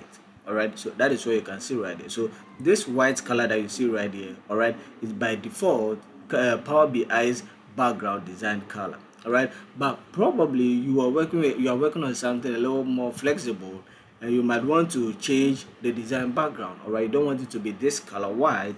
You can actually go in and change the background color. Alright, so now how do we do that? So you are simply going to select any side or any space outside any of the visualizations. All right, so you want to actually select the background, the design background, all right, so that you can have something like this. All right, so now you are outside any visualization. Now if you're in a visualization, you can't change the background, because once you click on the visualization, you are going to get something as different as this. But once you are outside of it, you are going to get something like this. All right, so once we are outside, we are simply going to go to format to report page. All right, so we want to format our report page.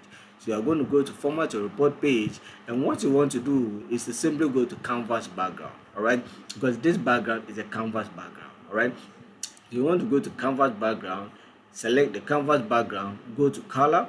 All right, so what color do you want the background to be? All right, from this white color that you currently have. So because I have my visualization black, I wouldn't necessarily want to have my background black.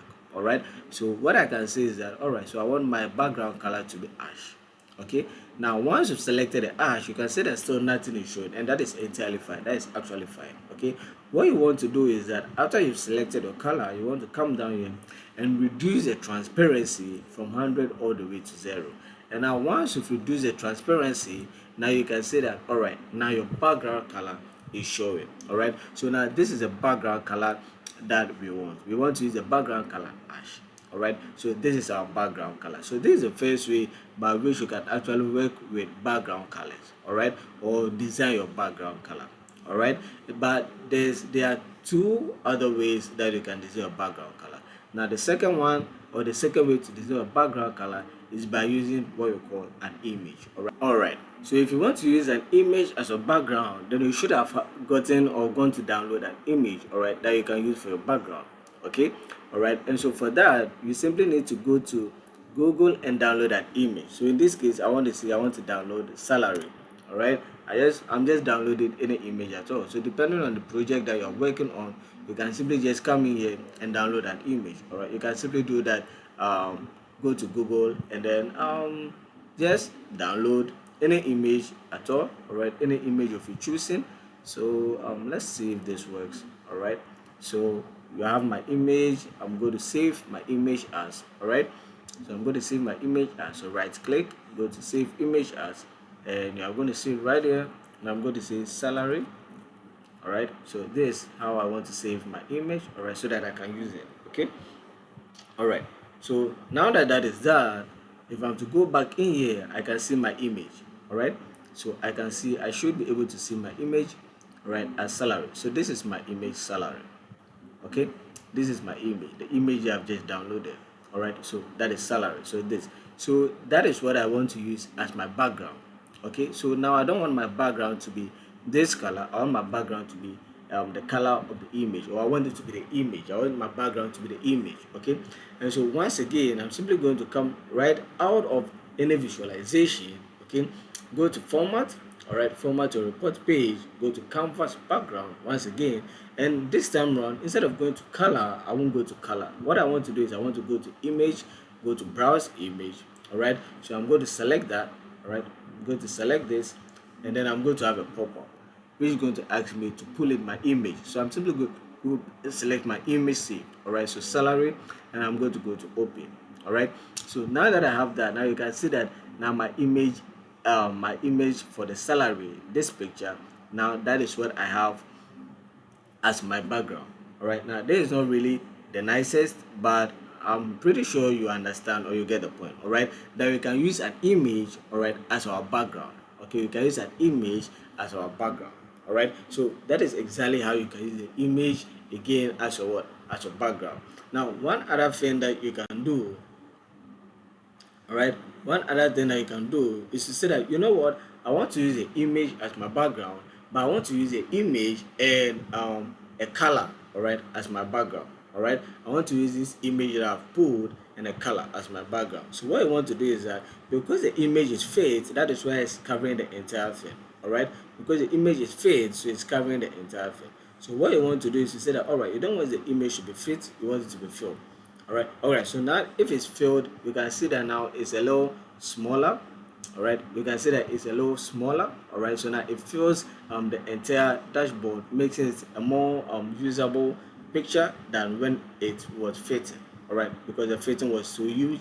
All right, but then if you have it at fill, now you can see that everything is in its right spot. Okay, all right, so let's take this out, and then let's look at what I was talking about. So sometimes what you want to do is you want to use an image as your background, or you want to bring in an image, all right, and at the same time you want to use your background. All right, you want to use a color as your background. All right, so what you want to do at this point is to say, all right, you know what, I want to bring this here. Okay, I want to bring this here. All right, and I want to make the background, I want to make it white. Okay, so I want to change the background and make the background white. All right, so I'm simply going to go in and say, you know what, let's make this white again. All right, so we are making white and we are putting everything together. All right, now these things are too big, so excuse me, let me do a little bit of revamping. So yeah, okay, let me reduce this a little bit. I'll bring this right here. Kindly give me a minute to fix this, because I want us to look at something. All right, because this is something that a lot of people may want to experience, but a lot of the time they do not have the opportunity to. So I just want to use this opportunity to illustrate that. All right, so sometimes we just have something like this. All right, so this is that, and we want to add a picture to this. All right, just a picture to in addition to our background design. All right, to make it kind of flair. All right, something more appropriate and more appealing. All right, let me use a word, more appealing. All right, maybe we just want to show off a little bit. Okay, maybe we just want to show off a little bit. So once you have it like this, you can say, you know what, now I have my everything group at one side, and I'm okay with the background color for these ones, all right, being white. But I want to bring in a new picture, to complement these visualizations. All right, so what you can simply do is to go to insert. All right, you can simply go to insert, go to image. All right, so you have the image here, and now once you have your image here, what you want to do is you want to go to the style, bring this down. All right, go to image, select image. All right, and then what, excuse me, go to image, select image, and now what you want to do is to go to browse image. All right, so that you can go in and pull that particular visualization, all right, or that particular picture, excuse me. You want to go in and pull that particular picture. All right, so in view of this, maybe I want to pull in one of my thumbnails. All right, so I'm going to go in and say open. All right, open sesame. All right, so now you can just add this to your visualization. All right, you can just add this to that, and you can simply just come here and say you don't want it to be filled, you want it to be fit, you want it to be filled. All right, so that it fills the entire thing. Okay, and then what you can do is, if this is still not enough, you can simply just go in and add another one. All right, whereas you can say, all right, I've gotten the first one, and for the second one that I want to complement this image, I'm still going to go in and do a little bit of another selection. All right, and in this case, let's say I want to use this, all right, to complement that. So I can just go in and pick that up as well. All right, and now once I have that, because it's fitting, you can see there are so many extra spaces. So you want to go in and then say what you want it to fill. All right, so that now you can have something as simple and as nice as this. All right, so this is how a lot of the time you see people adding images and background, all right, for their background design and all of that. All right, so this is essentially how the background designs can be made. All right, you can use pictures only, you can just use the color that Power BI provides only, you can use pictures and the backgrounds as well. All right, so now if you don't want the backgrounds to be white, you can simply just click outside of it, go in, all right, over here, change your background. All right, you can simply just do that. But there's one other way that we can design backgrounds, and for that we do that using what we call PowerPoint. All right, and so in our next video we are going to be seeing how we can use PowerPoint to design our backgrounds, all right, for our Power BI background designs. All right, so let's go in and see how we can use or we can employ PowerPoint to do just that. All right, so I'm going to show you how to design it in PowerPoint. It's just going to be a simple something, how we can save it and how we can have it exactly as we want in Power BI. All right, so let's go in and see how that is done.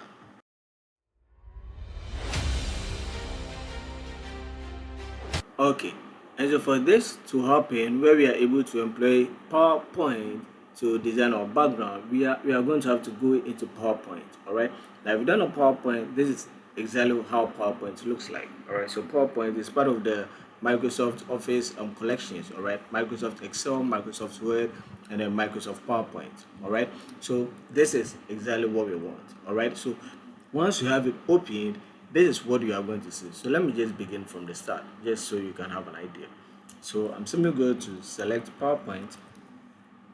All right, so PowerPoint, and I'm going to open my PowerPoint. Okay, so once PowerPoint is opened, you are going to get something like this, and you want to go to blank presentation. All right, in PowerPoint you want to go to blank presentation. Now in blank, when you select blank presentation, this is what is going to happen. All right, and we are going to have to perform our designs or design our background based on this. Okay, so you want to, first of all, what you want to do is to have a complete free space right over here, where we don't have anything in this particular page. All right, we don't want to say this click to add title and all of this. No, we just want to have an empty page. All right, so what you want to do is to select the entire thing by clicking, holding, and then selecting the entire thing, and then hitting on delete on your keypad. All right, so once you do that, you realize that everything is off.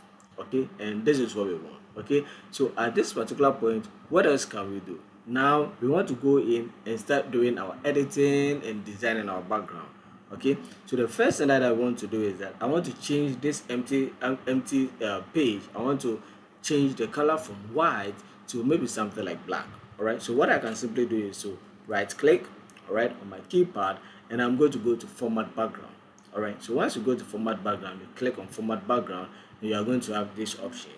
Okay, so you have several options over here. We have solid fill, gradient fill, picture or text fill, and all of that. For me, I want to have a solid fill, all right, where the background color is black.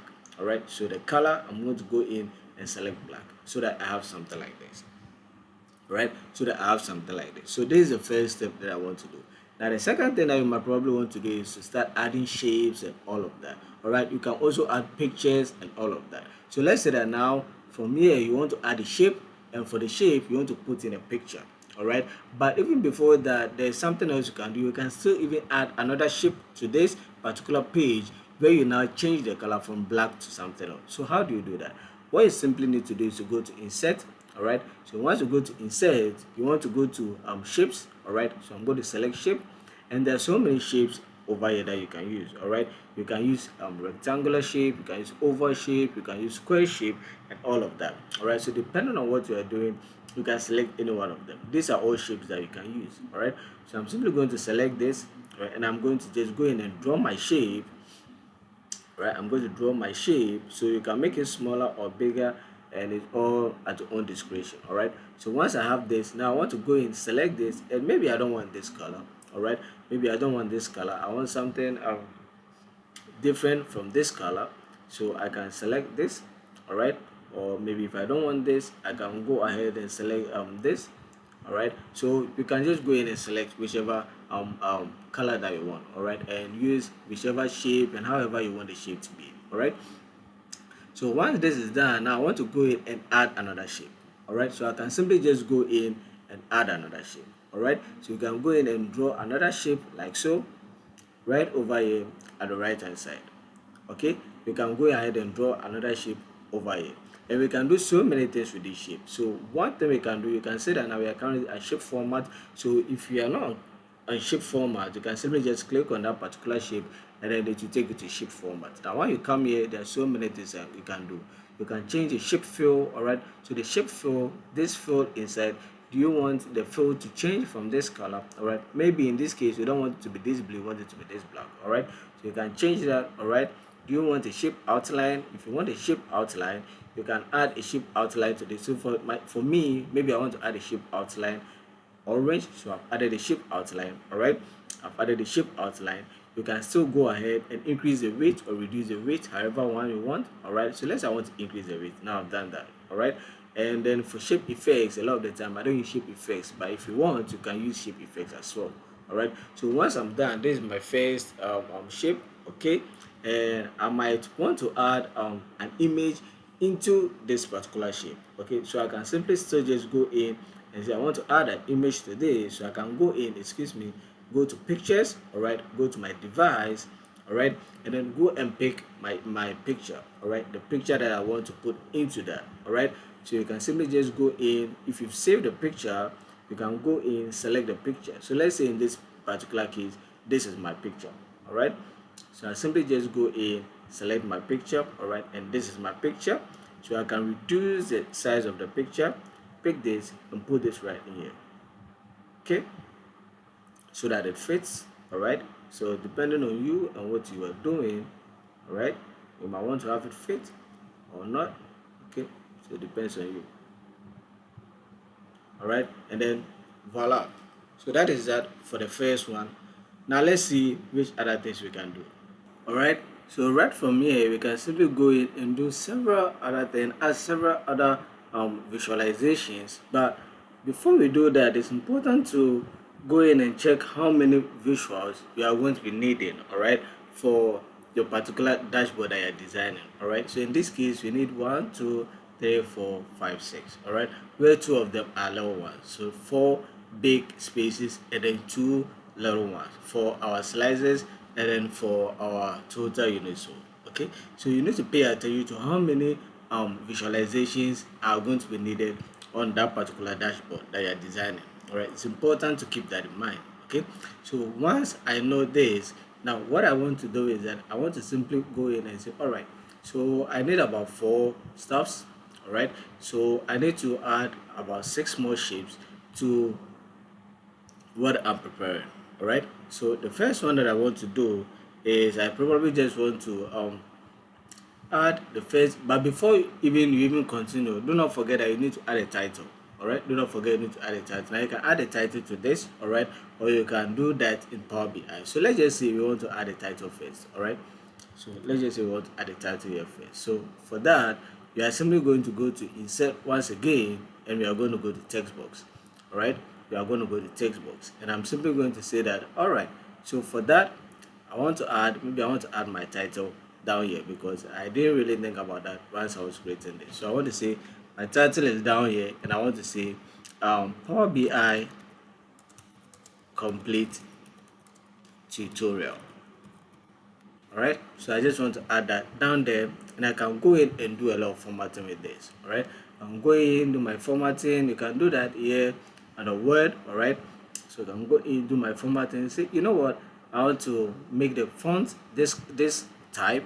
All right, and I want to change the color. All right, I don't want it to be, maybe there is a background, so the color, I want it to be maybe this color, right? I want it to be this color. I want to increase the size a little bit to maybe about 28 or 24. Let's say 28. All right, so I want to increase it to about 28. Okay, and now I can even just go in and put everything, align everything to the middle.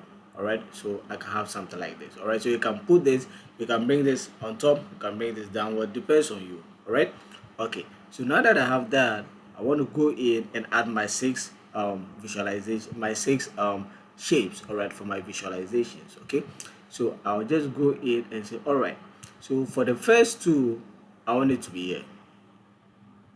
All right, so I'm looking at my card, all right, and my slices. All right, so I'm looking at my card and my slices. All right, but then again, I can just say, you know what, I don't want this because I already have a shape. All right, I already have a shape, so I want to copy and paste the shape. All right, like so.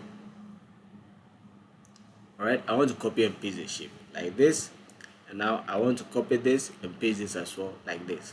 All right, and then now I can adjust this to how I want it to be. Okay, so now this particular one, I want it to be like this, as lengthy as this. All right, I want it to be like so. Good. And then for this particular one, I probably want it to be a little bigger. All right, and then I saw on this particular one a sample of that down here. All right, the bigger part, the bigger type. All right, okay, so now that I have this, let's reduce this a little bit. Let's reduce this a little bit. All right, like so. Good. So now I can say, all right, so I have this is how I want my dashboard to look like. All right, this is how I want my dashboard to look like.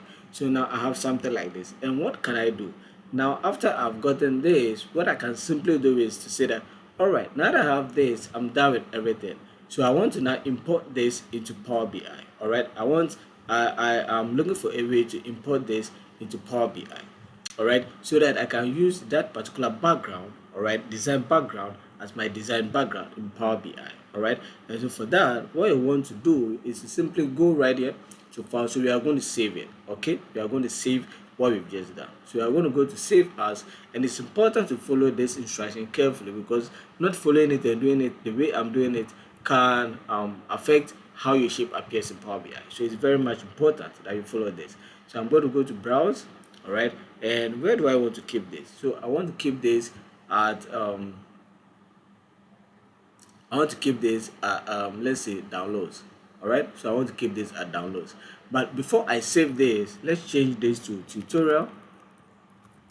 Before I save this, I don't want to save it as PowerPoint presentation. If you save it as PowerPoint presentation, then it's not going to work in Power BI. Power BI does not accept PowerPoint presentation. So you can't just save it as PowerPoint presentation and put that in Power BI. It's not going to work. All right. So what we want to do is to go in and change this, and we are going to go in and select something that we can actually use over there.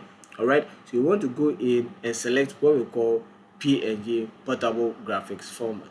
All right, and now we want to save it. So now if I'm to select save, all right, you are going to see it asking me which slides do I want to export. So I want to export just this one. If I want to export all slides, I'm just go and select all slides, but this case I just want to select this particular slide. So I'm going to select just this one slide. All right, so now I've selected just this one slide. Okay, good. So now I have my I have it right here. Okay, now I have this right here as tutorial. Okay, this is what I want, and now this is what I have. All right, so now I have it as picture. Okay, now I have this as picture. All right, so now that we have that, now what we want to do is to go in there and pull what we've just designed into Power BI. So now let me first take these ones off. All right, let me just take these ones out. All right, because we wouldn't be needing this anymore. All right, okay. So now we are simply going to go via the same route that we've been using. All right, go to canvas background, and instead of color we go to browse. All right, and now we are going to go in and select what we've just done, that is our tutorial. Okay, and now we have something like this. All right, so now we have it like this. Okay, and from here what we can simply do is that because the colors are black, right, we are not really seeing much, right? So let's just say, let's go back and change the inside colors. All right, let's go and change the inside colors and then make that white. All right, make that this. All right, so that we can actually see inside. This is a lot easier than changing the colors for all of those visualizations one by one. So I just wanted the easy way out of this. Okay, so tutorial. All right, she's asking me to do it again, and that is fine. So we are simply just going to go to downloads. We want to save it the same way. All right, tutorial. I want to be this. I still want it to be this tutorial, and I want this to be PNG, right? All right, so like so. Yeah, we want to replace that, just that one. Okay. All right. So now if we are to go back in here, we want to remove the background, but let's just leave it as it is. So like so. Select the background. All right. So select the background so that we can use a new background. All right. Okay. Good. So that we can use a new background design. Right. So like so. All right. Good. So now that we have this, now what we want to do is that we can just position all of our items. All right, so we can just bring this right here and then reduce this a little bit. All right, the sizes are still big, but it really doesn't matter. You can just format it if you want. All right, and now we want to bring this right here, and yeah, excuse me, exactly how we want it. Okay, good. And now for this, let's make this smaller a little bit. So what I want to do is I want to remove the background for this particular visualization. So I can simply just go right in there to general, and I'm going to say for the effects I want to remove that. All right, so that now we can just have something like this. Okay. Okay, and now this as well, we can just bring this make this a little smaller. All right, bring it here. Now so from here we are just positioning. Okay, from here we are just positioning. It's really nothing big. We are just positioning so that they fit into our boxes. All right, we are just positioning the visualizations so they fit into our boxes. All right, the spaces that we've given to them. Okay. All right, so now that that is done, now we move on to these ones. All right, and let's say like so, like so. All right, and now for the last one. Okay, like so, like so.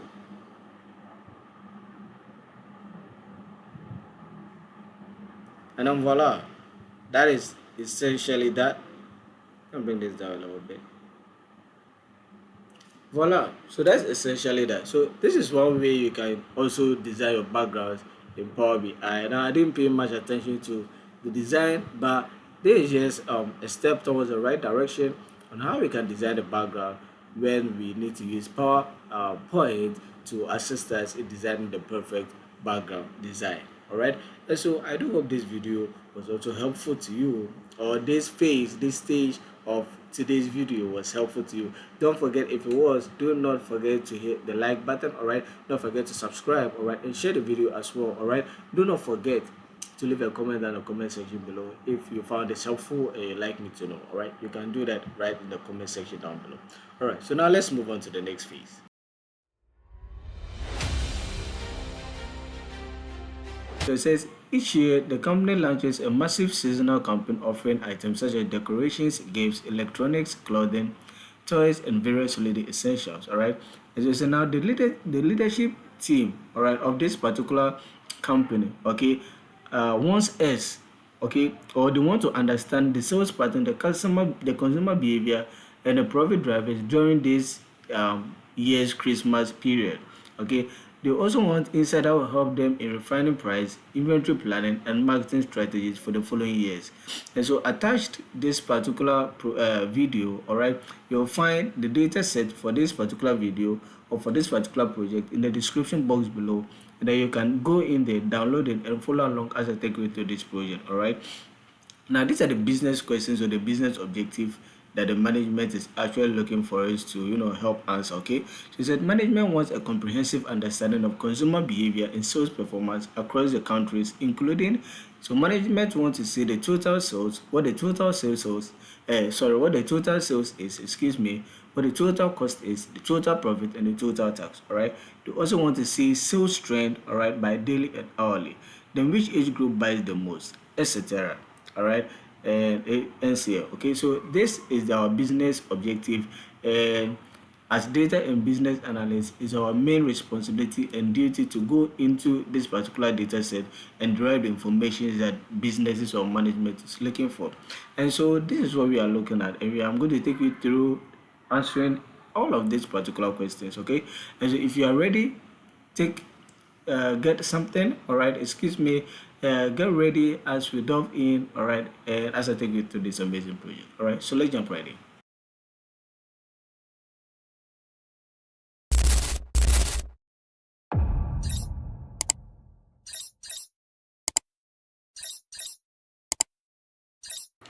All right, and so into this project, this is the entire completed project that we're actually hoping to see. Okay, and so this is page one and the page two. Now it could be slightly different, it really doesn't matter, but we're going to be sure to answer all of the questions. Okay, and so like I always say, be sure to add your own style, all right, add your own thing so that you can make the project yours, so that when you are being asked what you did with this particular project or to this particular project, you also have something to say. Okay, so let's jump right in.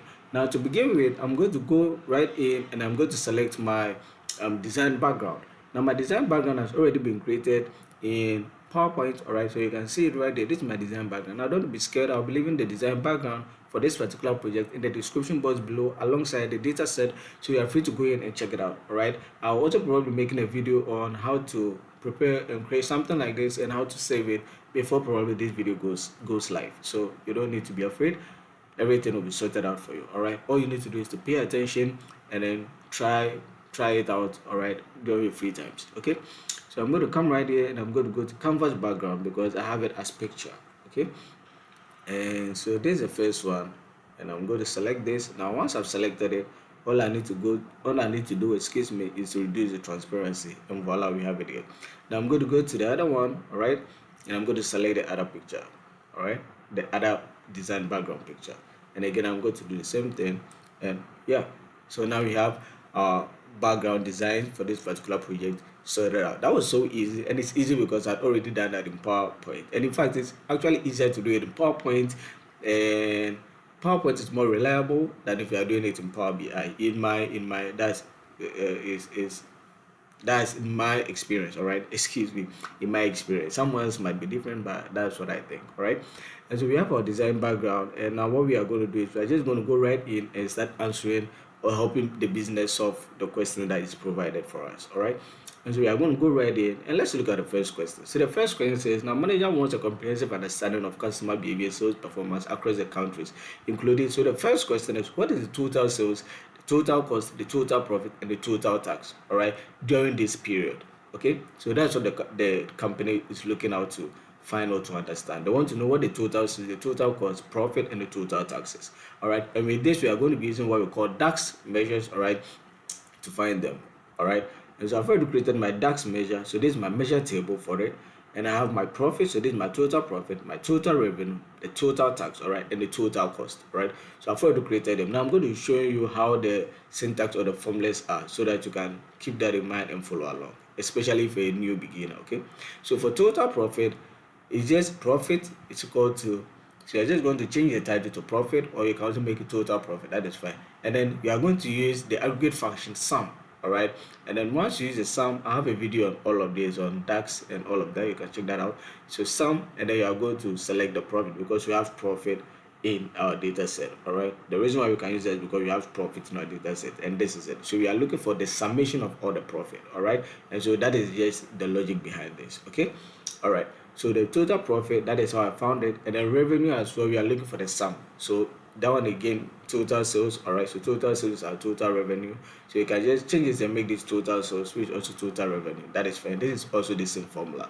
And then we have our tax, and that again we use the sum. All right, so everything was sum, so we could have used aggregate, we could have used, sorry, uh, um, um, uh, we could have used average, excuse me, we could have used count, mean, max. There's so many DAX formulas out there. But since this is a beginner friendly tutorial, all right, we decided to stick to the basics, okay? And so these are the measures that I've created, and they all answer these questions, all right? They all answer the question one, okay? And so once we have that, all we can do is we are just going to select all of them, all right? So I'm going to select my total profit, I'm going to select my total revenue, total tax, and the total cost. And because they are KPIs, I need to show them. Everyone needs to be able to see them at first glance. We are going to be using what we call the cars to show this, all right, to illustrate this. So I'm selecting the cars, and this is what we have for the cars. And now all we need to do is to go in there and format this, okay? So we'll be formatting the cars. And if you've been following, we've done this a couple of times already. It shouldn't be anything difficult at this point, all right? We are going to go right in, and we are just going to do our formatting. So we don't want any background, right? And we don't want any gaps between them, all right? Okay, and then now what we are going to do is that we are just going to, for now, then let's go to cars, all right? So what I like to do is I like to take them one by one, okay? I like to take them one by one, and then I work through them all one by one, all right? So divider, and then we don't want the background, okay? All right, so now we come to the call out. All right, we come to the call out, and that's where you can increase or decrease your value, your font size. All right, so this, and then now we want to reduce this all the way to about 15. All right, so that makes sense. Okay, and we want this to be white, the color to be white. All right, good. Okay, and we want that in the middle, station aligned or station in the middle. Okay, so that's that. But I think we can also do the labeling right here. So let's do the label. Now the labels are this total cost, tax, revenue, profit that you see down there. Okay, so we can format that as well. Okay, so let me just reduce this a little bit, and again I'll be changing their font colors to white. All right, so now you are not seeing anything, but that is fine. We'll do the magic once we are done. Okay, all right, so we are done with this. Now we can go right here, and for the effects we can just turn the effects off. All right, and then voila, we have everything sorted out. So now all you need to do is to reduce this a little bit just to fit the space that we've provided for it. All right, so just to fit the space, okay? And then now we are done with the first question. So the first question which says they want to know the total sales, the total cost, the total profit, and the total tax has been done and dusted. All right, so that is just what we've just we just completed, excuse me. So that's what we've just completed. All right, and so we are moving on to the next question. And what is the next question? The next question says, how are sales trending daily and hourly? All right, so how are sales trending daily and hourly? Now if you come into our data set, all right, or you come into our report page where we are doing our work, okay, and then we go here. So this is a actual data set, okay, because with this I did a little bit of something. All right, now initially we had, all right, so let me actually how do we call it, let me bring the data set or import the data set into Power BI once again, and then take you through this short period. All right, and then we'll come back to the work a minute. All right, so before we continue, I wanted to start a little something, touch on a few things before we continue. So these are the data sets that are actually in this project, all right, as we work on. So there are three different Excel files, okay? So I selected all of them. First off, I selected all of them, then we send them to the transform data so that we can do our data cleaning. All right, now we'll be going back. We are just digressing a little, but we'll be going back to continue, but just so you understand. All right, so first, if you first or when I first imported everything into Power BI, went to the transform section. All right, this is how the data set appeared. So now with countries, this is how you are going to see it. I don't know how you're saying it, and but this is how you are going to see it. This is how it's supposed to appear as. You are going to see column 1 and then column 2, and then country and image URL. Now this is wrong, all right, because we need this as a column header and then this as a column 2 header, all right. So what you are going to do is, once you come here, is to go to first row as headers, and then do that, and then it's going to position them more, where now you have the country as your header and the image URL as your header, all right. And so this is the first thing you do when you are doing your transformation or your data cleaning, during the data cleaning process. So this is for country, and now you go to purchase type, and you realize that with purchase type is also appearing the same. So all you need to do is to go here, use first row as headers, and then do that, and then you're going to position them more for you. Then now we can go to our Xmas data set, and with this everything seems okay. And so here we don't have to do any more data cleaning, because we are done with the data cleaning process for this as well. We are done with what we are supposed to do, so this is fine. But with this, if you pay attention to the question, the second question says how sales are trending daily and hourly. Okay, but if you come right in here, okay, if you come right in here, you can see we have time, and it's hour and minute. All right, so it will be difficult for you to find for hour. All right, and especially even if you're able to get for hour, because some people will just come here and then go to hour. All right, and you are not even see, some people just come here and then just go to hour, click this, and then go to hour. But then you should understand that the hours are AMs and PMs. Okay, so AMs and PMs, and so the first thing to do is to split this particular column where you have your EMs and your PMs in one particular column, so that now you can find for just your hour without the minute and the seconds attached. Okay, and so what I did was that I just came here because this date is correct and there are no empty cells. Right, there are no empty cells or repetitions, right, or duplicates. And so all I simply did was that, and we can check if they are duplicates by simply right clicking, all right, and then looking for the duplicate. All right, so removing duplicate, and there's a removing duplicate, so we can just check to see. But I already did that, and so I know there are no duplicates. Okay, and so that's not important. So this is what is important. So all you are going to do is that now if you try splitting this, okay, you are not going to find a split. Why? Because split normally works with text or string columns. Okay, but this is time, a time column. All right, this is time, so you can't really split this. And so the first thing that you do is to change the data type. This is a data type, so you change the data type, all right, to text, and it will allow you to change it to text. All right, so once you've changed the data type to text, now if you right click, you have the option to split, and we are splitting by the delimiter space, because we only need the EMs and the PMs. We don't need these semicolons or these columns. We only need the EMs and the PMs, and that is separated by a space. All right, and so I'm going to right click this, and when I go to split column, I go to by delimiter. Okay, and so delimiter, I'm going to change select or enter delimiter. So the delimiter that I'm looking at right now is space.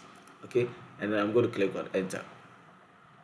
All right, so now once I click on enter, you can see that now we have our EMs and PMs, and now we have our time. Okay, so I'm going to change this right here, and I'm going to call this AM/PM, because these are also going to be important going forward. So AMs and PMs. All right, so this is the column for that. And so now I can just simply come here. Now I can go to my time, and I can go to my hour and say I'm only looking for the hour. And so now I have my hours. All right, so 8, 6, 8, 3, 5, all of that.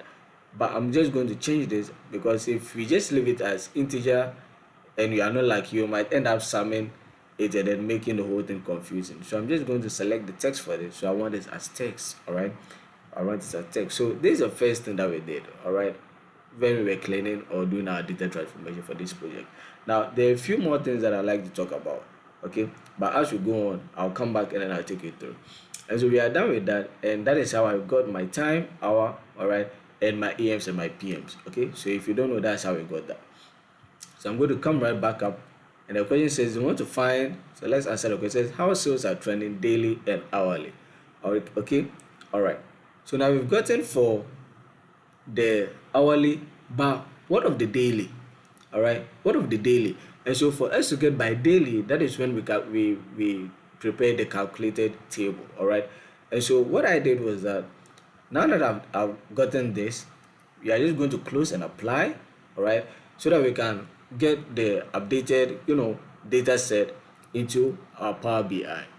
All right, okay, we are going to get it into Power BI, and we are just going to wait a little bit for it to finish loading. All right, Okay, so it will should be loaded by now. All right, so it's loaded. It's loaded. Text relationships. All right, so now it's loaded, and we have it in Power BI. And so these are our files. Okay, but we need to find for the daily. Okay, and so to find for daily, that is Monday to Sunday or Sunday to Saturday. All right, you can't easily find that. Okay, and so we are going to use what we call the calculated table, the calendar table, excuse me, to find that. If you come to date, see the date hierarchy, we only have year, quarter, month, and day. We can't find, and the day is from 1 to 30 or 1 to 31. All right, so the day is 1 to 30 or 1 to 31, so you can't really use this, okay, because this doesn't answer that particular question. Okay, and that is why we had to create the calendar table. And so all we needed to do was click on this, and then we go to new table. All right, so our calendar table, the new table. And then once we come here to our new table, okay, so once we come to our new table, all right, so excuse me, so I'm going to click on this, go to new table. All right, and then I'm going to say, all right, this new table, I'm going to call it calendar. All right, so cal table. All right, and that's how we got this. And for the calendar table, we are going to use the measure calendar, and we are going to say min. So this is how I created the calendar table: min, date, xmas, date. So I'm using the date. All right, and then close this, and then now I say max. All right, and I'm going to say date xmas. So maybe this is a little bit ahead, but that's fine, you can just follow along. So I've created my calendar table, and so now if you come right here to the table view, you have my calendar table created. So this is my calendar table. All right, and what I can do is that I can just change this format. All right, I want it in short date, so I want it in short date. I don't want the time and all of that, so I have this. Okay, so now that I've created my calendar table, what I went ahead to do was that I went ahead to create a new column. And for the new column, maybe let's just call this year, even though we are not really going to use it. And I'm going to say year, and then my calendar table date. All right, so my calendar table date. So to create the year from this particular date, all right, and you can as well just create month from that as well. Okay, and so let's create the month. Let's create the month. Let's create a month, and I'm going to say month. All right, and again I'm going to take it from the calendar table date, from this date. All right, and then voila, so I'm taking it from this date. So calendar table, so month. All right, so these are the months. Okay, now what we can do with the month is that we can just format the month. All right, so I'm going to say, all right, so format this. Okay, so let's say this. So because I don't want the month in this column where we have one, I'm going to say format, and I'm going to say calendar, this, and I'm just going to do this and say month. And this is the exact same way we are going to find the weekday. All right, so month. So now you can see it, instead of the 1, 2, 3 up to 12, now we actually have the month. All right, and we can just set the month by, no, that's fine, don't worry, there's some other time. And then we are going to go in right there, and I'm going to create a weekday. Okay, so weekday, so that we can have Monday to Friday. All right, so weekday, but I like to use num.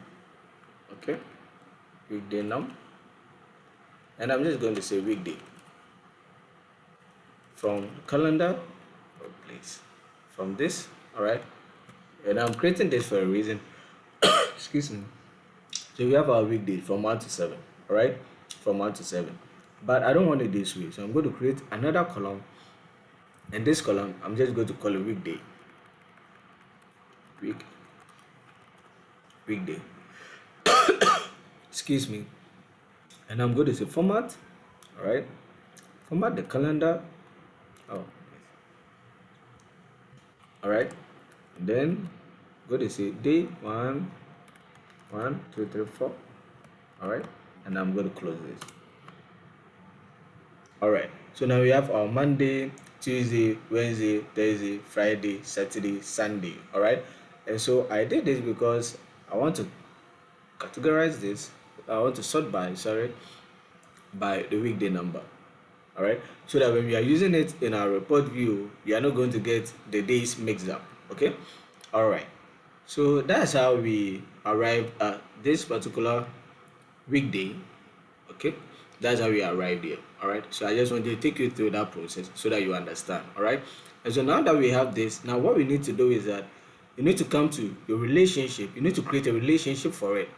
Okay, this is your data modeling or relationship, because if you don't relate this table to your data set, then it's not going to work, it's not going to function.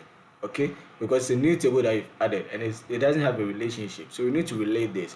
So we are relating it to this. We took this date from this particular table. All right, so all we need to do is to pick this and then drag it to the date, and it's going to create a relationship for you, so that now you can use the date in conjunction with the entire data set, because this particular data set, all right, is interlinking with this and with that and all of the other files. Okay, and so if you come right in here, you can see that we have our relationships already created.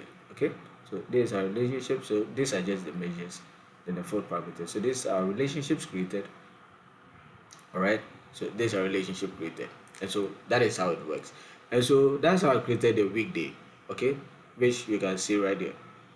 All right, so you can see it right there. So the weekday. All right, okay, so let's continue. So now to answer the question, sales by daily and hourly, I'm just going to come right here to my measure table, and I'm going to pick the sales, so total revenue.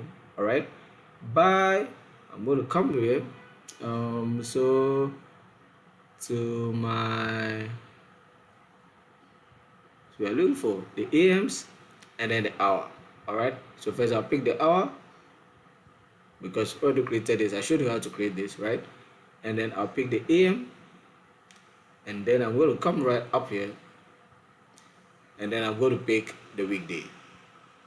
So these are the three things that we want. All right, or we are looking for, right? Okay, so some of time I'm going to pick this, I'm going to pick this, I'm going to put this on top. Yep, hold on, top here. All right, so let me change it to this now first. All right, and then I'm going to come pick this weekday. I don't want it over there, so I'm going to go to my weekday table. I'm going to pick this, and I'm going to pick this right here. All right, so this is how it's going to be looking like at first, but don't worry. All we need to do is to click on this and then click on that. Okay, and now let's pick it up. So voila, so we've created our drill down and drill up using the calculations that we made throughout up to this particular point. Okay, and now all we need to do is to format this in here. Okay, this project actually took a little while. Not that it was difficult, but there were a few things that you needed to pay attention to, all right, for you to work exactly how you want it to work, all right. And so that is why you are seeing it, but don't worry, as long as you follow along, you should be fine. So this is simply saying that, so for the time, all right, so this is the time, all right, so this is the first hour, the second hour, the third hour, the fourth hour, the fifth, the sixth, the eighth. All right, so this is the seventh, the eighth. We use markers to identify them: the ninth, the 10th, the 11th, and the 12th hour. All right, now when it comes to time, you know, it's mainly from 1 to the 12th hour, although there are 24 hours in a day, but it's mainly from 1 to 12 hours. So that, and that is why it was important to find the AM and the PM, so that we can say 1 AM 1 PM, 2 AM 2 PM, 3 AM 3 PM. And so if you don't find the AM and the PM, so you just leave it as the time per the hour. Then time 1 o'clock, is it the morning or in the evening? 2 o'clock, is it morning or in the evening? All right, because normally it's from 1 to 12. You will hardly find people reading time as 13 o'clock or 14 o'clock or 15 o'clock, although sometimes it does happen, but the standard is 12 o'clock AM and 12 o'clock PM, and that is why it is important to go and find that out. All right, and so now that we have all of this, so the first hour, the second hour, the third hour, but so now it's telling us that this particular hour, the 8th hour, brought in the most revenue, but it didn't bring us the most revenue in the morning or in the evening, and that is why that is when we can just click on this to check, and we can see that, all right, so the 8th hour brought in the most revenue, but in actual fact it was in the morning, the 8th hour in the morning, that is 8 a.m. in the morning, the time between 8 o'clock and then 8:59 in the morning, that brought in the most sales, whereas the PMs in the evening is actually bringing in less sales. All right, so we can actually determine or answer this question based on this and say, all right, so the hour that's actually bringing in the most sales, it is actually 8 a.m. in the morning. All right, and we can go down and say, all right, so 8 a.m. in the morning, which particular weekday do we make the most sales? And we can see right there that it's actually on Mondays 8 in the morning that we made the most sales. All right, followed by Wednesday 8 in the morning, and then it goes down like that. And so this is how the drill through helps us to solve this particular question, and this is how we are solving this question. So now that we understand that, we can simply just go in and format this to make it look more appealing and more beautiful. All right, so let me take this drill down out. All right, and then we can just go in and do that. All right, so now let's go in and format this. Okay, so I'm going to come to my x-axis, and this is the x-axis, and I don't want, all right, probably I'll want the values, but I don't want the titles. All right, and so what I can do is just come here and format this and make this color white. All right, the font color white, and that should be done for now. All right, so that should be done for the x-axis, and then we can go to the y. Now with the y-axis, I don't really want anything from there, so I'm just going to turn this off, and I'm going to turn this right off. All right, okay.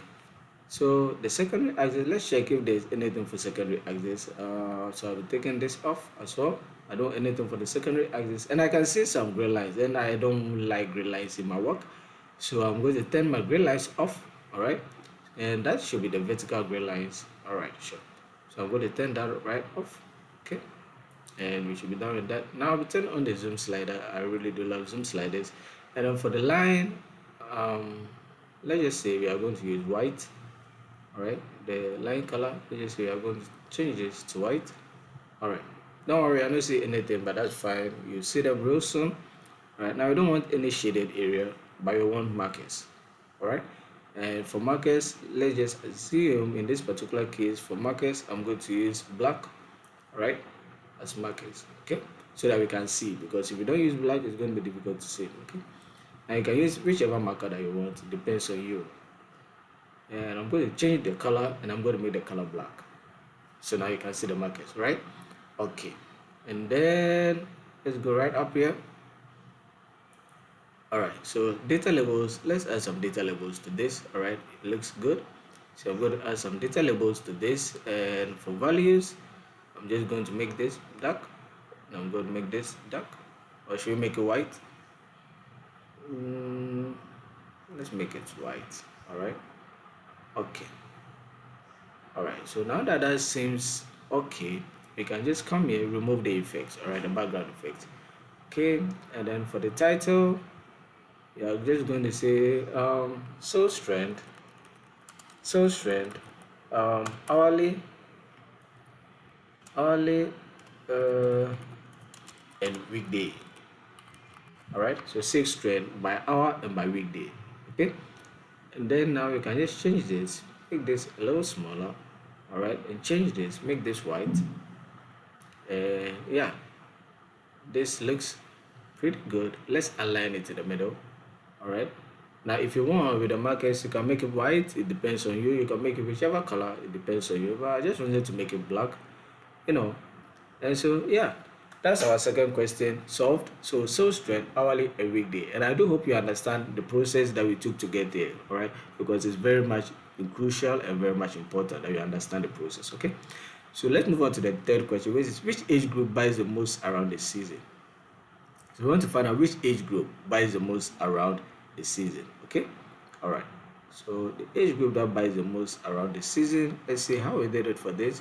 I'll make sure. All right, so we just use a few little. All right, so it's fine. So which age group? So the age groups have already been created, so you don't need to use dax the if function or whatever to create the age group, because it has a customer age group already prepared for us. All right, it already grouped them. The data set already grouped them. Okay, so now that we have that, so this is the age group, and they want to know the revenue that each of these groups contribute. Okay, And so we are just going to be using this to illustrate that, right? And so now we have this, it's just solved, it's so easy. And then we can just format this. So for the y-axis, I like to leave them, and so I like to format them a little bit, okay? And make this white, right? But for the title, I don't think we'll need a title for anything, okay? All right, so that is that for that. And for the x-axis, in this particular case, we wouldn't need the x-axis for anything, all right? So we are just going to turn the x-axis off for now, all right? And then with green lines, let's see, green lines, there are no green lines, which is fine, which is actually relieving. And let's see if there are zoom sliders. Let's see, okay, so we can add some zoom sliders. And then for the bars are this showing the items. So what we can simply do is that for all, we can just select white for them, all right? And that is that for that. So let's add some labels, some data labels. So like so, okay? And then we can just do this and then make them white because they're outside, okay? They're outside. We can just change this, the values, and then make it white. So this is simply formatting, and formatting is one of the most important things when it comes to Power BI, if you ask me, in my view. All right, because formatting, it's formatting that takes your data set from it being just visualization to it being proper visualization. All right, and so formatting, in my perspective, I think is one of the most useful skills that you can get used to. All right, when it comes to Power BI. Okay, and so with this revenue by customer age, I think it's fine. So we can just format it a little bit, make this bold, all right, make this white, and then we can decrease this a little bit and align it in the middle. Okay, all right, so that should be fine for now. And then with the effects, let's remove everything so that we can now have just this. Okay, so this is our third question practically solved. All right, so if answer the question, which age group buys the most around the season? So looking at this, you can see that the age group 1 to 11, they buy the most around this season. All right, so ages 1 to 11 buy the most around this season, followed by ages 12 to 17, and then followed by 18 and over. All right, so ages 1 to 11, the amount that they contribute during this season is around 11 million. All right, just a little over 11 million, whereas the ages 12 to 17, the amount they contribute is a little is some amount over 8 million, whereas people age 18 and over, they also contribute just above 8 million, just a little close to 9 million. All right, and so that is that for this particular question. It's answered as simple as that. So now the question 4 says, which gender spends more during this Christmas season, or which gender spends more during Christmas seasons? All right, so gender, we are talking male and female, or if there are any other genders, we can look at that. All right, and so we are just going to go in here again to our actual data set, and we are going to look for gender. So gender, how many? We only have male and female. All right, we only have male and female. So we have the gender and how much you contribute. This is total revenue. So you have this, and with this, I use this to illustrate this. All right, I use this to illustrate it. All right, and so we can just have this, and I'm going to put it right here because we don't have a lot of items in this particular one. It should be able to fit into this, and that is why I did this. Okay, all right, and so now we need to format this. Okay, it's still a work in progress. So for the x-axis, yeah, you can just make this big alone and then make this white. All right, so for the x-axis, that should be that, but we don't want anything for the title because anyone that takes it should know that that's for gender. All right, okay, male and female is practically gender, and then with the y-axis, we just don't want anything at all for the y-axis. All right, okay, so we have that done and dusted. And then let's see, I don't think there are any gray lines in this particular one. All right, but it's just good to check, it's good to check. And then the zoom slider will not work, so you can see zoom slider is off here, zoom slider can't show. All right, so you don't need to bother with that at all. And then with the columns, that's the columns, this, we change that, we make it white. All right, we make that white. And then all we need to do is now, can we add some data labels? No, we can't add data labels to this. Okay, and so that works out. Now we can just come to title and say revenue by gender. All right, so this revenue by gender, but let's decrease this a little bit and increase or make this bold, and this should be white. All right, then we can align it in the middle. Okay, so we've aligned it in the middle, and now the effects we are going to turn off so that we can have this. So voila. So this is our third question solved. So now looking at it, you can see that this female, this is male, and the females are contributing 14,429,000 to this Christmas season's sales, whereas the males are contributing 14,102,000 dollars to. So the females are actually contributing a bit more than the males in this particular data set in this particular region. All right. So let's continue to the next question. So what is the next question? Now guys, which country leads in both sales and profit? So they want to know the countries leading in both sales and profit. Okay, and so for that, you are just gonna go right in and do just that. All right. So another thing we did right here, all right, is that in order to use, how do we call it, this, as you can see, in order to use this, okay, so what I did was that I'm going to come here and I'm going to show you.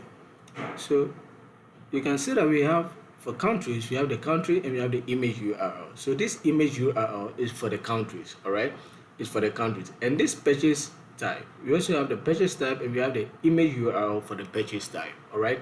And so in order to use the image URL, you don't just take it and drag. No, it's not going to work. Or the country URL is not going to work. So what you are going to do is that you are going to come right here, and again I selected this my countries, all right, and then this is a URL. So I'm going to click on the URL column, and then I'm going to come right here, and instead of just leaving it under uncategorized, I'm going to go to image URL and select the image URL, all right, and this is going to happen. So after doing this, now you have the right to use the image URL. And with the purchase as well, we can do the same for the purchase. We are going to come right here to the purchase URL column and then change it from uncategorized to image URL, all right, to image URL.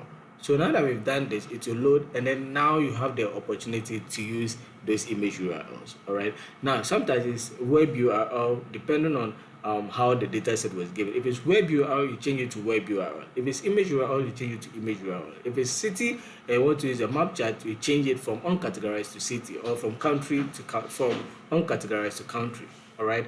And so you have the option to do all of that, all right, once you come here and then you select the data category. Okay, so you can see that we have all of this. Now most of them, or even all of them, they uses internet. So your internet needs to be on when you are choosing or selecting these things, all right.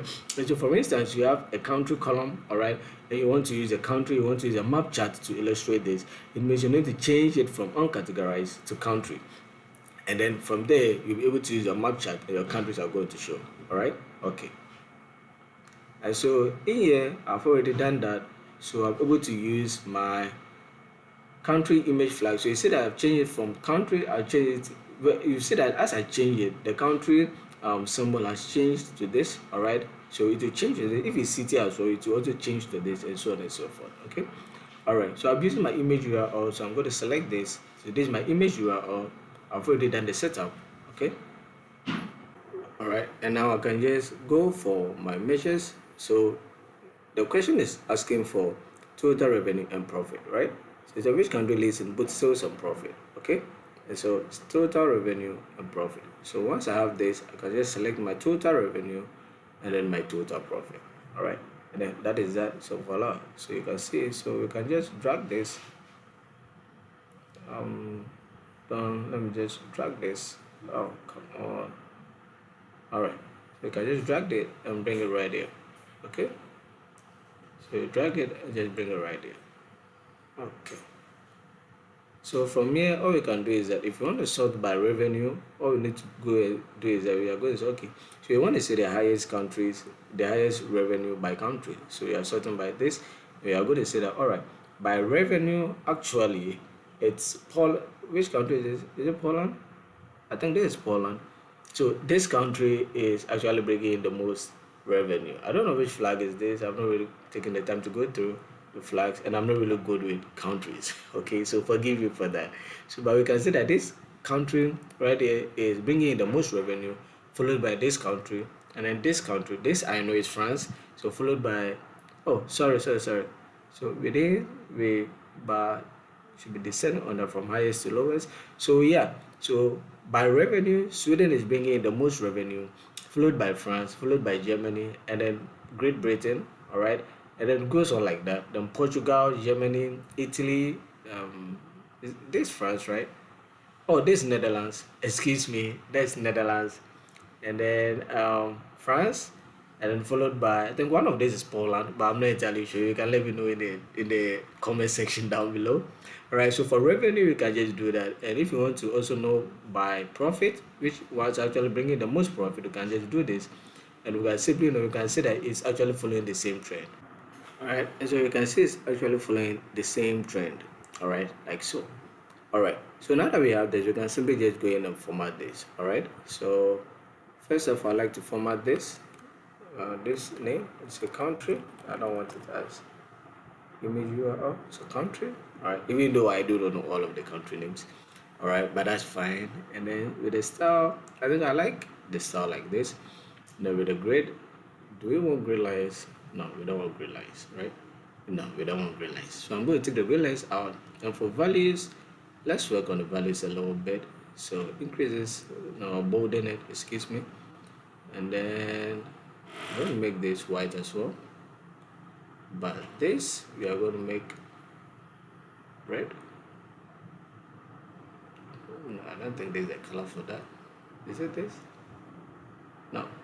So red is red, but no.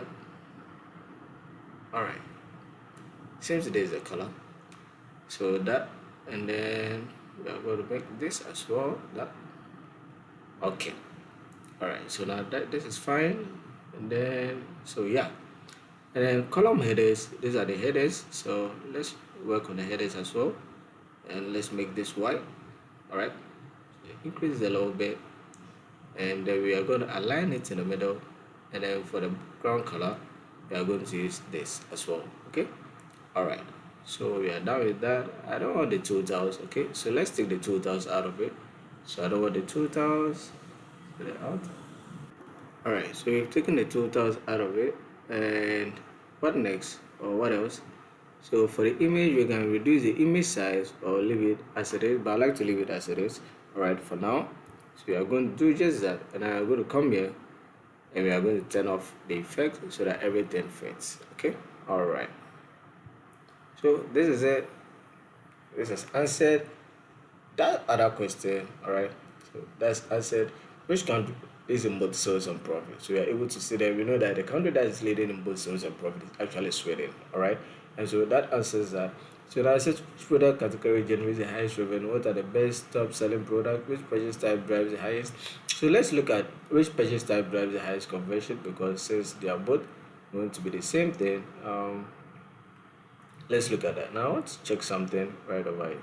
Alright, so top 10 product. Alright, so we will come and do that. But which purchase type is driving the most conversion? So what I simply like to do is that because they are all the same, I just need to work on this once and for all.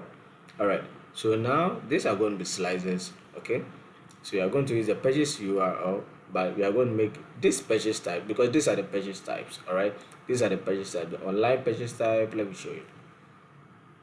So purchase types. Alright, so we have in-store purchase type, online purchase type, and Xmas market purchase type. Alright, and so these are the purchase types. Okay, so what I'm simply going to do is that I'm going to change this. I'm going to make this slices. Alright, so that when I click on this online purchase type, it's going to affect the whole thing, or the Xmas market, or the in-store, whichever one is going to affect. So they are going to be functioning as slices. As you can see, they affect the entire data set. Alright, accordingly. Okay, so they are slices. Alright, so I'm going to format this for the slicer settings. I'm going to leave it multi-button row. I think this is also fine. Then call out value. Alright, or the callouts. So let's go to the values, and I don't want any values for it. That's the things that I'm writing because they are not actually the names, they are just data, image, whatever. So we don't want all of them. Okay, and so yeah, but what I like to do is I like to close the gap. So that's not from here. I like to close the gap between this and this because this is too big of a gap. All right, so we are going to come right here, and I'm going to go to gap. Okay, gap. When I say gap, it reminds me of One Piece. I don't know if you watch, any one of you watches One Piece.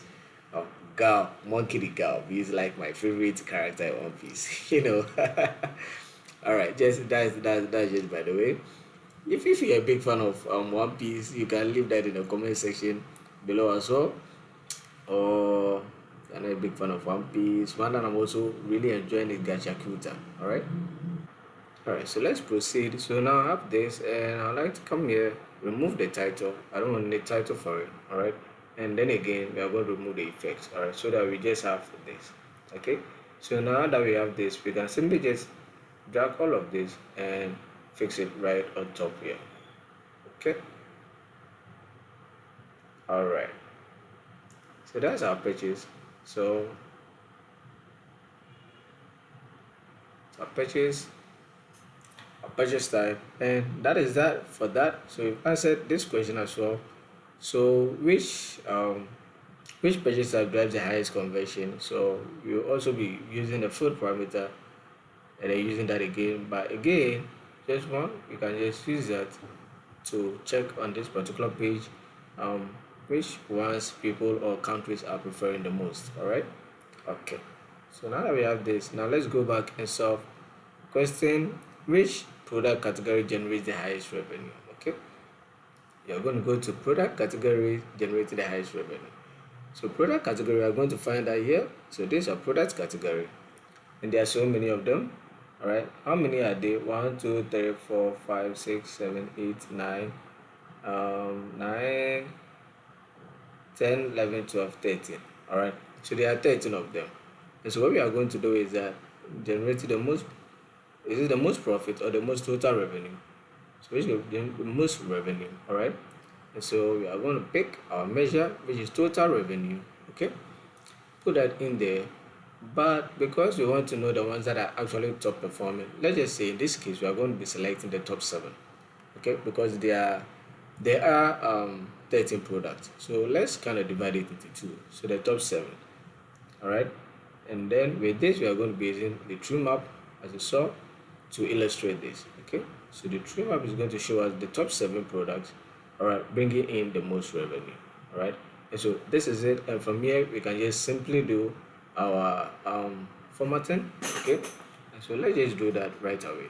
So with this, we are going to use a conditional formatting, and what I'm going to say is that I'm going to just use gradient and change everything to white. Okay. So I'm going to just change everything to white. All right. Okay. So that's for our conditional formatting. Colors and data labels, let's leave some data labels. All right, on this, and for that the data labels, I think I want them black, right? So black as data labels. All right. Okay, so data labels as so, and then for category labels as well, let's leave that as black. All right, so category labels, so black. So name of category, so we like to see them because every other thing is white. We would like to have this as black so that we are able to read the items. Okay. All right. So now let's remove this. Yeah, I realize when we use a white, for some reason, whenever we use a white, it gives us this problem. Yeah. So let's just use black. Let's just go with black. Yeah, I'm not entirely sure why whenever we use white in such situations, it just makes everything white and you are unable to see anything. I'm not sure. I have to do my check on that. But I said that when we use a black, we are still able to see. Yeah. And so now we can just change this and make these ones white. All right. The data labels and data categories. All right. We can just make them white. All right. And so yeah. And then change this as well and make this as well white. Okay. So now that that is done, we are going to go to the title and we are going to make the title proper. So, like so. And we are going to make this white. And then I'm going to align it in the middle. Alright. Align it in the middle. And let's push this. And yeah, voila. So this is the first part of this, and we are moving on to the second part of this. Now if you are enjoying this product and it's something that you are really liking and loving, hey, don't be sure to leave a like and don't be sure to subscribe to the channel. All right, so that when I upload any new video like this, you'll be the first to be notified. And in fact, if you want to learn more about data analytics, Power BI, SQL, Python, Excel, Microsoft Excel for data analytics, hey, then this is a channel for you. So be sure to leave a like, subscribe to the channel. If there's anything you want to ask or figure out, you can leave a comment in the comment section down below, and I'll be sure to check it out and answer. Let's move on. All right. So what is the next question? So the next question is, so now we've answered question 1, question 2, question 3, question 4, question 5, I think. Yeah, question 6. We've answered. All right. So we've not answered question 7, but we've answered question 8. If we've not answered question 9, so let's answer question 7. So question 7 says, what are the top best-selling products? All right. So what are the top best-selling products? So we are going to come right here, and let me close this. Close this. So the top best-selling products. So product name. How many products are we looking at? We are looking at a lot of products. All right. We are looking at a lot of products. 1, 2, 3, 4. But let's just look at the top 5 best-selling products. All right. So top 5 could be top 10, depends on you. All right. So top best-selling product by revenue. All right. So now that we have that, we can just simply go right here to the product and go to our basic filtering, change from basic filtering to the top end, and we are just going to say top 5, all right, and then by revenue. Okay, so we can just put this in here, and voila. And with this, we are going to be using this to illustrate it, all right. Or should we use this? No, I think we should use this to illustrate it. All right, so the top 5 best-selling products. Okay, so we are just going to drag this, and now that we have this, all we need to do is to format it, all right, so that it looks good. So these are the top 5 best-selling products. We have Barbie doll being the highest sold product. I do believe the little girls are purchasing this a lot more than any other thing. So Barbie doll comes in first, and then we have the Hot Wheels. So my little guys, they come in a close second, and then we have the third item that means to be Lego Star Wars set. I'm pretty sure the boys are in the Harry Potter puzzle, and then we have the Fisher Price learning toy. So these are the top 5 products that is bringing the most sales at this particular point in time. All right. And now that we have that, we can just simply go and then do our formatting. So I'm going to format this because I need that. All right. And we are going to change this to white. Okay. But I don't want the title, so for title I'm going to turn this right off so we can have enough space. Okay. And then for the x-axis, I don't think we want anything for the x-axis, so I'm going to turn it completely off. All right, so that's it for the x-axis. All right, so grid lines, are there any grid lines? Let me check to see. So I don't think there are any grid lines, which is fine. And then for zoom slider, I think we can add a zoom slider to this, and that is fine. And for our bars, we want to change everything to white. All right, in this instance we want everything to be white. Okay, all right, so bars, that's fine. And then data labels, should we add some data labels to this? Probably that should be fine. So we can just do this, go to our values for the product, the labels. All right, and make this bold, and then make this black. So the black should be fine. All right, and so that should be that for that. So we can just come here and we can just effect remove it, so that for the titles you can say top 5 products with the most revenue. All right, so top 5 with the most revenue. And now you can come here, reduce this. All right, put this in the middle, this, and then like so. All right, and then we are done with this particular question. So this question, which is asking us to find the top best-selling products, so the top 5 best-selling products, we've done that.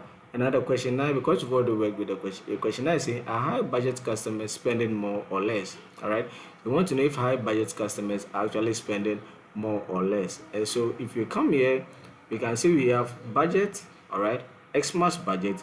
So we have that auto group already to be high, low, and medium. So these are the Xmas budget people categorized. All right, let's do that. Now that we have that, all we need to do is to add the revenue. All right, so the Xmas budgets by the revenue so that we are able to answer that question. Okay, but before that, I like to do a little bit of, I don't like how this is black, so let's just go into the data labels. All right, for this particular visualization, this one of course, and then change the data labels value from black all right, to white. Okay, I think that will make a lot of sense. So from black to white, all right, and I think that's fine. And so now we have this, and we are going to visit the same exact visualization for that. Okay, so I'm going to select this, and so I'm just going to come here, format printer, and then format paint this. Okay, and then we can drag this and put this right here. Okay, you can drag this and put this right here. So this makes sense. And so with this, we are able to answer this particular question: are high budget customers spending more or less? All right, as you can come here and say that, all right, even though high budget customers are still spending some significant amount, they are spending around 9,573,000 US dollars. The medium budget customers are actually spending a little more with 9,586,000 dollars. All right, so they are spending just a little above the high Xmas budget customers. Okay, and so that is the question solved, and now we are moving on to our final questions. So we can come here to question 10. Which day sees the most Christmas traffic? And with this, we've already answered that. We can come here, and then we can use this to answer that particular question. All right, so we don't need to re-answer. Question 11 is saying, what are the peak shopping hours? Also, we've answered that question as well. So which payment methods do customers prefer? So which payment methods do customers prefer? Now we'll be working on this. I'll be using the 4 parameters to summarize all of that in one fell swoop. So let's just move on to question 3. Which item should be discounted, promoted, or discontinued? So with this, we are looking at the bottom, the items. All right, so I'll be looking at how I'm going to solve this. I'm going to be looking at the top products bringing in the least amount of sales. All right, the bottom 10 products bringing in the least amount of sales. So that's what I'm going to be looking at, and then based on that, we can sit down with management and say, all right, so these are the top products bringing in the least sales. But looking at this, there are some that we can actually promote, there are some that we should discontinue, all right, and some that probably should reduce the prices. Okay, so before I do that, I just want to add a little bit of this is not part of the question, but I just want to add a purchase type, just so you know, in case we need to look at, or we need to uh, find some item, do some analysis using the purchase type, you can easily just do that. All right, okay, so let me take this off. And now purchase type. All right, so now we have this, and what I'm going to do, so like I said, this is not actually part of the question, but it's something that I added as a plus, you know, just so to make things a little easier for anyone that takes the data set. All right, and so that's that. So okay, so this is one. All right, and what I did was that I brought this right down here. What we are doing is we are bringing this right down here. Okay, all right, and then so we don't want any call out, so we are taking the call out. All right, so that we can have that like so. All right, and then we don't want any gaps. The gaps are too large, so we are going to come to gap and then reduce the gaps. We don't want any gap. All right, so that is fine, and then it's like so, and then like so. All right, and so now that we have that, we can just simply come here, turn off the title, and we can turn this back off so that we have our purchases. All right, so online, market, and then all of that. So we have this, so that if I want to filter by the purchase type, online or what, we can just simply see. All right, so this is 2.3, but online 1.7, and then maybe market this. All right, and then maybe, yeah, so that's that. And now let's answer the main question. All right, so answering the main question, which is, or the final question, which is, which item should be discounted, promoted, or discounted, I'm going to come right here. I'm going to say which items, that is the product name, all right, or the product, all right, so like so, and then we are going to come right here. I'm going to close this. All right, and the measure is by revenue. Okay, and so now that we have that, I'm going to come right here, and we are looking for the product that are not performing. All right, the product which are not performing. And so first I'm going to select the top end, but I'm going to come right here and I'm going to select bottom. All right, So I'm looking at the bottom 10. Okay, or because we use the top 5, let's look at the bottom 10, of course. So let's see the bottom 10, all right, by revenue. Okay, and then we are going to apply. And in this case, we are going to be using the tree map to illustrate this. Okay, so I'm going to bring this right down here. Let's stretch it out to fit the entire space, all right, because there's nothing really much to do there. And now that we have this, so Barbie doll is one of the items that is not really good. It's not really performing, all right. So these are the items that are actually performing, the product names that are actually performing. We have the PlayStation and all of that. So let me check something right over here. Okay.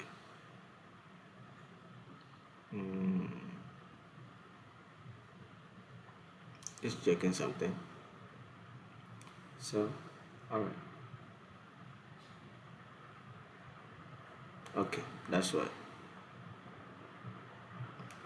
So these are products that are actually performing. You have Barbie doll, all right. So these are the ones that are really not performing.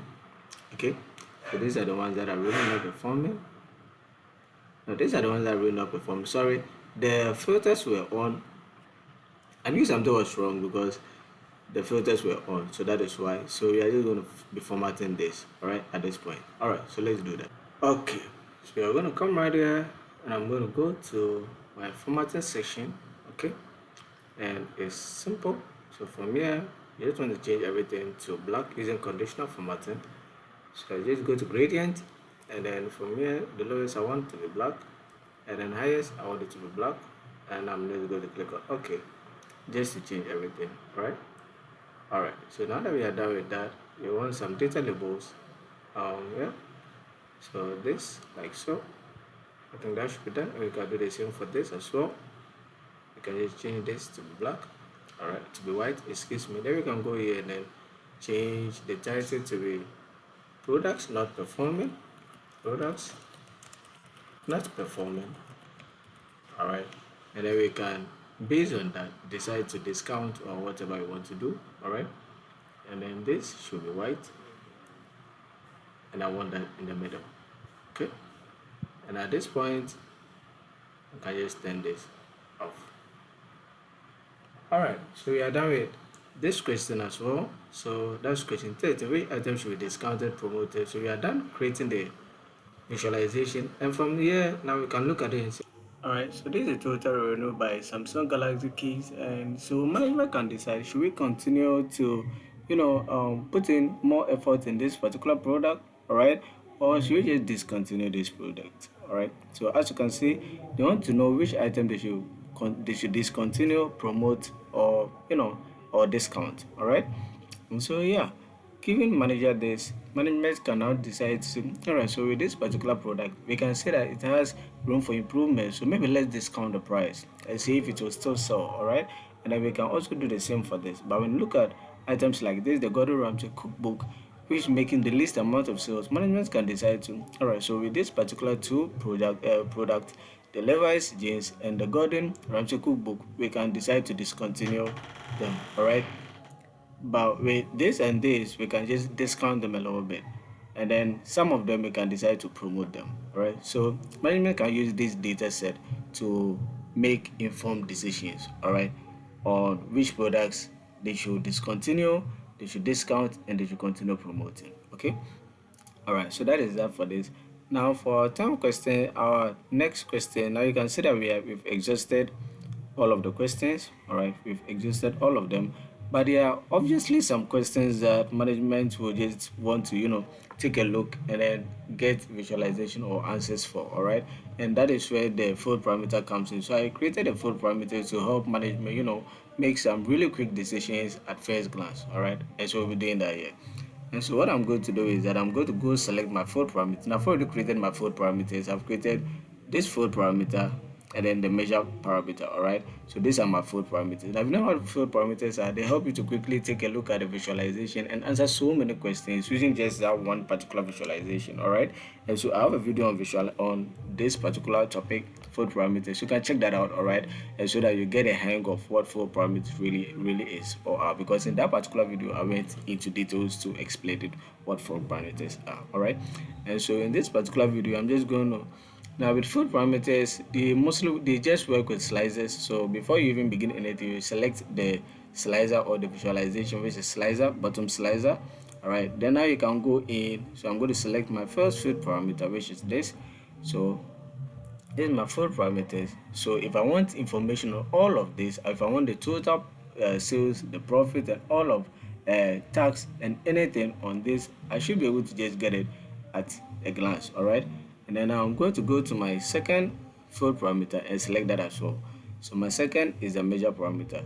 So if I want to know the total revenue by payment method, that visualization should be able to tell. If I want the profit by payment method or by product type or whatever, that one visualization will show. If I want the tax by all of this, that one visualization. If I want the total cost by all of this, that one visualization will show. All right, and so now that we have this, I'm just going to go in and format this. Okay, so for my field parameters, I'm going to leave them as so, and then with this, the multiple button layout, going to make this 4. No, so I'm just going to make this, I'm going to make this rather 4. All right, and I'm going to make this 1 because I want this horizontally. Okay, I want this in horizontal form. So I have this, and I'm just going to put this on top here. All right, and let's reduce the gap. All right, the gap is too large.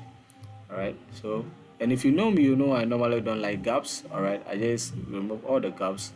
All right, or I close all the gaps. All right, and then with the fonts, we are just going to go with values.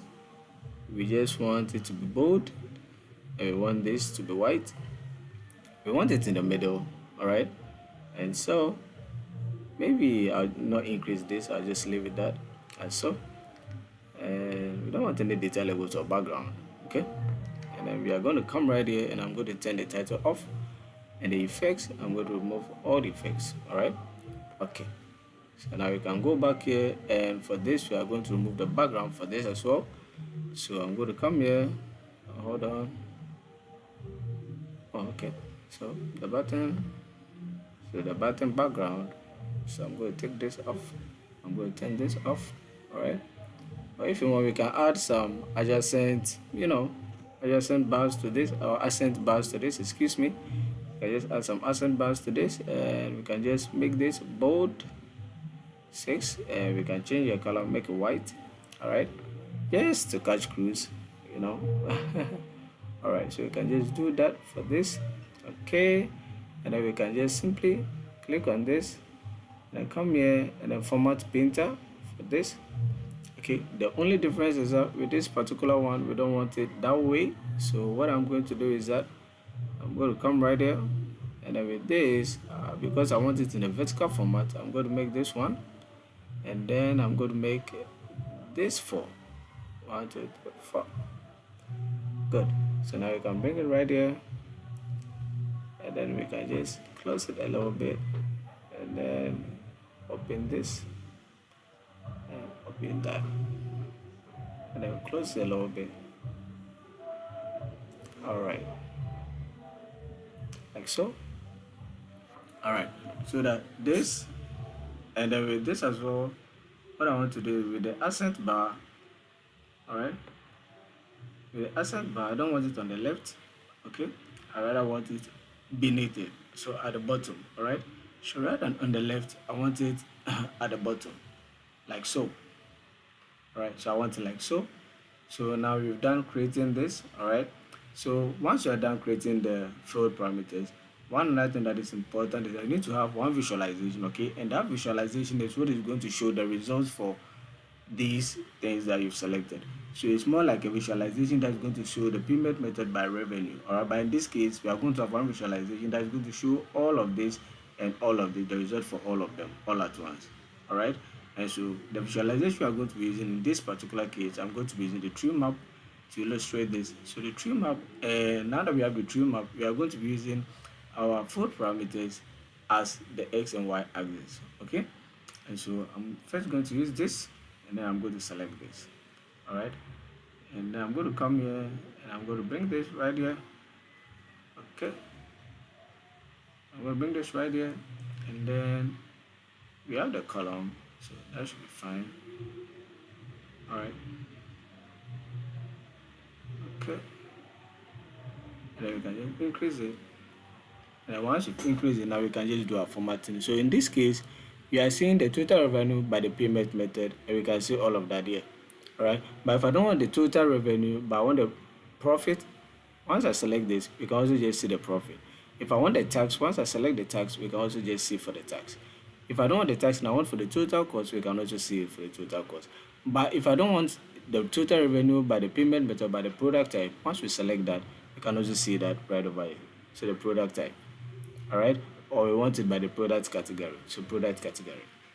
All right, or we want it by the purchase type, so purchase type. All right, and so that is how the fold parameter works. Okay, so now that we have this, all we need to do is to go and format this as well. Now we have a similar thing here, so we can just copy the format for this in Paint. Wait, hold on. Yeah, so we can just go copy the format for this one. All right, right over here, and we are just going to paint it right in here. Okay, all right, so we have that.